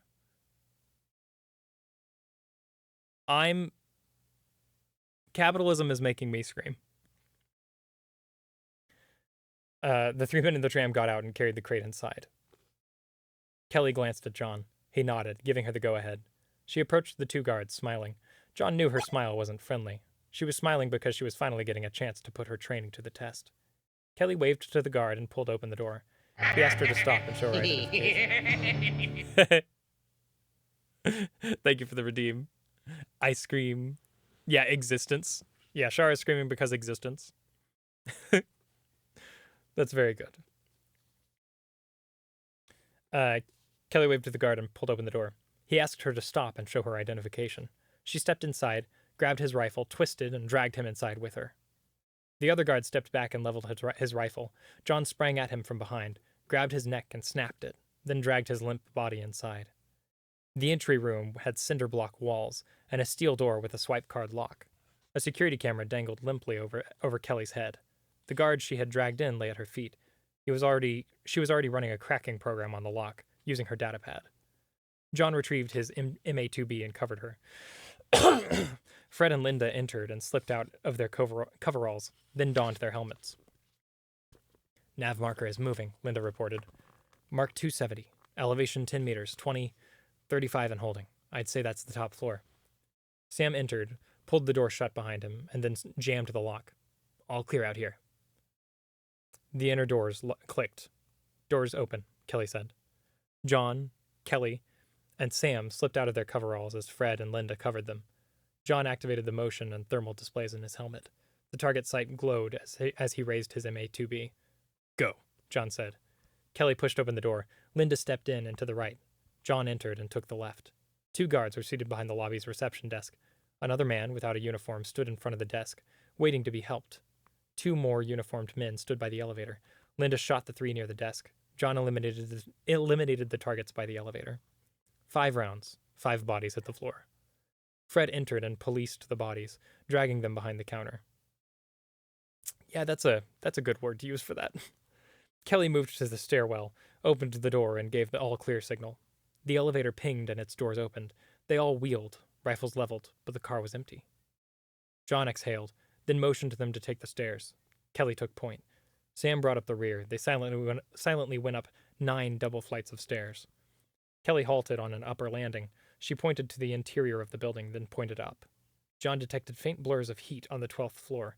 They'd have to pick a better route, a way in that no one would expect. John opened the door. There was an empty hallway. No targets. He went to the elevator doors and pried them open. Then he turned on his black suit's cooling elements to mask his thermal signature. The others did the same, and faded from this thermal imaging display. John and Sam climbed up the...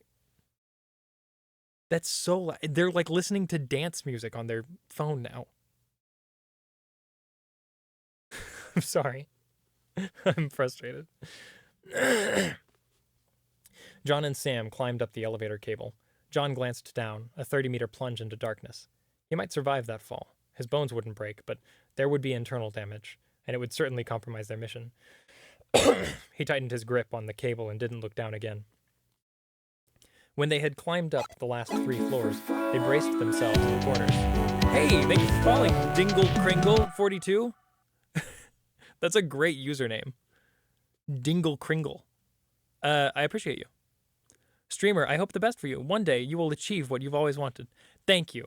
That does sound like a very bot thing to say, but I appreciate you. Thank you.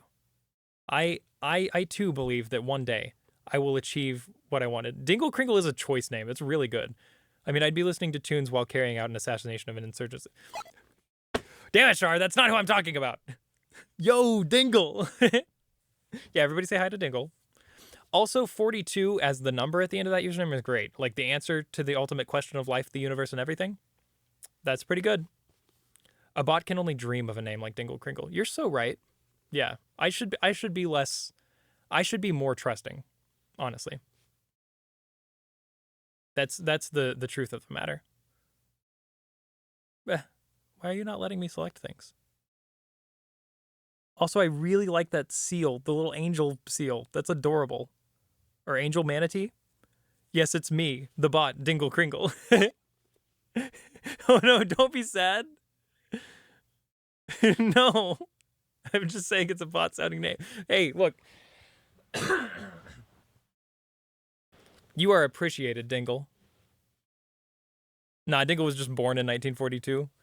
Yeah, Dingle is wizened.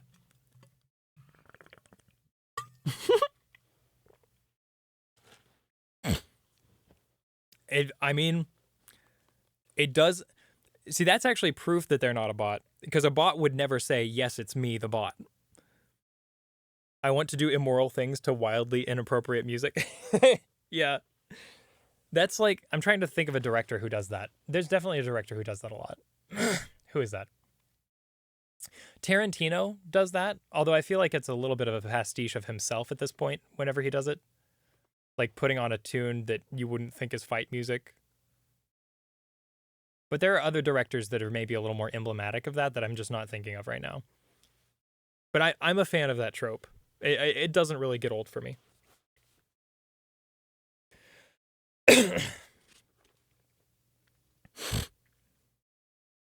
Yeah, also a mood.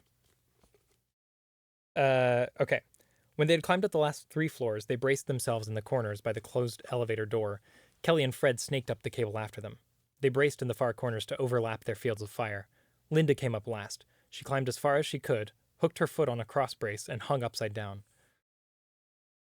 That's so fucking... I'm telling you, Linda is fucking cool. John held up 3 fingers. 2. Then 1. And then he and Sam silently pulled open the elevator doors. Look at you! Sacrifice? To the sounds of Blue's Clues? Don't mind if I do. Dingle deserves the stage. Dingle is now the main character of the stream. I'm so sorry that I've done that to you. I don't mean to give people unwanted attention. But you did take the stage, so that's good. I'm glad you're embracing it. You're very appreciated. There were 5 guards standing in the room. They wore light body armor and helmets and carried older model HMG-38 rifles. 2 of them turned. Kelly, Fred, and Linda opened fire. The walnut paneling behind the guards became pockmarked with bullet holes and was spattered with blood.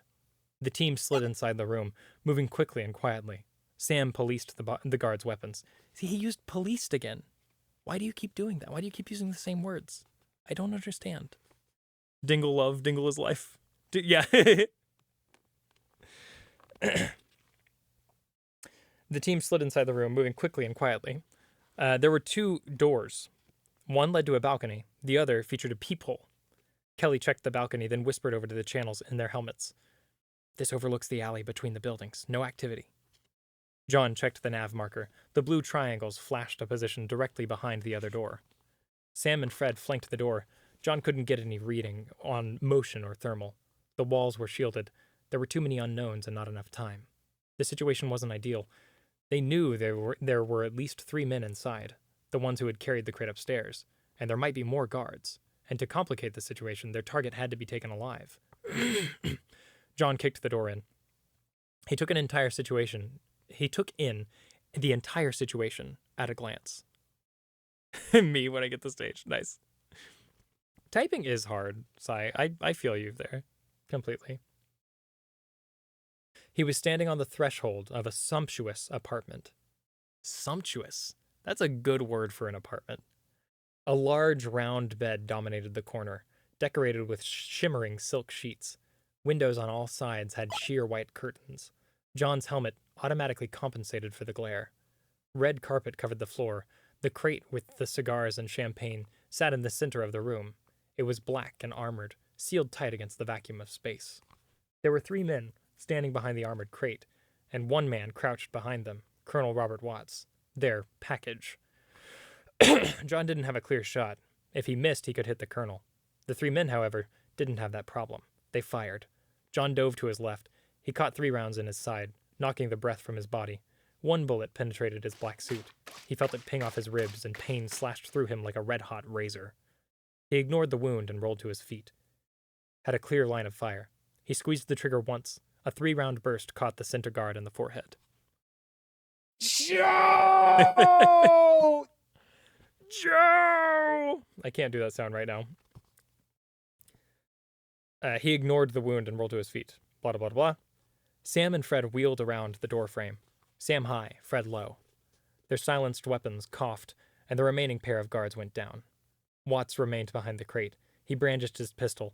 "Stop!" he screamed. "My men are coming. You think I'm alone? You're all dead. Drop your weapons." John crawled to the wet bar and crouched there. He willed the pain in his stomach to go away. He signaled Sam and Fred and held up 2 fingers, then pointed the fingers over his head. Sam and Fred fired a burst of rounds over Watts. He ducked.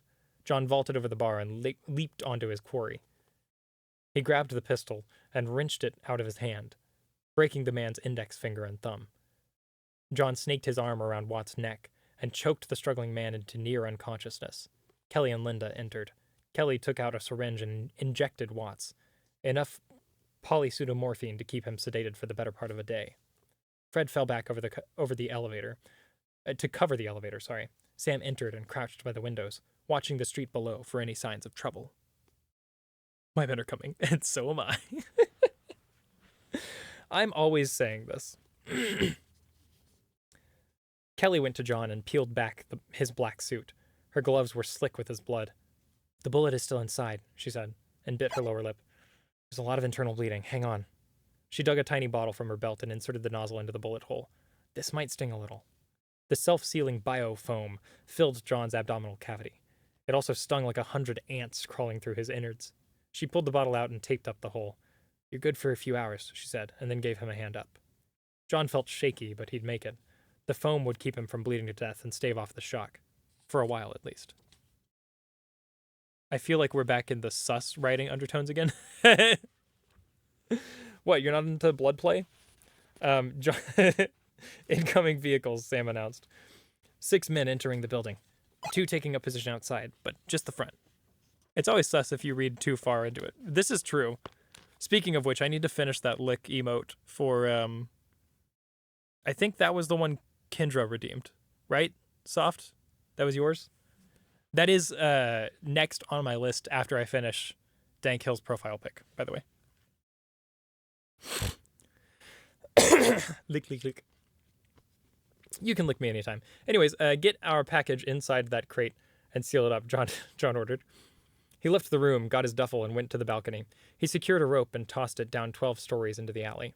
He rappelled down, took a second to scan the alley for threats, then clicked his throat mic once. The all-clear signal. Kelly snapped a descent rig on the crate and pushed it off the balcony. It zipped down the line and thudded to a halt at the bottom. All right, be right there. Whose package is going where? My package is going... Wait, no, we can't get this horny at the end of the stream. We're already over the 4-hour mark. We have to finish this. And I'm in the backyard listening to dance music on my phone. Yeah, it's been Kendra there the whole time. I thought you were going to be barking.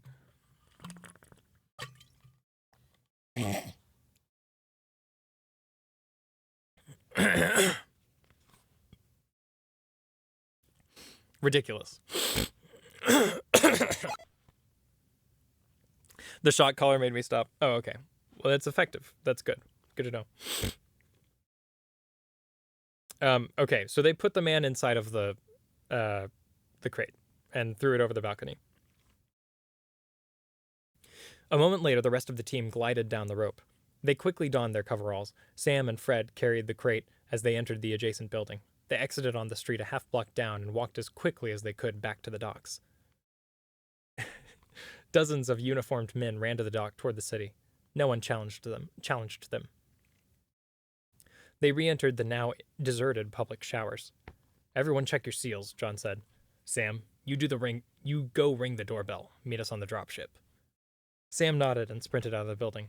Both packs of C-12 looped around his shoulder. John took out the panic button. He triggered the green mode transmission and tossed it into an empty locker. If they didn't make it out, at least the UNSC fleet would know where to find the rebel base. Your suit is breached, Kelly reminded John. We better get to the ship now before Sam sets off this fireworks. Linda and Fred checked the seals on the crate and then carried it out. Kelly took point, and John brought up the rear. This is the GIF I didn't know I was searching for. Oh, what is it? Oh, wait, that's one of the Halo ones I added. Okay, I'm glad that it worked. That's good to know. I wasn't sure if that one was working or not because it didn't work when I tested it. Time to get wet. God damn it! Everything is what is happening right now?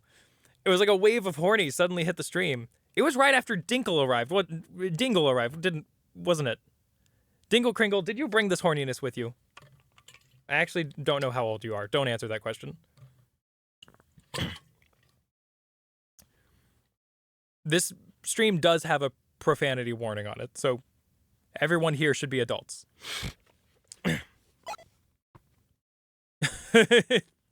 I'm like, wait a second. Just in case. Let's not actually. It might be my fault. Yeah. That's fine, Sai. You're in good company. We are old hands here. Yeah, this is true. We're all old and horny. That's what happens.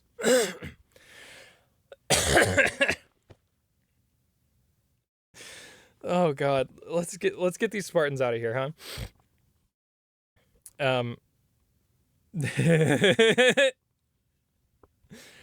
Linda and Fred checked the seals in the crate. They boarded the Pelican dropship, and John sized up her armaments. Dinted in charred armor, a pail of old, out-of-date 40mm chain guns. The rocket pods had been removed. Not much of a warhorse. There was a flash of lightning at the far end of the dock. The thunder roiled through the deck, and then through John's stomach. While John watched, a gaping hole materialized in the air dock door amid a cloud of smoke and shattered metal. Black space loomed beyond. With an ear-splitting roar, the atmosphere held in the docks abruptly transformed into a hurricane. People, crates, and debris were blasted out of the ragged tear. John pulled himself inside the dropship and prepared to seal the main hatch. He watched as emergency doors descended over the breached airlock. There was a second explosion, and the drop door paused, then fell and clattered to the deck, crushing a light transport vessel underneath. Beneath them, large bay doors closed, sealing the docks off from the city. Dozens of workers still on the docks ran for their lives but didn't make it. Sam sprinted across the deck, perfectly safe inside his sealed black suit. He cycled through the Pelican's emergency airlock. Back doors open, he said with a grin. Kelly fired up the engines. The Pelican lifted, maneuvered through the dock, and then out through the blasted hole and into open space. She pushed the throttle to maximum burn.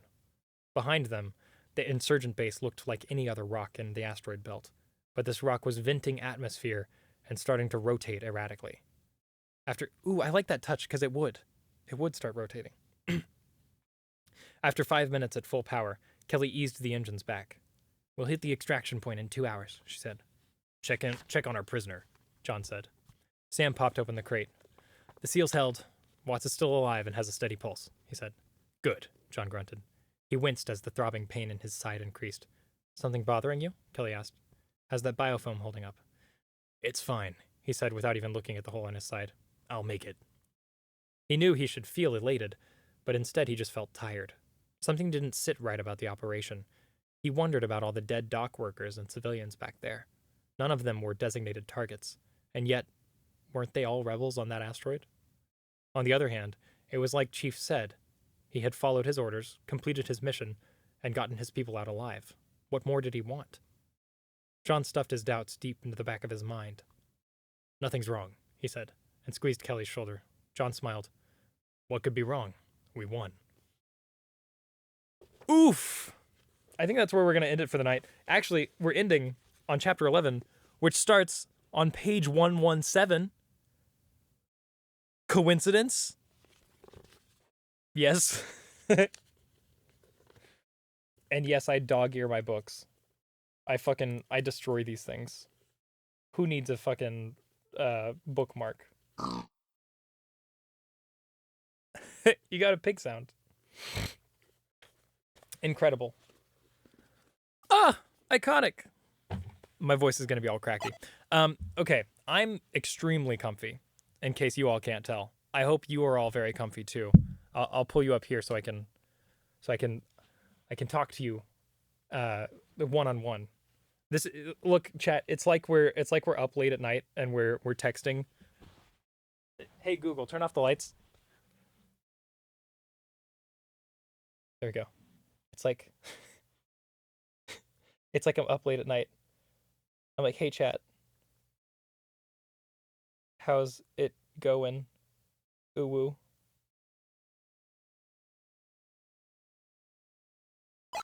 And then I'm like waiting for you to respond. I'm like Krillin. You got to be an alpha. I just remember yeah. Get yourself some nice tea with honey. I will. Shyly kicks feet. Yeah. Wait, no. Because now that's out there. Fuck. Yeah, leaves on red. Shit, baby, I'm great. Very good. Anyways, I bet this looks a little... I can't tell what I look like in this lighting, but I'm sure with a single point source above the camera, this is not exactly the most flattering angle. So I'm going to end the stream soon. Let's see if there's anybody we can raid. Huh? You look adorable. Thank you. I'm sure you look adorable too. Let me pull up Twitch here. I am live. You're right, Twitch. Stream manager. Raid channel. Who do we have? Ooh, Viking Blonde is live. How many are you? We've got 6 people here. Viking Blonde is live. Hepta is live. Dole Zero is live. Lichfax is live. We haven't rated Sypha in a while. I actually don't think we've ever rated Sypha. They're playing Blair Witch. Pizza Suplex is also live. That's I just completely forgot his actual name. So we're not gonna rate him. He's one of the Polygon people. Oh my god, of course you all would. The lighting is fine. I'm surprised. Let's raid Viking Blonde. He was in stream the other day. Yeah.